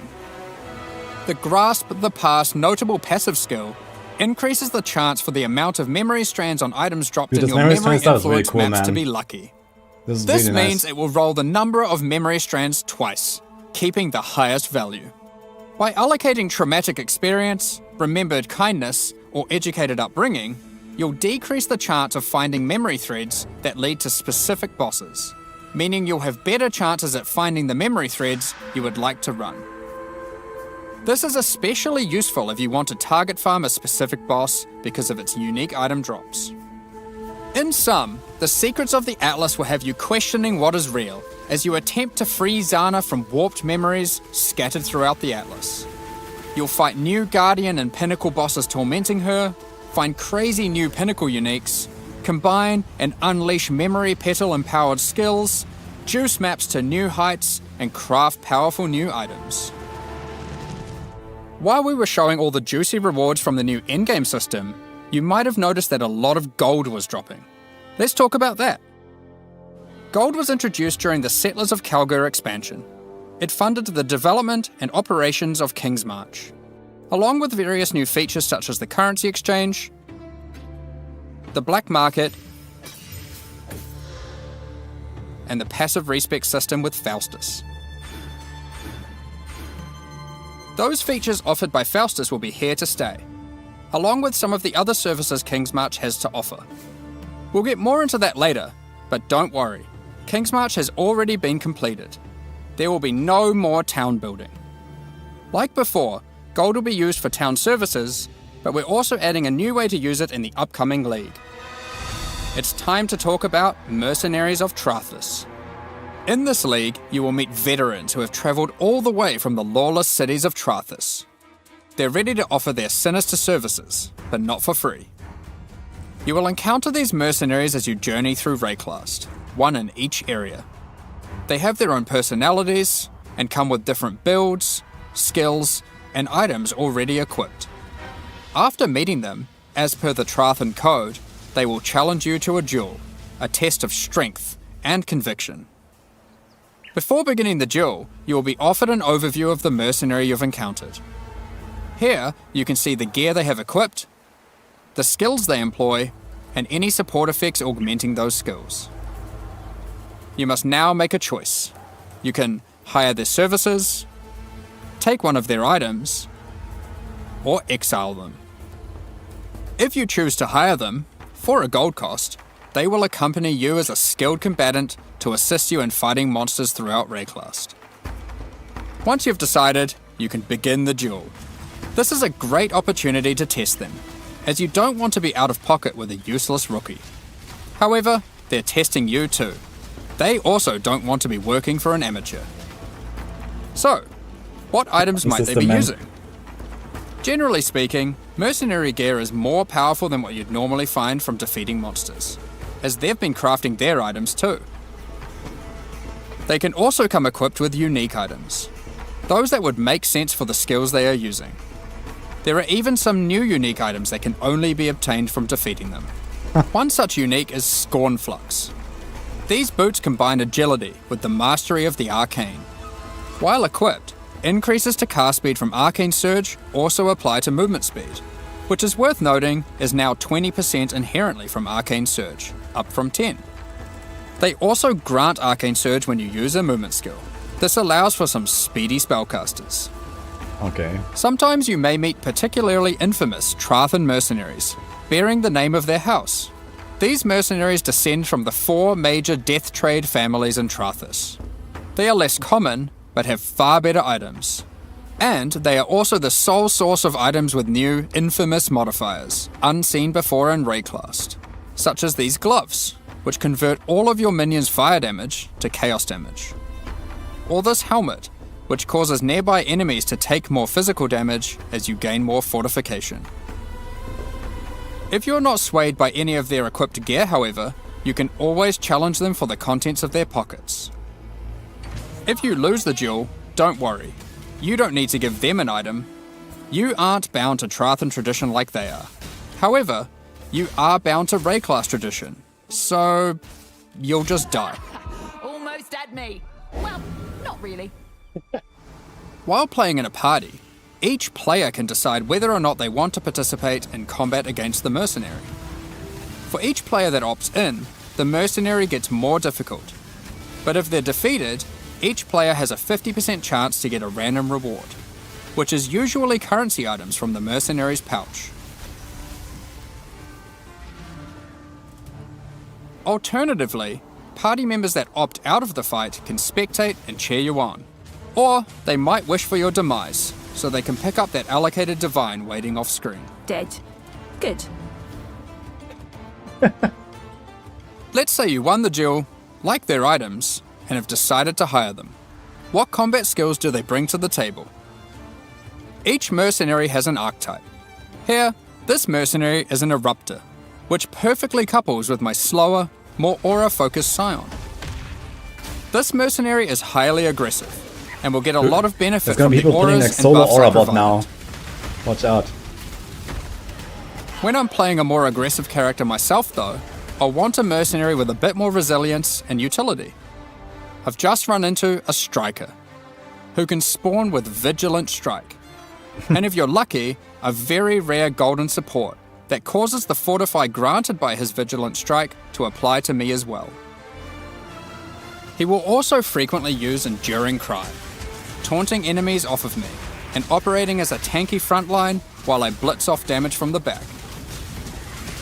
Sometimes when you fight a mercenary, you may notice the skills they're using are different from normal. For example, this sniper is using a Trathan version of Siege Ballista. If you're lucky, you will be able to select it as your reward when challenging them, then defeat them and they'll drop the Trathan gem as promised. Okay. You can only have one mercenary accompanying you at a time, but up to 3 total in your service.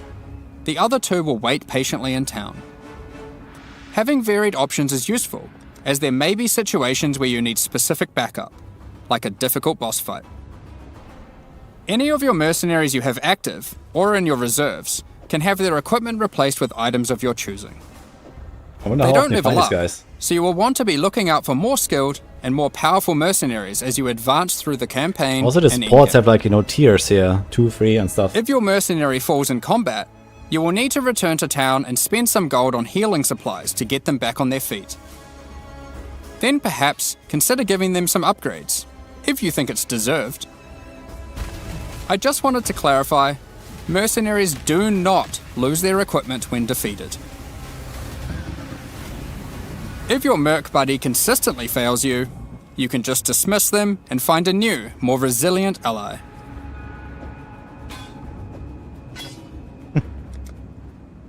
You walk your path, I'll walk mine.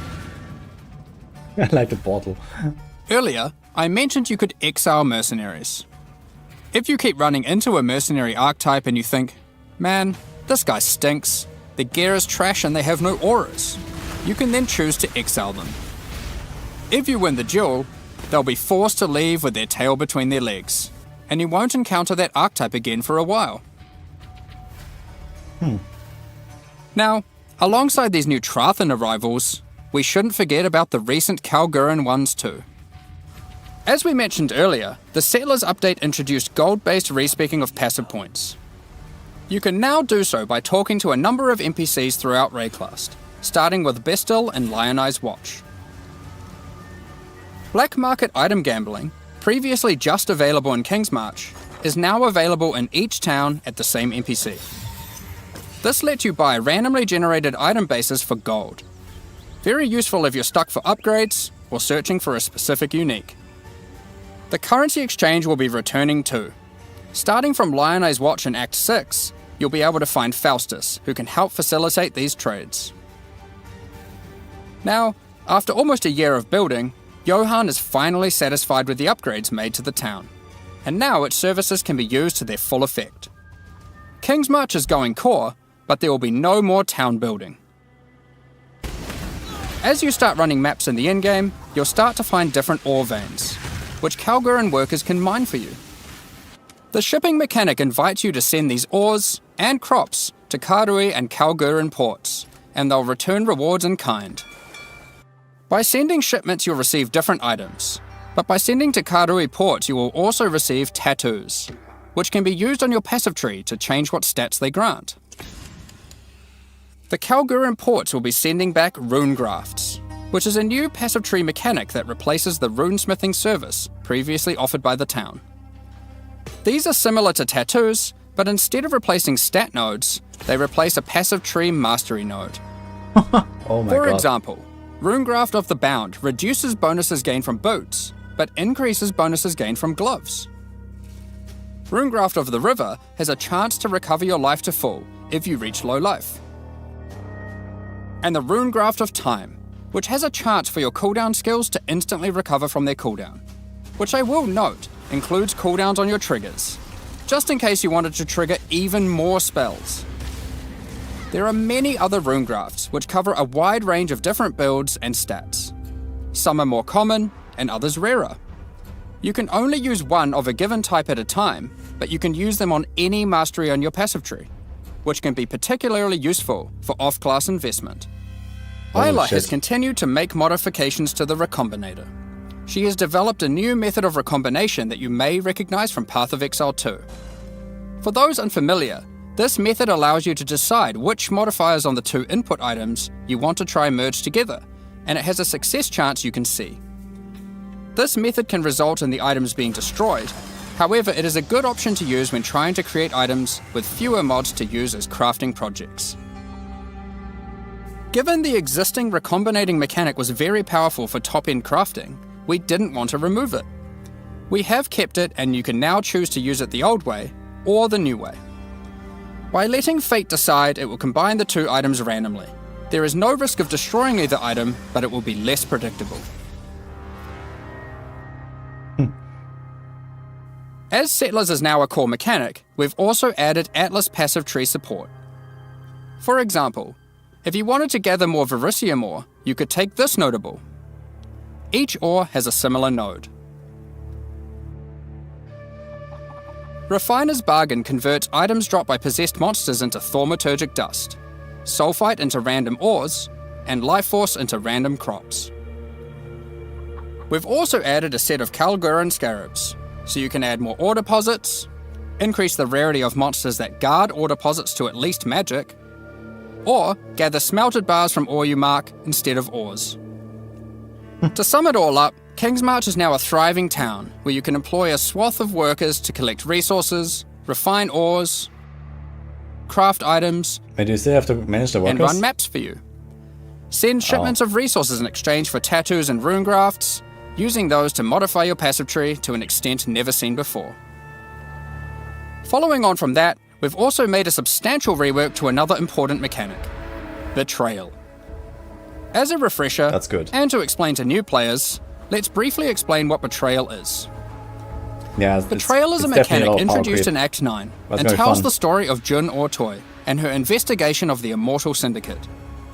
This is a mysterious group of exiles who can seemingly come back from death. You must help Jun to uncover their leader, the Syndicate Mastermind. The Immortal Syndicate is organized into 4 divisions: Transportation, Fortification, Research, and Intervention.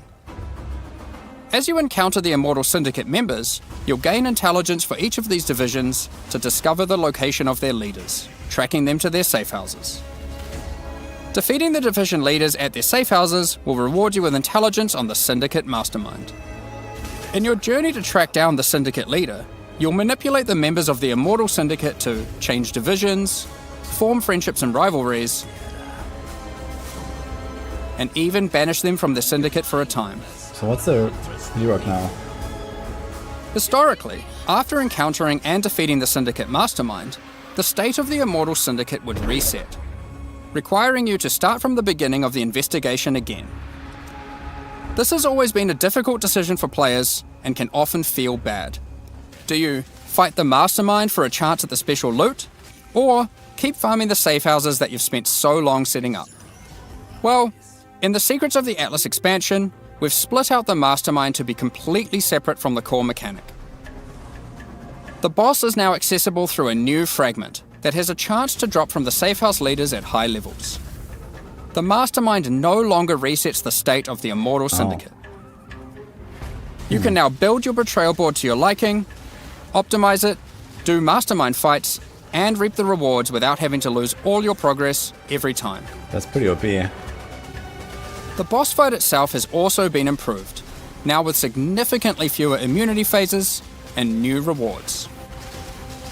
By the way, if you're a new player to Path of Exile 1, don't worry about all this detail. This content is optional, and you can discover and engage with it at your own pace. The Mastermind still has a chance to drop a Veiled Orb, now renamed to Veiled Exalted Orb. Veiled Chaos Orbs are being re-added to other safe house leaders. Nice. In addition, the Mastermind now drops the new All Flame Embers. All Flame Embers are map fragments that replace monster packs in in-game maps with different types of special monsters. These packs have unusual properties, compositions, or rewards. For example, you might use the All Flame Ember of Kulamak, which replaces packs with Syndicate monsters and their leaders, who revive after the map boss has been slain. This might at first sound annoying due to backtracking, but these monsters when revived are far more intense and rewarding. It is our intention with All Flames to provide many different types that combine with other mechanics, multiplying with your existing modifiers in new and interesting ways.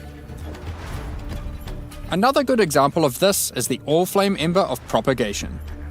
When slain, special rare monsters added by this All Flame here will spread their modifiers to other rare monsters in the map.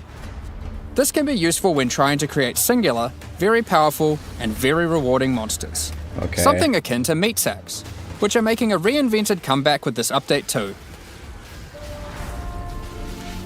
Another is the All Flame Ember of Resplendence, which adds monsters that drop no items, but when you slay them, you get buff stacks of increased quantity and rarity to enhance the drops of all other monsters. All Flame Embers can be placed in your map device like scarabs, and used in conjunction with scarabs to further customize your maps. We're looking forward to seeing which combinations players find to enhance their maps. Perhaps you'll use all scarabs, all flames, or maybe mix and match. It's up to you. The Mastermind's unique items have also been improved. The veiled modifiers generated on these items are now from a custom pool exclusive to those uniques. Bitter Bind Point, for example, can now have various Spectre-specific outcomes, such as +1 additional Spectre. Aside from improved rewards from the Mastermind, all the safe house rewards have also been rebalanced. That's cool. We've done a pass on the crafting sprees at the end of many safe houses. For those who aren't aware how these crafting sprees work, I love the gup crafting, man. It's so much There's fun. a crafting bench with an item in it, and a bunch of currency. There's a limited amount of time, and your only objective is to craft the best item possible before the time ends. One of the problems that 90 seconds. the crafting sprees have is that they often require you to have specific items on hand in order to best maximize your result. But how are you supposed to know that beforehand? In order to solve this, most of the crafting sprees now offer pre-generated items. This has also allowed us to add much more powerful crafting options in each spree. Let's take a look at a few examples. In this spree, a randomly generated amulet or ring will be waiting for you. Test your crafting skill or luck with this Reflecting Mist crafting spree, and see if you can create something worthy of Kalandra's This is praise. really cool, man. I love this. And in this spree, you will find a pre-generated unique item, and a new kind of orb that resembles a Val orb, but not quite the same. Normally, you can only corrupt an item once, but uniques in this spree can be corrupted and re-corrupted as many times as there are orbs. This orb also allows you to get 2 corrupted implicits, and has a much lower chance to brick the item. It can be a very useful tool for seeking specific corrupted implicit outcomes. Of course, if you push your luck, you can still ruin the item. There are also crafting sprees where you still need to provide an This is item, amazing. but those items are generally more accessible and it occurs less frequently. This one allows you to bring your own normal rarity item, then just go ballistic with a whole ton of scouring orbs and orbs of chance, hoping to get your ideal unique. For most sprees, the rank of the syndicate member increases the amount of currency provided, the quality of the pre-generated items, and the time allowed to craft your item. Aside from the crafting sprees, there are other new options too. If you love gambling for currency, Betrayer's gonna be nuts. how about you try opening Varici's Emperor's Luck chests? These work just like the Emperor's Luck divination card and provide full stacks of currency. If you're lucky enough, unlike me, you could end up with a whole lot of divines. A stack of Betrayal mirrors is a gonna good happen. source of veiled items. How much should I stack? Veiled items have some important quality of life improvements in this expansion too. All of the crafting bench options normally granted by unveiling items are instead now moved to the core game, so you don't need to run Betrayal to unlock them. They are instead found at the entrances to boss rooms and in-game great. maps. On top of that, you no longer need to speak to Jun to unveil items. You can just right-click them, or the equivalent on gamepad, and select which veiled modifier you want to unveil. Nice. Overall, Betrayal is now much more streamlined and more rewarding. Happy interrogations. Shut up!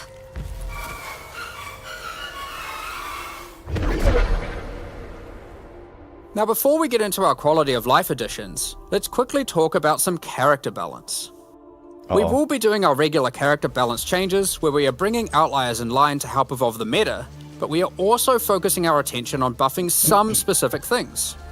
This includes spellcasting supports that specifically enhance self-casting builds, channeled spells, adding new options to the Guardian, Berserker, Elementalist, Saboteur, and Champion Ascendancy classes, which include some favorites from some of the alternate classes from my Legacy God. of Freesia, and buffing a whole bunch of transfigured gems that never really hit the mark.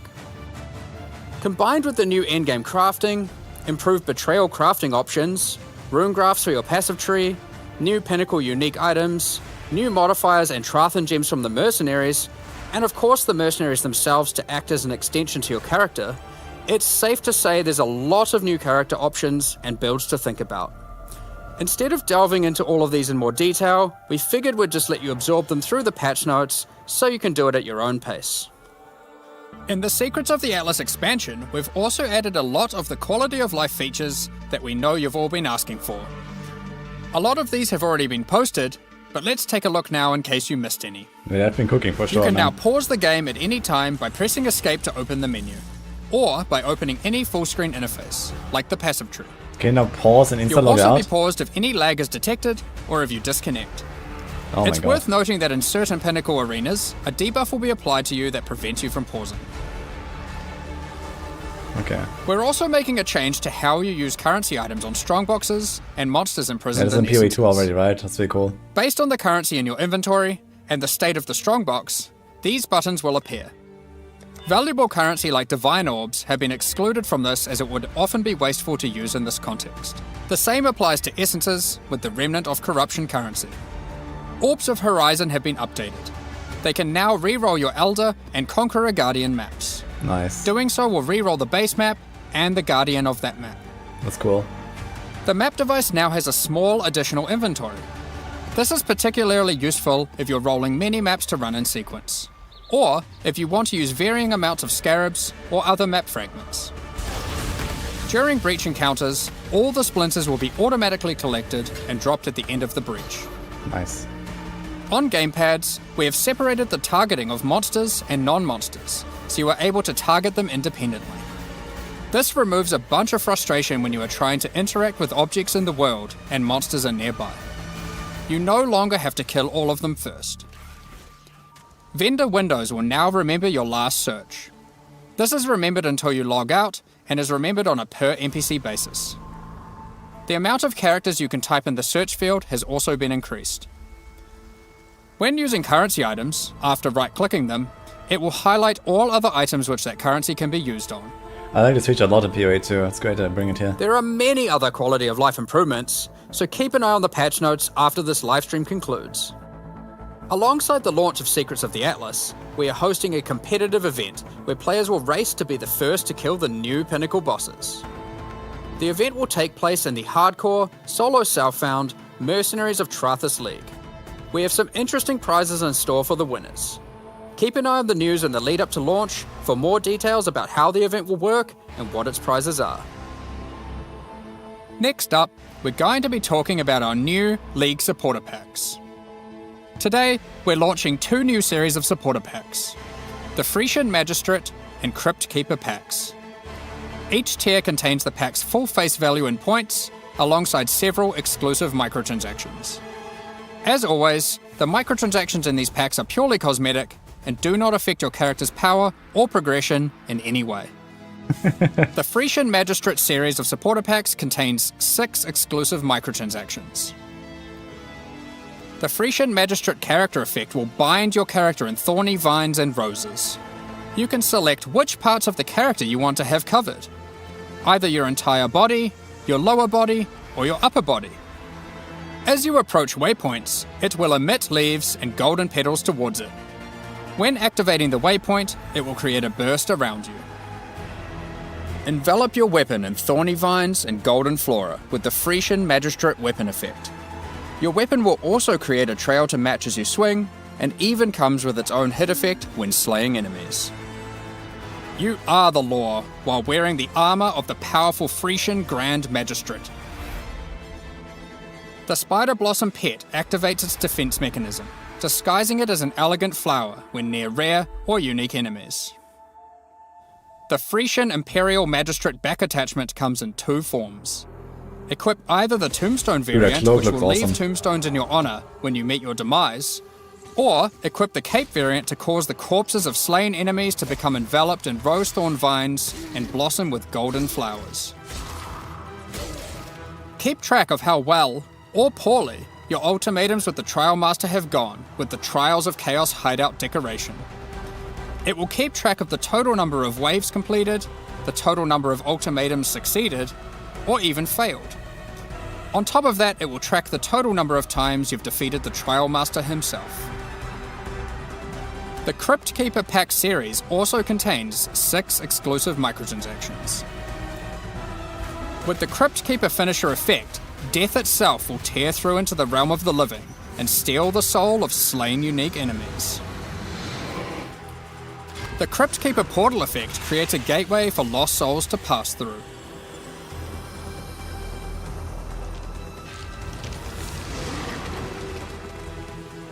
Become the true master of the undead by wearing the hallowed Crypt Keeper armor set. It comes with a more armored helmet variant and a creepy mask with a spectral hood. Looking to have some fun during idle time in your hideout? The Burrowing Bramble Bash hideout decoration will test your reaction speed as you try to whack as many Devourer heads as possible in the shortest time. It also comes with a scoreboard, so you can try to set new records to show off to your friends or just visitors coming to trade. Equip yourself with the Ghostly Dead as you ride the line between the living and the dead with the Sacred Crypt Keeper back attachment. The Sacred Archives map device resembles a magical library with the works of scholars that come to life when you open a map. This map device tracks how many of each core league you've completed in in-game maps. These packs are now available for purchase on both PC and console, and will remain so during Path of Exile Mercenaries of Trathis. Additionally, any microtransactions from these supporter packs will be made available for use in Path of Exile 2. Meanwhile, the Paladin and Penance packs leave the store forever at the launch of the Mercenaries of Trathis League, so now's your last chance to purchase them. Additionally, the Dawn of the Hunt mystery box will be made available for Path of Exile 1. If you have already unlocked any microtransactions from this box in Path of Exile 2, you will of course immediately have access to them in Path of Exile 1. Thank you so much for your ongoing support. We're just about to start the Q&A with Ziggy D. Afterwards, we'll post the full patch notes for Path of Exile, Secrets of the Atlas. Okay. With release at the end of next week, our community team will be posting crucial information you'll don't lag. need for the release. Keep an eye on the news. Thanks for joining us today and checking out our latest developments. We're looking forward to dueling mercenaries. What's going on? I'm gonna lower. Fighting new pinnacles, exploring the new crafting systems and character builds next week. We'll begin the Q&A shortly. I think it's their stream. F. Yeah, patch notes so after please get your Q&A. questions ready. Q&A lasts a while. I'm gonna listen in a little bit. I guess we're gonna have like some of the interesting questions at the start usually. But the stream is just crashing right now. The extremely complicated game becomes even more complicated. Let me try to F5 this. I mean, honestly, this looks amazing. Like, I like the new crafting. I like the betrayal crafting as well. What is going on? I guess it's just me. Welcome back, Exiles, to another Lags. Okay, they're all lagging. expect Okay, very large Q&A. so it's not me. Totally forgot this was today. Hi, Miko. All that we have to cover for Secrets of the Atlas. I am, of course, joined by Jonathan and Mark. Welcome back, folks. Thanks for chatting with us once again. Always great to have. You've never taken off for a league start, but this might be a first. I guess it's gonna be a lot of hype next Friday for sure. Yeah, cheers. Looks very exciting. Yeah. New bosses, That's it. the new There crafting. was a Like, lot I feel like this was always like a problem a pressure bit like in on this Period one for 1. you You know, in guys. some leagues, okay, we had like a lot of like cool crafting and so on, like, you know, Harvest or something. But then we also had like a lot of leagues where it was always better to like trade for items instead of craft and so on. And, you know, like there was still so much RNG. And now with this like new memory strand mechanic, you know, it's like less crafting and less spaces you have to find, but then you get like better results. So it sounds really cool. So they're trying to like bring some of the good stuff from PoE2 into PoE1 now, and also like all the quality life stuff and so on. You know, thanks most, by the way, appreciate 10 subs, dude. Yeah, I'm not gonna play the Zev, since, you know, I'm so rusty right now. I'm just gonna play a softcore trade, but I will, you know, usually I don't trade much at least. Gonna take a build that looks good and start blasting, and we're gonna take down new pinnacles or something. Yeah, I think we can't listen to anything right now. It's like super laggy. They're still lagging, so okay. Sort of like, you know, our best people It's to be not able me, to it's you. merge sort of approaches definitely way better. And so now we've kind of got that, and like, Oh, we hear something. you know, now that we're back to sort of fixing deadlines again and everything like that, I think it will just like go a lot smoother, and like, you know, I'm pretty happy with You never got to play like, Presium. you know, And to be honest, effectively that we kind of got our oh, technical difficulties. Okay, so they know. Okay. Yeah, to be honest, I don't like the settlers mechanic that much. I'm glad that there's no more building, but I also don't like that, you know, for example, they kept the exiles that run maps for you, which were pretty shit, I think, until like very high level. And I just don't like the idea of that. But okay. I also don't like the shipment stuff, to be honest, but alright. I guess if you do it once in a while, you get some stuff, sure. Right. They have a learning scheme for technical difficulties. Yep. They're prepared.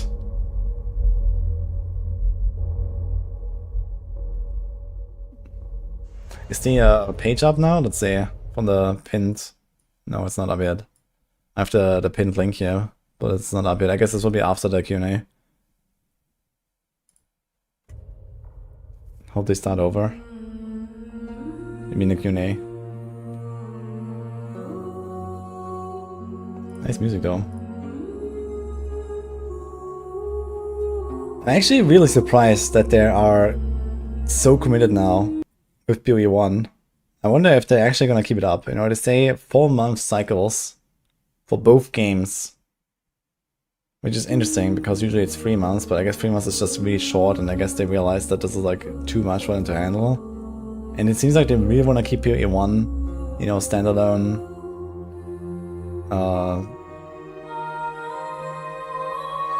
You know, alive, basically, right? I think it's the only way to please both crowds. Yeah, I guess so.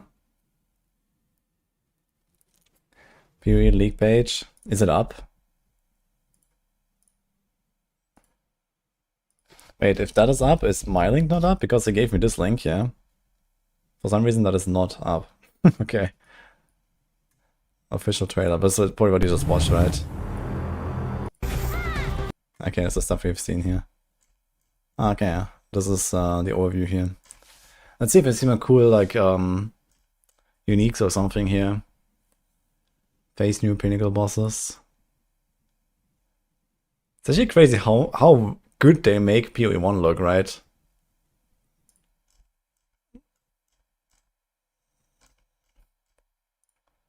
Click here to reload. Okay, F.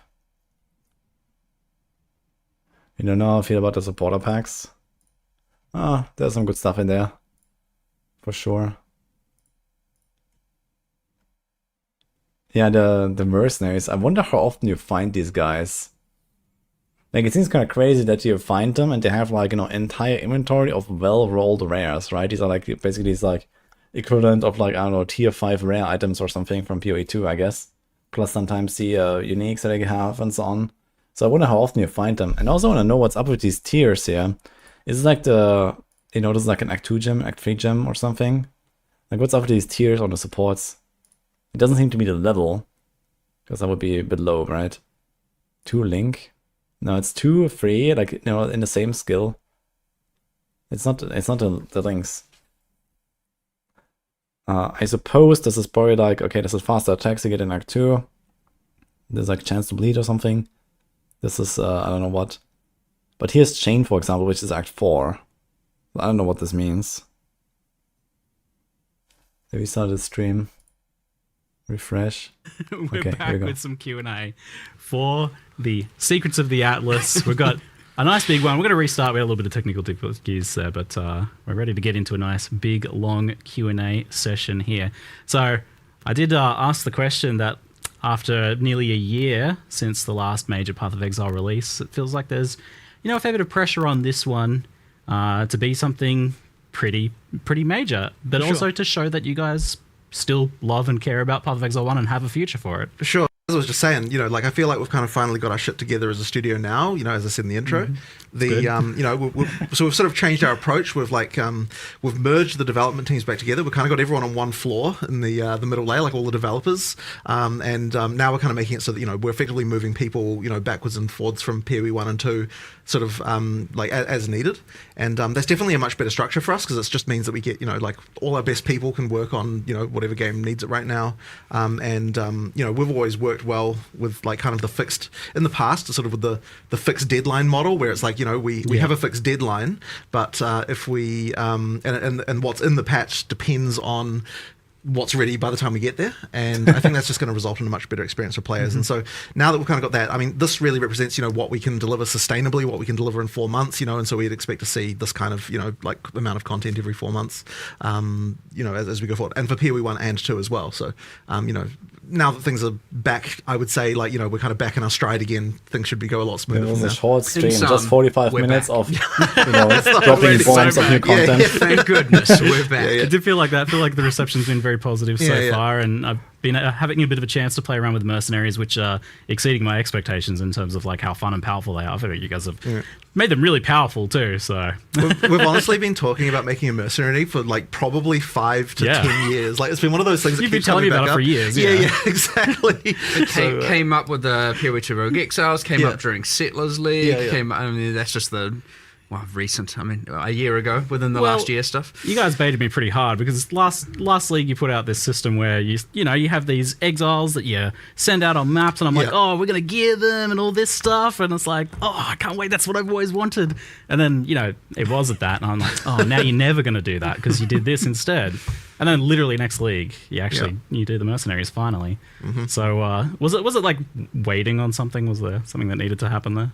I guess it was more just a question of having a good design for how it could work. And, you know, there was a couple of other things. One thing that wasn't really mentioned in the video very much is that the mercenaries do count as half a player for the purposes of drops and monster difficulty.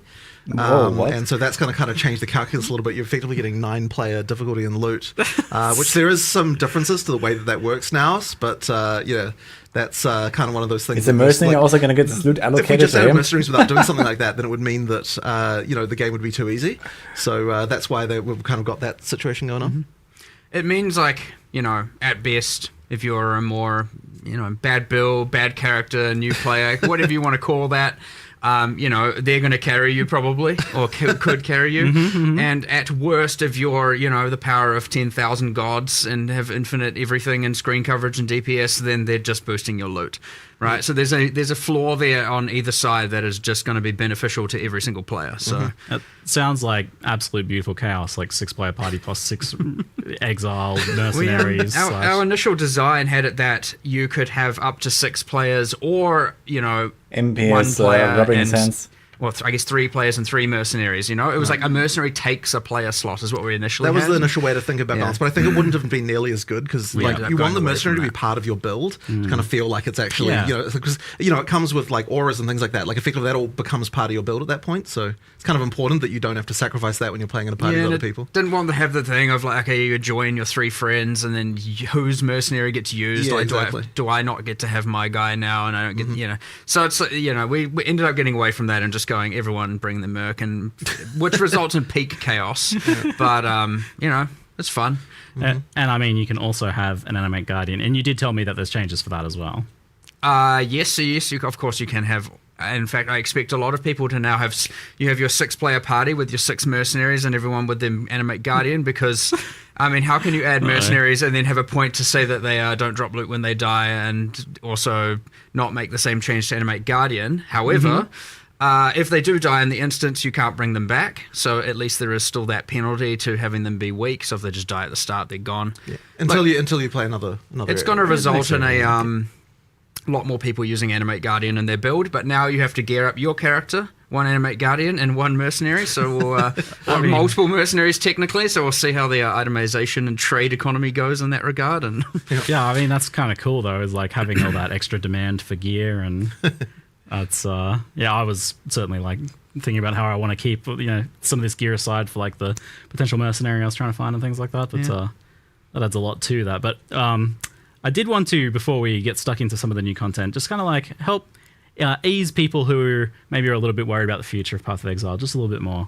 So this is what you hope to be able to deliver every 4 months, and you've got a much more strict kind of like approach to that now, where you were saying to me like, well, if this thing that you're talking about is not ready, then it's not going in there. Yeah, exactly. Whereas before you would push the date, I felt. Exactly, 100%. So we've been in the kind of push the date mindset, I would say, for like a couple of years now. Yeah. And in the past, we were never like that. We were way more strict with it. And I think it was definitely beneficial to do that. The issue was it was so hard to develop PoE 2 at the same time when we had all that stuff. So now that we're kind of like in the mode where we can support both with the release frequently, it means we can kind of go back to that model. And as I said, I think it'll just be way better. I just want to make sure we are always going to be that whole like plus or minus 1 week flexibility, because you have things like there might holidays, be like exactly. conventions, right. clashes with things and all that. So obviously you get that just before we get held to the strict to the day 4-month thing. But yes, it is the goal. 100% you go back to that. I think there is it is very, very important that you have, as a player and a long-term player of a game, of which many of our players are, you have that consistency and you know what to expect, and you can be like, yes, I've played for my month, I've played for my 2 months, I know I can just, stop for 2 or swap to the other game, do that, and then I can know it's going to be coming again in 2 months, instead of that just like... there for me again when I need it. that like unknown is very sad, honestly, as a developer and as a player, and I certainly don't want to do that ever again. I imagine it has a toll on the team in terms of them like knowing, because it's hard to make content, I imagine, and just not have it get shipped. No minion players because the date's I mean, being pushed out. The mercenary is not exactly a minion, right? Like actually prefer that. You don't invest into minion really stuff. like deadlines. It's honestly a variety. Their own guy. Yeah. And you mentioned blending the teams together. That's like a big change. Whereas before you were explicitly trying to separate them, and there was the question of like, well, there's problems with that, right? Yeah. Well, so I mean, we had problems when they were blended originally, like years ago, where PoE 2 wasn't getting like it kind of wasn't working because that deadline was so far out that it kind of works. We had to split the team to get PoE 2 shipped at that point.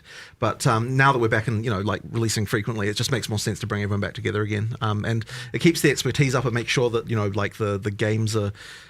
There's just technical things like making sure that the engine is like in sync for both games and that kind of stuff. Like, there's just so many elements that make it better to have everyone merged together, I think. I imagine it helps with the cross-pollination between games. We just got pausing, which is for sure. one of my most wanted quality of life improvements, that's a phenomenal announcement. But I certainly see people asking about things like WASD and stuff like that, and this support for the future is... Unfortunately, WASD just can't really happen because, well, okay, I say that, but that's the thing, right? So effectively, so in order for WASD to happen, we would need to be able to change the rigs over to the PoE 2 character rigs. In order for that to happen, we need to get all the micros ported over, and then we'd need to port all of the armors from PoE 1 over to those rigs as well. So it would be a really long-term thing. Yeah. There might be a world one day where that can happen, but it's certainly a long process to get that to happen. That's what I was kind of wondering is, like, do you envision a situation where Path of Exile 1 is, like, warrants that sort of massive effort in a year or two or something like that? Once we've got all the microtransactions ported, which we're doing anyway, then it wouldn't be like so bad. I mean, it would be a lot, but not like, not like completely unreasonable. So it's a thing that could happen, but yeah, it's a lot of effort to get that feature. So the main reason to do it isn't even for WSD. It's because we've been pretty unable to make new combat animations for PoE 1 for so long due to all of the problems with the rigs. So if the main reason to do it would be that we can make like new actual melee skills properly again. That would be the reason. I mean, hopefully we can get to that. It's just it'll take a while though. A lot of the skills you notice, and if people have been playing PoE 1 for years, any of the new skills we add often just reuse the same animations. And they're not exactly the most modern things in the world. Not so much you can do with it now. You don't get to do the cool custom flurries with like your swords and combos and all that kind of stuff, and I mean, you still obviously have Cyclone, where you just spin in a circle, and if you remove all the effects from that, you're literally just on a pivot doing this. It looks a little bit silly, but I mean, I am keen to do it though. Like it's just it'll take a while. Yeah. It's I feel like I notice the kind of an increasing disparity between like the bosses in PoE 1 kind of like pushing further ahead because you have a bit more freedom, I guess, to use more modern. Well, the bosses are new, like new content, right? So they get to just and the engine's the same, so you get to use all the modern tech for completely new content. So they're looking like better and better and better, but the players are kind of staying a bit behind. So don't need to rig anything to the bosses. They don't need to equip 10,000 microtransactions, thankfully. So that's a unique challenge for you, but it seems like you've got a plan of kind of like how to approach it potentially. Sure. Yeah, all right. So while we're on this kind of like frank discussion, is like something that people often have been mentioning is this idea that like maybe they love Path of Exile 1, but they're not that interested in Path of Exile 2.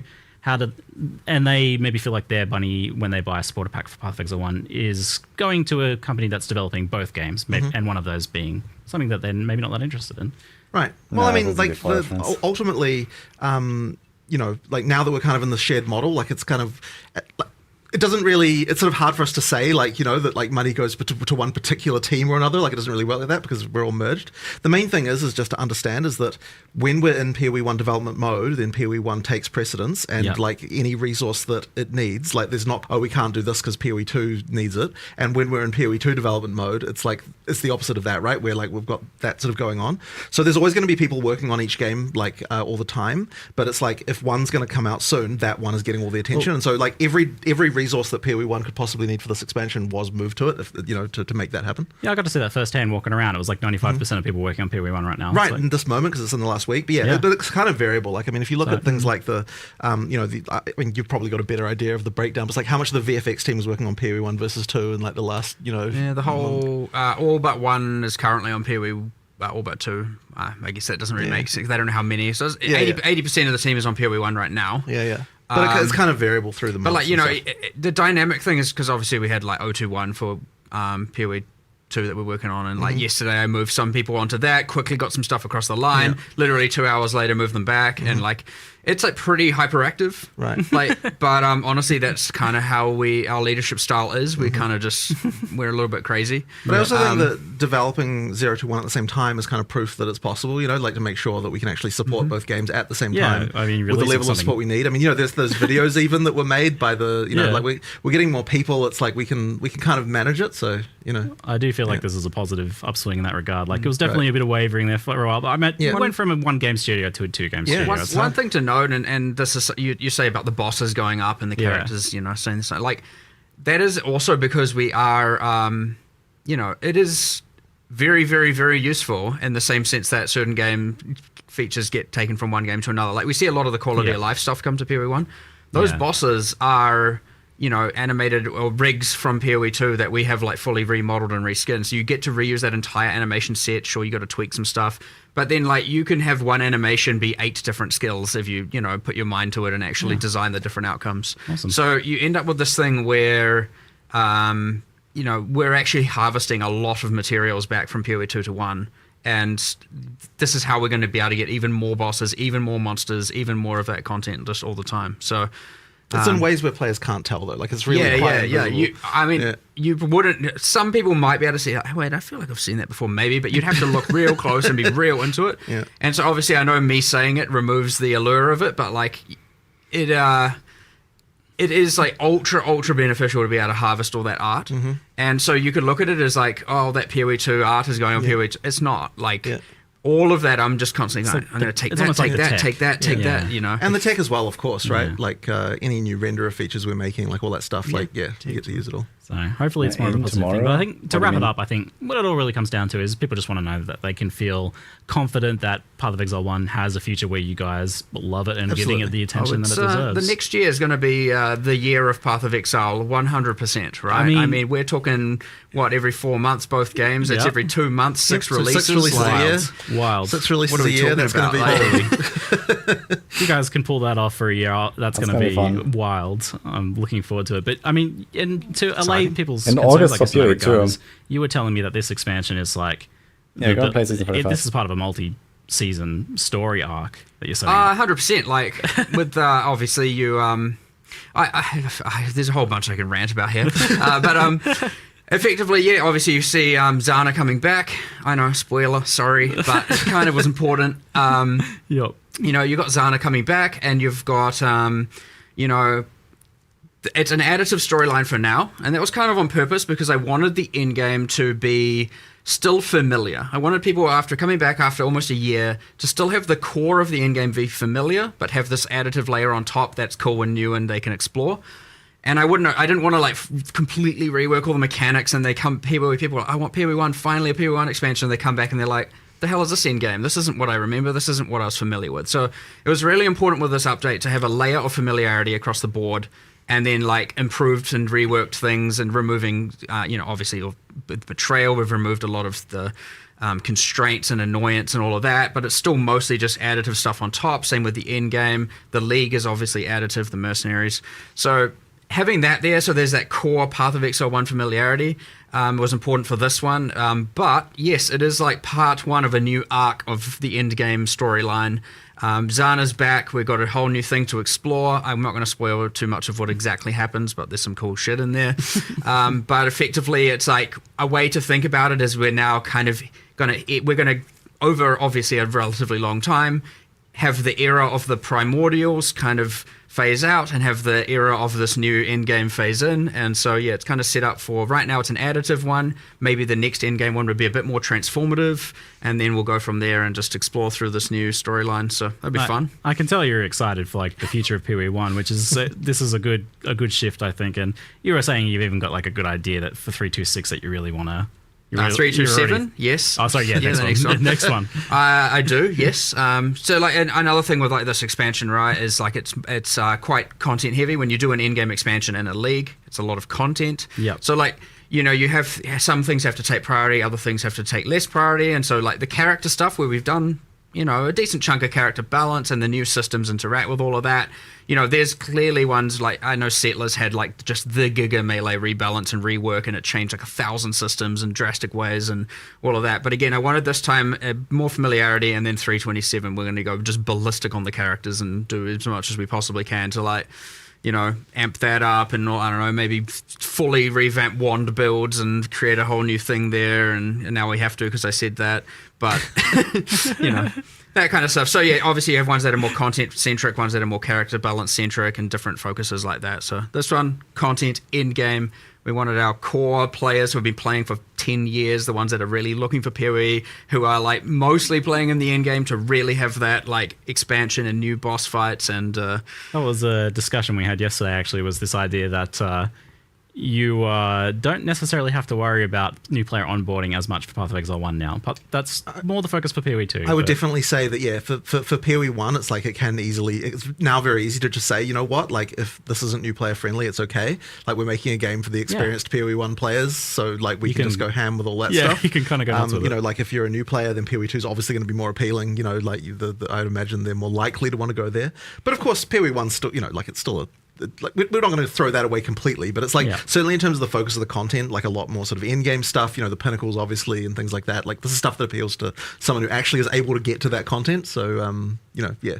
Of course, you've still got the leagues, you know, the mercenaries. I think you were initially, when we first told you about it, you seemed a little bit like, oh yeah, I don't know how big that's going to be. But then when you actually played it, it's like, you know, it's quite a thing. Yes, it was beyond what I expected playing it. Right. Because I brought up a concern after watching the reveals that I felt like there was a bit of a gap, some disparity in kind of what you revealed once I got the sense of like what was Secrets of Atlas versus Mercenaries of Trathus. I had some concerns. I was like, okay, so the Mercenaries thing seems like really awesome, and that kind of is like, by the time you get to endgame, you've kind of started to explore a lot of that. And, you know, there's still more progression beyond that, but that's like, it's not necessarily like a ton of new content for that mechanic beyond that. And then you've got this new Secrets of the Atlas system, which starts at tier 14. It's very endgame pinnacle content focus. So I'm like, it feels like there's kind of a gap there between tier 1 and 14. But you mentioned yesterday after that discussion that maybe you've changed it. I initially was like, you know, people are coming back after a long time. They're going to come back, and yeah, some people have been playing, but like the majority of people haven't, and they're going to come back, get to that end game, and be like, all right, let's get my footing back, refigure things out. Obviously, Settlers is there, but I understand a lot of people have experienced that in the last year, so that's not going to feel too new, but there's a little bit going on there. You've obviously got Betrayal, and then yes, we have our whole like certain scarabs up, certain scarabs down kind of balance, which I will note, by the way, only a portion of which will be in the initial set of patch notes. We'll have more scarab changes coming soon. Patch note expansions to be announced. People who, ideally, our PoE 1 players know by now, we get a little bit feral and we just go to the end. We go till Friday of the release date for our balance changes, so not everything is there, but a lot of it is. You know, there's all those changes, and I thought, yeah, it's all good. What we'll do is aim for the people who really want new pinnacle fights. Like, when we added the tier 17s, they were a bridge between pinnacle and uber pinnacles. So they weren't even the kind of highest tier of difficulty in the game. And you could argue these aren't either because they're pinnacles, but they are a step above the existing pinnacles. They are a bit harder. That being said, of course, just to clarify, there is a quest version of them where it is you get to tier 14s and you will find them deterministically and get through all three of them. Just for the narrative, you get to explore all that. They're easier balance. And then you get into farm mode where you get the true rewards and the true, you know, difficulty test. But, yeah, as you pointed out, I thought that would be all right. And then you did raise your, like, but what about between tier 1 and 14? It's not going to feel very new. And it was like... Yeah, where's the content? Yeah, fair enough. So, yeah, we made some changes, of course. And as much as now in the live stream it says we're introducing it at high tier maps, that is where the story is introduced, so to speak. But we're now adding a bunch of trickled stuff beforehand, all the way from, like, tier 3 maps, where you're now, you're finding those memory influence maps, or the influence by the originator, as it said. You're getting the memory strand items, which are very useful for actually finding good item drops and crafting as you're going through the end game. And so you're getting that all the way through. For that. It's going to be so cool. And then, once you get to the higher tier maps is when you get into the actual pinnacle storyline with the new 3 pinnacle bosses. So yeah, I mean, look, straight up, it was just like what we thought was good oversight, but like, this is always what happens. I think even Jonathan mentioned earlier is that often, when we have these podcasts and interviews, it's just like half the time we end up discussing stuff that we're then going to go and change the day after or the day of, and that's exactly what we end up doing. I feel like something always comes out of the Q&A. You usually do some sort of live development during these, which I love. mean, introducing something a bit like project potential. And happening so rapidly and coming together very much, all together at the end. It's impossible to really. So basically, you're gonna find items with memory strand on it, and that improves the rolls that you craft on the item. So it gives like higher tiers and stuff. And then it goes live, and then we address it then as well, and stuff like that. Right? It's just like very, very, very crazy. But again, that's I kind of think that's the magic to it, and what allows us to do so much in so little time.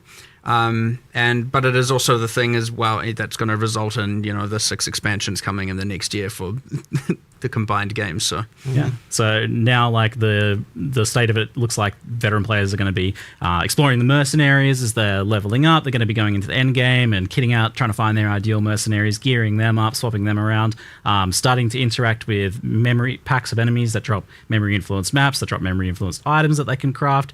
Which I'm excited about that as like a progression, that crafting system with the boosted craft. And that was, you mentioned like a way of kind of getting the tiering system into Path of Exile 1. The initial idea there was like, how can we get the tier 2, tier 3, tier 4, tier 5 item drops from PoE 2 system into PoE 1? And it was like, well, why don't we just do it in the new in-game system? And then we're like, well, we can have more granularity. It can go all the way from 1 to 100. There's not really much point not. And so you're finding better items. Like every time you pick up these items, it could have a set of full tier 1 modifiers. So that was the initial goal. And then, it was like, well, may as well. Like the crafting orbs can just consume it as well. Now it's worth getting into that specifically. The basic crafting orbs all consume it. And right now, like, we don't have fossils and harvest and stuff do it, but it is our intention to implement that. But it's a bit scary. There's some OP there for sure. Merlin is lying under my table right now. Systems interacting and Yes, interweaving. please. Now, what we're finding right now is that you actually do that crafting first, then you consume the memory strands for like the final exalts and final applications. And that is something that is happening internally, and you're getting some pretty insane outcomes there to guarantee like a T1 mod on your final exalts and stuff like that. But yeah, if we were to do it the other way around, you'd probably end up having it be very much using all those systems. So before we turn that on, obviously we're going to review every single thing and make sure we're definitely happy with everything, because it is a very complicated web of craziness. But Actually, that was a question I was wanting to ask, was like, how do you even make new crafting systems for PoE 1 at this point? Like with all the various intricate, do you just kind of like make it and You just cross have your to. fingers? You just have to effectively Send it. just take the chance and just come up with what you can do. Because pray. if you worried about literally everything, you'd never make anything. Yeah. So you have to on some level. But it's the same with uniques. It's the same with new character systems. There's so many variables that you kind of just like, here's a thing. let's see what happens. Yeah. Oh, Yes, exactly. that's kind of broken. Great. It's fun though. It's just fun. So you've got this progression system now, which sounds phenomenal. That sounds like a really nice improvement to just to like there's a puzzle box while here on we're the- exploring the various changes you've done to things like the massive In the overhaul to Betrayal, for example, That's and one like I the new also have. Scarabs, those new systems, the integration of like the previous content that's gone core, and then you get to tier 14, and then it's like new story kicks in with the Secrets of the Atlas, the memory system, and that uses the kind of like the idea of those memory threads. Yeah, we had what was memories before. Yeah. So that was like there was Alva's memory and all of that, and they had kind of different things. You couldn't juice them, but some of them gave pretty specific rewards, and a bunch of them were worth absolutely the nothing. lack of juicing kind of meant that they didn't really have a good place in the end game, though. Yeah, there was only a couple that were kind of worthwhile. We were like, we didn't really give that system justice, so like let's kind of use that as the baseline for the new memory threads, except we 100% allow full juicing. Yep. And make them more unique, have the alter mods at the end of each run, and then have the new influence mechanic. And then what we did is we took all those memories and we were like, I think it was Octavian actually who suggested it, was like, good job. Put all those on Kirak. And so all the Kirak missions that can now be offered, since Kirak also couldn't be juiced, Kirak missions now can give you all of the things that appeared on those memories before, which it gives him a unique thing that he didn't have before as well, and it can be more valued farming that. So 2 birds, 1 stone. Some love. That's good suggestion. Thanks, Octavian. And but yeah, effectively those, and then we're like, those memory strands, we don't want it to just be I'm doing normal mapping, then you find the memory. I've already tripped up now. It's this thing we were talking about yesterday with all the terminology. Memory threads versus memory strands. The memory threads. Again, once you're playing, it's a bit more clear. But we've got a bit of synonym thesaurus issues going on. You're doing the memory threads, and it's like, well, we want to be able to do that experience without just having to go, okay, I don't want to have to run a bunch of maps, get a thread, have some fun, and then I'm back to just regular things. So we're like, well, once you finish the storyline, I won't explain exactly how that concludes because it's a big one.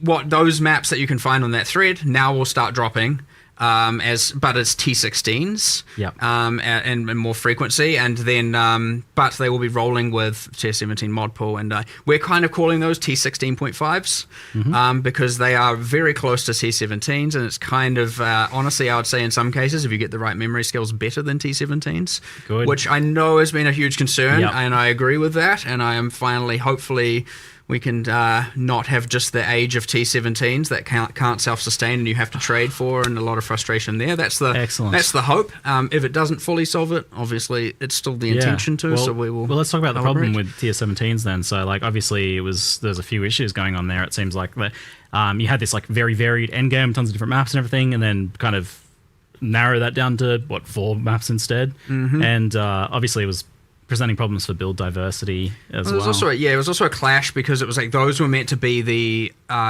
bossing way to get to the Ubers. Yeah. And it ended up being the juicing. And so then you have a kind of economy clash between people who want to farm bosses and people who want to juice.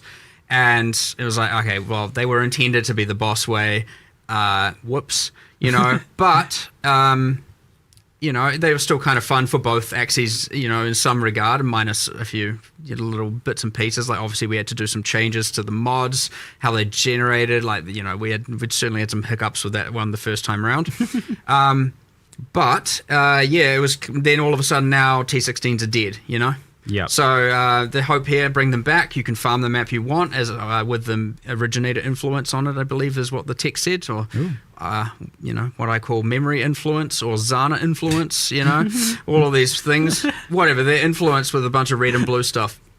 You get the pedals, you get the skills, but you get the div card you want, you get to farm the layout you want, you get to do the boss you want, and you don't have to deal with, Can you say somewhat definitively if like juicing is going to be happening at tier 16s again, or is it still going to be tier 17s a bit?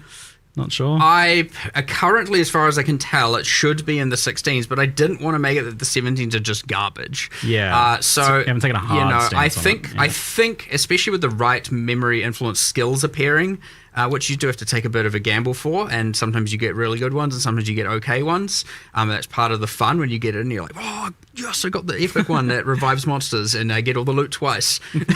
And then when you get that kind of thing, it's going to be like, okay, this is just 100% better. Like, how was it not? And then, of course, multiply that with all the All Flames and, there's going to be some madness occurring. Not Necropolis tier madness, but there will be madness. We have learnt from that a bit. Don't you worry about that. That was out of control on a level unprecedented. But still new tiers of madness. There's a question from chat about Atlas passive skill tree and with it expanding, like with all these new things being added to it. Is that something you consider as to like how many points you end up getting and those decisions like between things? I like the amount of points you get and the amount you can invest in a given tree loadout. I think that is correct. Still feels right. Like we do remove a little bit of nodes and we have added some, but I wouldn't we've added new ways to juice via the influence. We've added new ways to add more things to the All Flames and stuff like that. And there's new multiplicative things going on there. I wouldn't also then want to just be like, here's another plus 20% on the tree as well. Mm-hmm. I think that choice matters. I like that choice matters. And I think you should have to give up something to get something of the new thing, or have one of your loadouts focus on that and two of the others focus on something else. So, well, something else that sounds like it's going to help is you mentioned to me this idea that you might be getting more access to the content from the investment nodes that you're taking anyway via Scarabs, right? Scarab drops. Oh yeah, true. I mean, it was more of a SSF feature, but it will work for everyone. But both the map device where you apply like Breach League and a bunch of the nodes on the Atlas tree that are like, chance to have breaches in your maps, both also now increase the chance of you getting Scarabs of that league's type, which is kind of how PoE 2 did it as well with their leagues, where play the content to get the content. Get expedition to get more expeditions. Great. It's the same thing here. We just wanted to push that a bit more, give a little bit more agency and influence the Scarabs you're getting. That way you're getting more of the ones you want, because there are a lot of Scarabs, of course. And the Merc system seems actually a decent chunk of them, and you can I gotta say, some others. And we're just I don't really like Mercs in general, but it seems like every game has them now. May as well, and it just simply it is what it is. Value to the I like to be like more of the lone wolf thing. Why not? All right.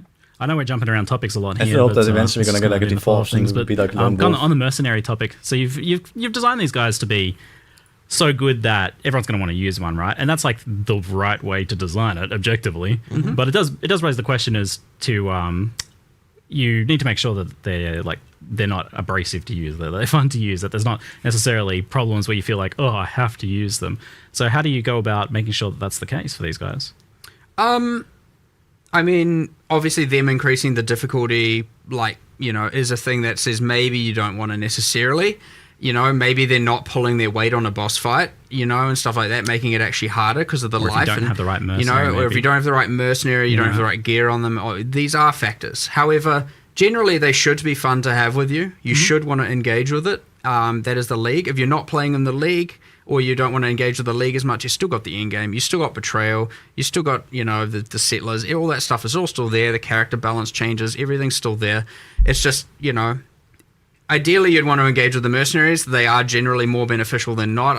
You would have to really over-level them and not be upgrading them for them to start being kind of useless. But the item and combat mechanic with them by itself is also, even if you're not hiring a mercenary, there's still, there's a source of items there. There's new things like mechanics that they've got going on with that. So, even that part is a thing in itself. Well, something I didn't realize from watching it and then even playing for a while was that, and I think the UI is getting improved by launch for this, but when they have the currency pocket, when you don't actually pick a currency from that, they give you all the currency from that window. Okay. Yeah, it's so. It was a bit juicier than I thought it was, actually. It kind of caught me by surprise.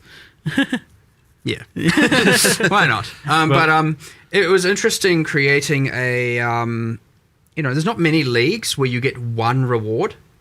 Yeah. And obviously not the currency pouch, but you pick a item. Picking a single piece of gear. Yep. And so we had to really think okay, I mean, you can see it, so you already get a pick from all the different slots. But it was how do we make sure that their gear is comparable to what a player would have, which is kind of you're identifying many and picking the best, and you're crafting a thing, and so it's always better than average. And so we had to really think about what their gear should and what their items should look like, to be comparable to something you would actually want or have. So yeah, it's rare to have a league where you actually only just get one item. Even Ultimatum, sure, you get one and many rounds in a row, so you still get up to 10, whereas this is just actually one. So you have to make sure it's good, right? Yeah, and that was actually kind of complicated to do, but, there's some pretty powerful stuff you can get from that. I mean, obviously the uniques are relatively easy to put in, but they do affect the mercenaries in some pretty crazy ways. But the... rare items and stuff like that, it was a little bit complicated to actually get that to feel good, such that you feel like, I actually want to take that, as opposed to just always taking the currency. But if you want to do that, go ahead as well. Was there any kind of, just out of curiosity, was there any kind of thought on, as to what sort of items or what sort of mods they roll on their items then? Since they're they are kind of specific builds. Yeah, kind of. It is relative to the build more so, yes. Yeah. There are 30-something different archetypes. So we talked about the Striker and I can't remember the names of Eruptor and stuff, but there are 30-something of them. And, there's a Chaos Mage and there's ones with curses and ones with auras and ones with... I'm obviously listing all the utility stuff because I know that it's the aura bots of Trathus really is probably how a lot of people are going to see it. No aura, exiled. But actually, there's a lot of custom skills in there. They're not entirely player skills. Yeah, I know we touched on the Trathus skills, but we only showed this. I feel there's maybe between around 16 of them. Some of them and are you cool. Can get those, right? They can just be in their little pouch. And you can just take one. You can pick them, and if you defeat them, they drop it, and you get it. And that's a new. So it's kind of like a transfigured gem in a way, but it's a Trathan gem, and it's just so that's a way of delivering a bunch of new skills. And I know you have Blood Storm Call, which is physical that creates a blood dot. So you maybe want to add, so there might be some builds that want to do that. There's new spectral shield throws and a whole bunch of different things. We saw the Siege Ballista in the live stream, but there's certainly a whole bunch of them. I know there's a kind of Incinerate based Blast Rain. Blast Rain was it? Yeah, arrow comes down, does a wave of almost an Incinerate wave out of it and stuff like that. So had some fun with that. Spoiling a bunch of them, but it's only 4 or so. But yeah, there's heaps of different skills there, which is pretty cool. But then they also just have kind of high cooldown and different passive skills and stuff like that as well. So there's a lot of stuff. Should have put more of those in the video, honestly. Yeah, possibly. Probably. Yeah. Hey, there's probably some surprise and cool stuff for people to find. It was a 42-minute presentation. It's all right. Give a taste. Let people find a lot of cool stuff on live. So, in terms of making them fun to manage and hire and things like that, if you'd asked me before playing it, I would have said oh yeah, you want to be able to like spend some sort of passives on them or something like that. But then actually after playing it, I was like, oh, it's kind of good that you didn't go to that level, because then there's no lock-in with them. You can change between them easily. Would have been a bit annoying, I think. Yeah, and a bit too much tedious upkeep. Low micromanagement on this. So like doing the gear, but you won't have to do that too often. Oh no, not they don't again. level up. They don't have like they have a passive tree behind the scenes. You just don't get to see it or engage with it. I wasn't actually sure. Was that Implementers actually allocating individual nodes? No, I assumed not. They have a Trath and passive tree. Okay.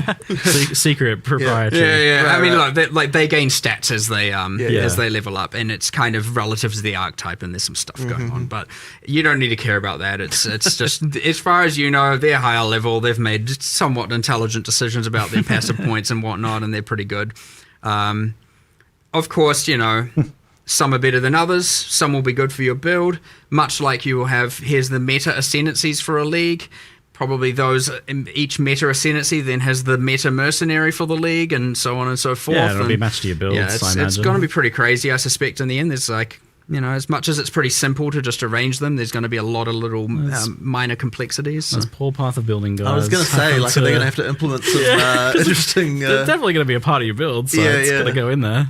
Yeah, 100%. They can give you auras and various other buffing skills. I had a Templar that had like an aura, and he had the smite with the lightning aura. Your meta build, then for that you need your 3 meta mercenaries, and then your meta animate guardian, and then you've got, you know, oh my god, too many. I mean, at least a lot more items will be getting put to use, so that's good. I'll be curious to see how the Animate Guardian feels, because, I don't know, like, that one has obviously the skill gem cost as well, potentially, like, supports and things like that. Yeah, of course. But, so that's obviously a bit more of a tax, whereas these guys are just a free add-on on top. They don't cost you anything except gold. I mean, gold. Yeah, gold. You know. Which was, you intentionally didn't go for an upkeep cost for them, which I noted. Yeah, I mean, you already earned their... You still got to pay them a little bit, but you defeated them. You don't need to pay them by the hour anymore. There's a gold cost if they die, which I found I had a couple die early on, but then they were mostly, especially if I picked good ones, they were staying alive. Like, I had one guy that was ridiculously tanky, and then some of them had like 4k life, and this guy had like vitality and enduring cry and kind of like a fizz aura and immortal call and things like that. I'm like, oh yeah, these guys are kind of better than me. That's true. Often you might find yourself aspiring to become more like your mercenary. Yes. But look, these are trained fighters from a ruthless place in Trathus, and they've come here and they're like, what are all you weaklings doing? And so, you know. It was quite confronting when I was like doing my usual running through mud flats with my ranger in a Hessian sackcloth clothing, and then I run into literally the ranger one, and they're like wearing, you know, Giga MTXs, and they got like all these different supported skills, and they're like comboing them together. And I'm like, whoa. It's giving you something to aspire to. It's like, this is what I can become. And it's, whoops. I felt really good when I fired them later. Yeah, look, remember, they came here of their own choice. They haven't been exiled here as a criminal left to rot on a beach. I have to say, they kind of feel like suckers.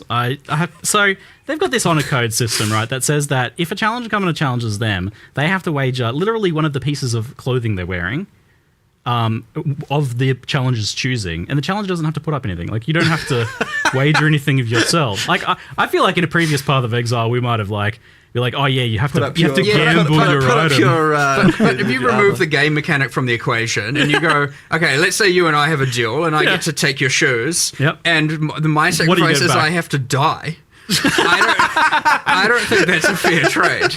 Now, but this is in a world where you can revive. Yeah, but they don't know that. Okay, fair enough. Good point. Like, honestly, if I have to go like your shoes versus my 15% experience, like, I don't know if I'm gonna. Pretty nice boots. Yeah, sure, but like, you know, that's part of my level I just lost. So like, you know, I don't know if I'll take that trade. Yeah, well, you got me there. That's a good point. We'll get some more questions about the mercenaries there. Do mercenaries count as minions? Has been asked. I said 15%, and I realised that is not correct. Oh, what was the... I'm just making up numbers. No. Ignore me. I know that's the wrong number. No. What have you done? That's going to be quoted. I just quickly glanced at chat, and I'm like, oh, geez, I said I just made something up on the spot in the heat of the moment. Don't worry about me. The question was, do mercenaries count as He doesn't minions? remember how much XP he loses. He never dies. Minion-based things. Like flasks? They don't count as a semantic minion for minion damage and all of that. But I know, for example, all the how there's bosses and they have certain skills because they're less avoidable. They deal less damage to your minions. Oh, yeah. They also count as They also get that damage reduction from those things because they're not like going, there's an AoE here, I'm getting out of it, and they're going to jump back in like you are. They're just going to soak the damage, and so we've made it so obviously that, they don't take as much damage from those unavoidable attacks, so to speak, and much like how your minions do and whatnot. But again, they are pretty tanky, so on top of that. On that same spirit of live improvements happening as we're talking about it, it's like yesterday I was asking can you heal them with like the minion flasks or something like that to like heal them in between combats, and later I got a message saying that you guys have changed it so that they heal out of combat now. Yeah, it was taken from the it's something I actually really like that the minions do in PoE 2, where when there's some downtime they kind of regenerate back to full life. So yeah, that change was made yesterday actually, and that's good. Yeah, so now the mercenary, you don't have that thing where you have to give it some life regen, and explored a few different options, but it was just like, you know what, just like if there's a little bit of downtime, or it's more if they haven't lost life in the last some amount of time, they just whoop back to full life. So love it. It's just good quality of life. Yeah, you don't just have them sitting at 10% life, and you're like, what am I supposed to do here? So they can be brought into pinnacle content is one of the other questions I'm saying. Anywhere, everywhere in the game. No restrictions on that. Yep, nice, cool, and. People seemingly from the question, based on the questions, don't believe that you can have like a 6-person party and have 6 mercenaries. That you wouldn't allow that. That's too crazy. I mean, it is too crazy, but you do allow that, right? We do. Yeah, we do. That's the thing. Okay. I mean, Dude, they're gonna crash so hard. It's a lot of auras. But I'm very much looking forward to playing my. Everyone knows I play my support characters, and in the boss fights. If you do the pinnacle bosses, you don't lose XP anymore. Merc now and not have to play with their friends. But I'm thinking, well, hold on, I can be a support character and have a support mercenary and support my friends even more. So like, it's all win. That sounds about you. Perfect. I mean, while leveling, I certainly felt like the DPS ones were viable if I was playing more of a supportive role, or if I was like struggling in that regard. They did seem like they were actually able to kill things. Is that something that can happen in an endgame though? Like that seems hard to believe. I mean, look, at the end of the day, you can give them Headhunter, you can give them all of that stuff, and they take the damage, they scale it. Like, the only thing they don't have is, your skill. Use it everywhere else. Which could be bad, and thus they could be better than you, or you could be very good, and in which case, I'm just saying, like, they are still a computer, right? They are still at the end of the day doing that, so they might not make the smartest decisions that you agree with. There's like custom AI for each skill, right? There is, 100%. And so they're a bit above the 50 percentile of players. They might be. I'd say around 55% just percentile average. Better than half you. Computers can be good. So, but at the end of the day, when you're like, giga zooming and obliterating everything before it can even appear on your screen entirely, there's a question of how much use can they really be, and that's where I come in and say, look, the floor is still, they're half a party member worth of loot increase, and they are, whatever auras and all of that. So you might pivot from more.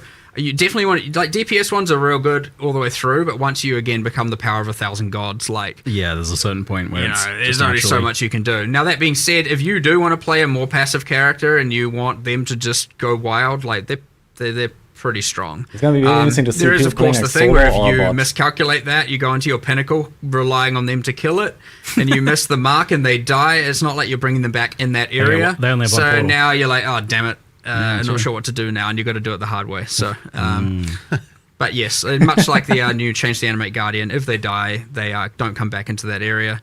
Sounds like a good way of doing it. Sequential instances, much better than the losing gear and all that, all that drama. We went through all that. I even had the maybe in Ruthless they should lose an item, or maybe I was like, is that a thing? I was like, oh, no, look, it's either right or wrong. Let's just go with what we know is right, what people will like, and what is not going to just cause a bunch of unnecessary. Oh my god, now I got to do this again, and something unpredictable happens, or some monster skill is like particularly imbalanced, and it's like, oh my god, it just lost so much currency, so all good. Sounds great, awesome. Settlers Town went core. We didn't have to rebuild it. Phenomenal, thank you. Gold goes core, which obviously is an experiment feels like a success then. Jonathan, I think you feel like you can speak to that. I mean, sure. Gold was a core feature of the game. Yeah, I mean, I'm definitely happy with where gold, with how gold improves things.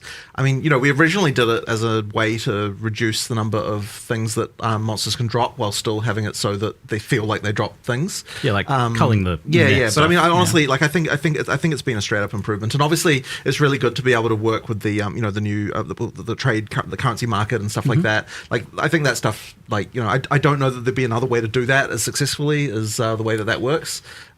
So I think that's worked well. And it's funny because on the surface, you're like, oh, every game's got gold. But the funny thing about it is that in most games, gold is a lot of games have like bound items, and then gold is the only thing you can trade. In our game, you've got unbound items, and gold is the only thing you can't trade, and that's why it sort of works as that kind of trading kind of thing. So I think the way we've done it, it works well, and I definitely want to keep it. It's got a definite place for sure, and we may be able to expand its use as well more in the future potentially. Right now, it's not used for shops or anything like that. It's used for gambling, but it's not used for the regular shops. Yeah. And there were some issues around that, but we might change that one day. Sort of hard to say, but I think it's definitely it's good. Yeah. Okay. And that means obviously currency exchange is staying core and things like that. It looks like shipments were staying core, and that's one that I see is mixed opinions on. Some people love it. It's passive income, and but it's also like an obligation. It's a thing you got to check in on. It's a busy work to an extent. We did some changes here, so we did slow down. We made them take longer, and proportionally, in some cases, increase the rewards. The intention there being, of course, that way you have to deal with it less. Yeah. I mean, it's not the focus of the league anymore. Yeah. So we don't want it to be overtaking what you're doing all the time. Yeah. And look, I expect these things to be a bit divisive, 100%. Some people love it, some people don't. And that's great. That's everything in PoE, and that's everything we add. And you can choose to do it. You can choose not to do it. Maybe you choose to just do the crops and do the shipments and not worry about all the other stuff to do with it. Maybe you just use the map runners and put all of your gold investment into that. There will be other ways to spend gold in the future. Maybe because you don't want to deal with them, you build up an excess, and then all of a sudden we add the gambling strongbox from PoE 2 or something like that to sink the rest. Who knows? Yeah, we'll see. Do it so good. It's a fun strongbox, but that will come to PoE 1. I promise you. 100%. So. But there'll be ways to do it. But we'll feel it out and see how much gold people are getting relative to losing as well a bit, and then see. But the intention here is that if it's feeling annoying and how much you have to deal with it, then we've missed the mark, and we'll probably even adjust things a bit further as well. Okay, yeah. But again, like everything, it's up to you, your agency, your choice. You touched on an interesting point, because I feel like before it wasn't optional because it was there and it was free stuff. So why wouldn't you do it? But now you're actually, both in terms of gold, but also your passive application, are you actually even investing in having those ores appear versus something else? So it's not necessarily just like a free thing on top that you're obligated to do. It's now a more conscious decision. I could see it feeling mandatory, and if it does feel mandatory, then we've missed the mark a little bit for sure. You want to avoid that. I don't want it to feel so mandatory, but that being said, I also wouldn't want it to feel so terrible that you never want to engage with it. So there's always a fine line to hit. And but there's stuff you can only get from there, so there's always going to be that element. Yeah, for sure. If you want to get the tattoos and rune grafts, and some of those rune grafts, a lot of them are pretty crazy off-build stuff, and there's a good set of chase ones in there, and there's some pretty crazy stuff in there to get, but I think it's a better system. I like the idea that now Settlers is giving two different passive tree mechanics that can coexist as the rewards, aside from obviously recombinating and map running and stuff, but as opposed to just the freaking insane enchants that you were getting on your weapons so before. The enchants are gone then. This replaces that, which I think most they people expected. They were a little bit much on the power creep axis. It was kind of just a bit crazy, but I wouldn't say that we won't see some sort of weapon enchant system back in the future. Yeah. And we're a bit more regulated and stuff like that, but, because there's room for that. There's design space for that, but we never know what form. But I like that Settlers is where you go to get your alternate passive tree stuff. I think for changing masteries and changing nodes, I like that as the the reward from it. It was a pretty funny reveal of the live reveal of the recombination changes because everyone was like, "Oh no, you did it! You got rid of the old one and replaced it with this." But then obviously the old one's still there. We're here seeing all of the L's, and then I'm like, "Don't worry, they'll come back. They'll come back. It's all right." It was very entertaining from our perspective. So that's all right. And then all of a sudden, L's www saved. I love it. I very thoroughly enjoy watching chat. Yeah. So you kept the old version of recombination. Is that changed or nerfed in any way, or is that just as it was? The old way, I can't speak to that with an absolute certainty, and I would have to talk to, one of the main designers dealing with that. But I did say like we should pretty much keep it the same. Yep. And if there is a change, it needs to be like very much justified. It's not like Yeah. People like it for a reason. Like keeping it alongside the other one and then gutting it is obviously not not the play. You may as well have not kept it at that point. Mm-hmm. So yeah, it was certainly the intention that we keep it. It's still a favorite. Like if anything, I would be okay with making things more expensive. So it's a little bit harder to use at the top end when you're doing like the very. I think that is maybe the thing we concluded when you're interacting with a lot of the really special modifiers that you normally can't get on items. We're making it a bit more expensive. But I don't think that was a huge constraint anyway, not unless you were for the people doing it usually. Sure. So, I would prefer to do something like that instead of nerfing the power of it at this point. And I'm like 99% sure we didn't nerf the actual functionality of it. But I'll verify, and if that is the case, I will let the community know afterwards. Okay. On the topic of gold, an ongoing thing has been that gold is very present from the core Atlas mechanics and certain things, but other things just literally don't drop it. You do Blight or whatever and you just don't get gold, or Sanctum just doesn't get gold. That's obviously a separate topic, but is this something that has been normalized across the game? Do you want players to be can't use it? We are making some adjustments. So like when we did that, obviously we went through the entire game, of which there is a lot, and specifically we're like, do this, too much gold, lower, and we had penalties and increases all over the place, and a bunch of stuff got too low. Next week, some stuff is I wouldn't say it's too high. It was actually probably relatively nice mostly. There was just a bunch of stuff that's just dead. And it is our intention for that to not be the case. So we do want to increase those. I don't know how much they'll necessarily increase by. But it is something that is on our radar 100%. So okay, great. Because Heist is a good example. I think the most compelling argument I heard in favor of like making sure that those had access to gold was for the player who wanted to focus on just that. They just wanted to heist. 100%. They can't currency exchange, right? That's the biggest problem. 100%. It isn't.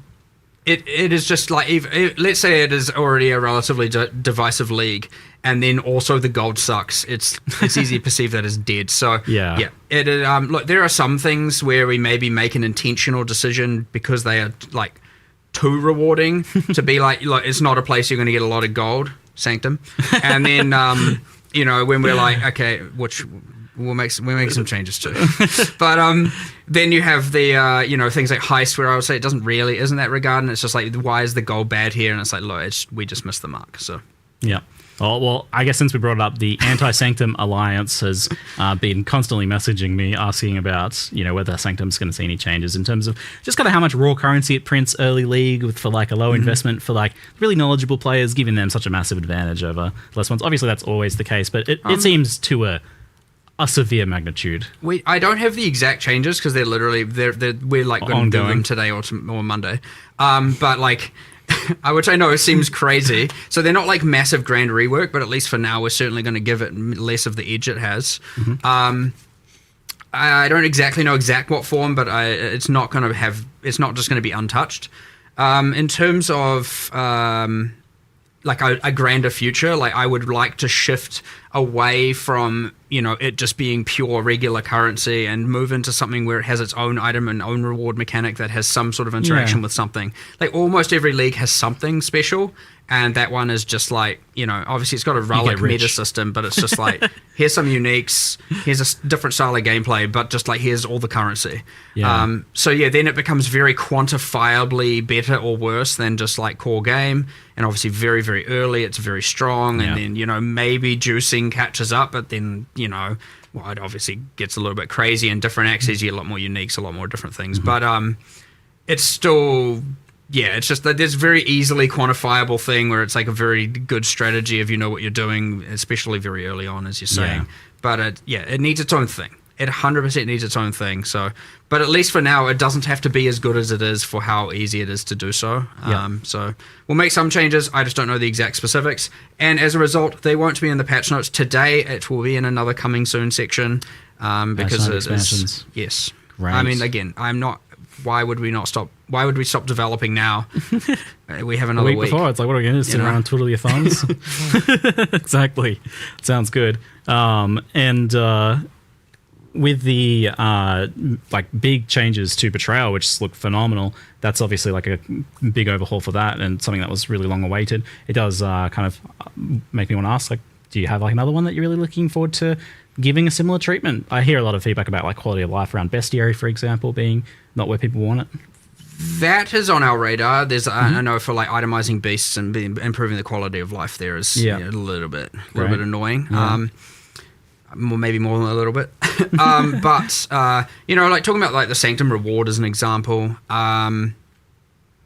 There's some others, like I'd love to give, Blight a bit of an overhaul. I'd love to, do something with Delve. It's just all those, there's probably more that once I actually look at the full list, I'll be like, here's some obvious ones. But look, these things fall out of popularity, they fall out of favor, they get outdated, they become old, like legacy of a decade. It's what happens. But the good thing is, much like with Betrayal, we circle back and give it a whole fresh coat of paint. New rewards, new systems, new interactions, step forward the storyline and evolve it into a mini sequel sometimes as an option. There's all these kinds of things that are completely things we could do. So like, I would play some purely Delve hypothetical. Maybe you're now later on you're just delving. I like the immersiveness there were the of three Delve. cities, I think and now that's there's really a well fourth done there. city with a fourth boss, and you have what is this thing I'm finding? 100% confirmed. Again, now because Next expansion. hypotheticals have to become realities. 100% confirmed. Also, just like the Blight overhaul coming next week. And in my mind, you didn't even say it, but like temples are getting reworked. So I was like, you didn't even say it, but I said that in my mind, and now it's true. So I'll hold you to that. Cannot confirm nor deny. Phenomenal. Some rapid fire quality of life things to kind of follow on from the bestiary mention. We have like the ID all things in your inventory from PoE 2. Love it. Would love to see it in Path of Exile 1. Any reason why it couldn't be a thing or wouldn't be a thing? What? Do you hate it? Do you hate my hands? I can't remember what. Control click at an NPC and it's on my list. It's still on my list. It's okay. I had my here's all the quality of life stuff. It was like there was a section where it's like to discuss later again, and I put it in that, and I actually genuinely cannot remember why it wasn't just immediately and obviously doable. Yeah, it seems like the thing if you want to do, you'd be like, yes, do it. So I assumed some hiccup. There was one thing that was like blocking me from just being like, hey, 100% just do it. I just can't remember what it was, but it's a thing we can get around Game and exploded. make happen for sure. But like, yes, the being able to go to town and ID all was very useful, and hideout as well was an extreme upgrade that I liked. So, well, tell me whatever dev is working on that, I'll go make them lunch or something so they can focus. I'll take you to them afterwards. But you have to now, because if I'm going to be held to things I'm saying, you're going to now buy them lunch. So, okay, I'll see what I can do. Some of the older bosses with phases, Chimera is the one that stands out to me. Is like immunity phases. Yeah, just like really long immunity phases. In Chimera. Well, they feel quite dated at this point.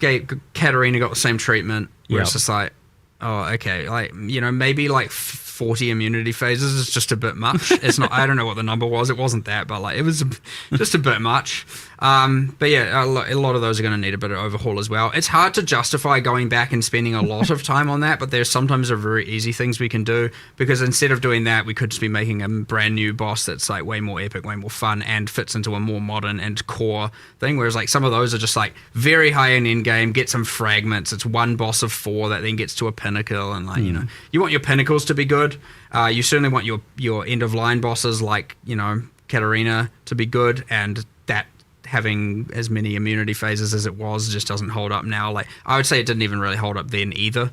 It just, again, it takes you to really back out of the new stuff and go back and look at the thing to go, what is actually wrong with this, and look through everything and go, there's actually more bad here than I thought. And then you go through and fix it all and change it all and revamp it all and do it again X years later. Yeah. it's been a while since we talked about this, but with the discussion about gold and the currency exchange, I feel like it's worth revisiting. Just like, how do you feel that the old trade manifesto holds up from way back in the day? Like now, in light of, I would say that the currency exchange, like, kind of definitely shows that there's it's not like we didn't know there wasn't demand for instant trade, right? But the currency exchange definitely helped things a lot. And I know that we still want to do more stuff. Like I've kind of talked a little bit before about how there's other things we want to do, and I still think we want to do it. The main thing is that like the gold allows us to make it so that there can be a cost that isn't the cost of having to do the actual trade with individual other people. And so I do think there is a world where we can go to where we can have a different system. We'll probably prototype that in PoE 2 first, I reckon, where we still don't have a permanent standard economy that, in PoE 2 we've got an economy that will exist forever, but that's not going to be standard, right? Because that'll be the early access economy that will stick around. So we've still got an opportunity here to completely damage the economy without while being able to recover from it. I know from my perspective, when the currency exchange came out, I was like, after we played, and it was such a relief of friction that I was like, you were like, this is all we ever need. Maybe this is enough. And then now after, and obviously then it started coming back a little bit. Then playing 020 on PoE 2, and then going and trying to trade for more items, I was like, I'm reminded of all the frustrations. I'm like, we definitely need more than just the currency exchange. So, I would say we scoped it out. We wanted to see if it was better enough, and then I was just like getting beyond angry trying to trade, and I'm like, why is the whole server AFK? I think it might have been worse in PoE 2 because of more new players. So what I found in PoE 2, a fun little trade thing, is when I first started,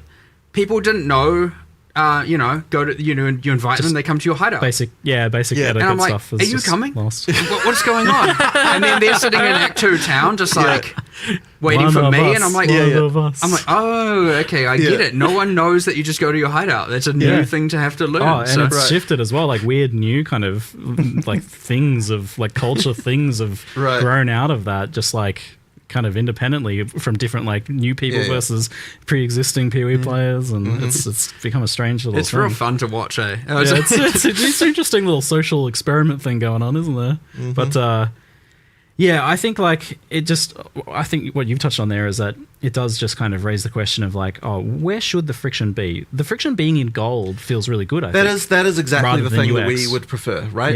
The thing that's going to be the question is that if gold is the only friction, it still needs to be that the cost of it is enough. So the thing that the trade manifesto talks about basically is you get this issue with you don't get it with currency. So doing it for currency is actually fine because currency, it acts as a sink. It is currency, so it's okay to have like fluid trade for that.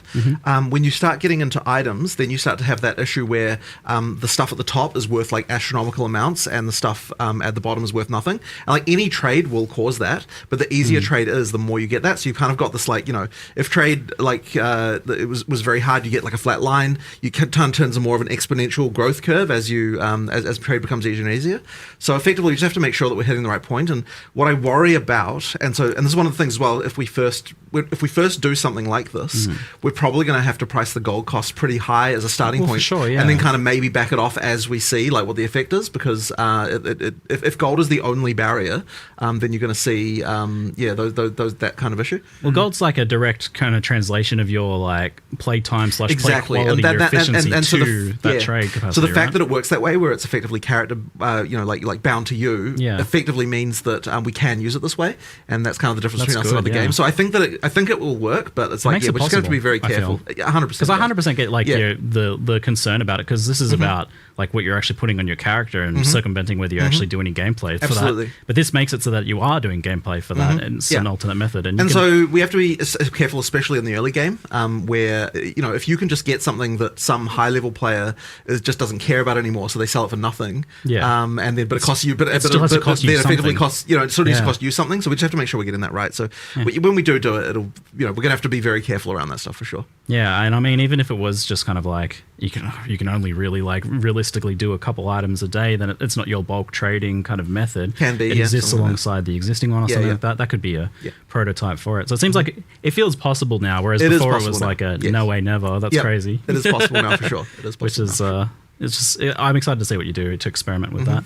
Mark seems keen. Won't be too far away, I think. Bloody but, AFK people. As I said, I'm pretty sure we're gonna. He's pretty sure we're gonna prototype it in PoE 2 first. Yeah, that makes sense. Where we've got a bit more leeway there.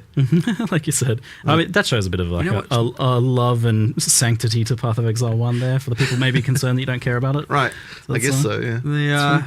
And just one more note: and all you people who are listing items. Here he goes, rant time. And then you're not even AFK, you're in a map, and you're just not replying. Don't list it for that price if you don't want to sell it. Please, stop it. Please.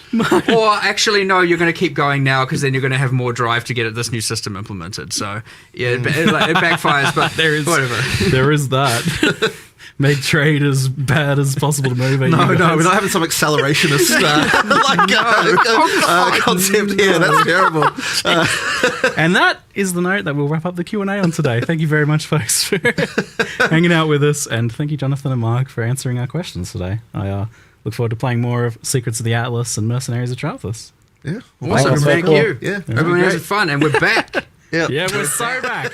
We are so back, yes. It's gonna be fun, guys. I'm gonna be playing next Friday and at least a weekend probably. Oh, that was a PoE stream. What do you guys think? It's kind of late here, so I'm about to go off. And tomorrow wake up, we stop blasting. So this weekend D3, next weekend PoE. Gonna be fun. Is the link working now? Pin? It does work now, okay, so here. There we go. What's up? We are back. Yeah, I mean, the expansion looks really cool. I like that they added like new pinnacle bosses. I'm not so sure about the mercenaries. I generally don't like mercenaries, but maybe it's gonna be fun. Just need to find a nice build and start blasting. It's been so long, I'm gonna be very rusty. I might do like a, practice run at least or something on sometime next week on Thursday or Wednesday or something.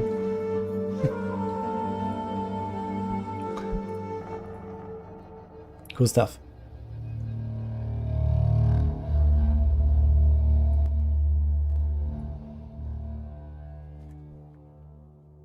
Did I check the patch notes? Nah, I'm not going to patch notes now. Like, I need to sleep. Actually, I have some work to do and then sleep, and then, I have to get up for like a 30-hour stream tomorrow. So I'm not going to sit down and look at patch notes now.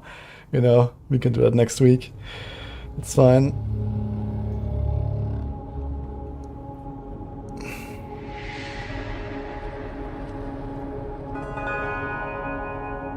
Did I collect my drops? Do I have drops? I mean, I have my drops on. Actually, I should get drops as well, right, since I watched them. Usually I don't get drops, because as a streamer you don't get them, but I watched them now, so maybe I did get them. Just watch this summary. The rating racks. Interesting. Log in. Alright.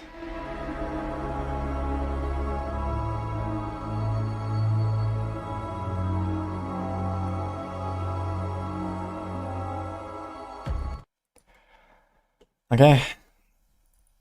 But yeah, I'm definitely excited. Looks cool. So, and also like, I like that they actually have committed to this 4-month cycle now, so it's like somewhat predictable, right? We know, okay, August is this, October is this, December is this again, and so on. So it's gonna be like, plus minus, they say, but at least we know roughly the time span now, which is good. So if they actually stick to that and make sure that they, don't run too late, it's gonna be nice. Okay, I'm going, guys. Before we go, last shout out to Exile. My month with them is ending, so that is the final chance to get a free day trial. If you don't notice, I've been showing this up the last month. I've been using this for example, Near4. It's a tool to improve your latency and server stability by optimizing your routes to the server, and works with tons of games, 2,000. Different ones, so not just Diablo 4, but they have been doing this Diablo 4 campaign with me. Pretty cool. For me, it has helped a lot to reduce the latency. I went from 90 to 100 average to something like 70, and I'll keep using that. That's pretty cool. It doesn't cost very much. You can try it for free, so check it out. You can just sign up there with the link. And other than that, I'll see you guys tomorrow, 43. Have a good one, guys. There's also Raid Rax, because why not? See you guys.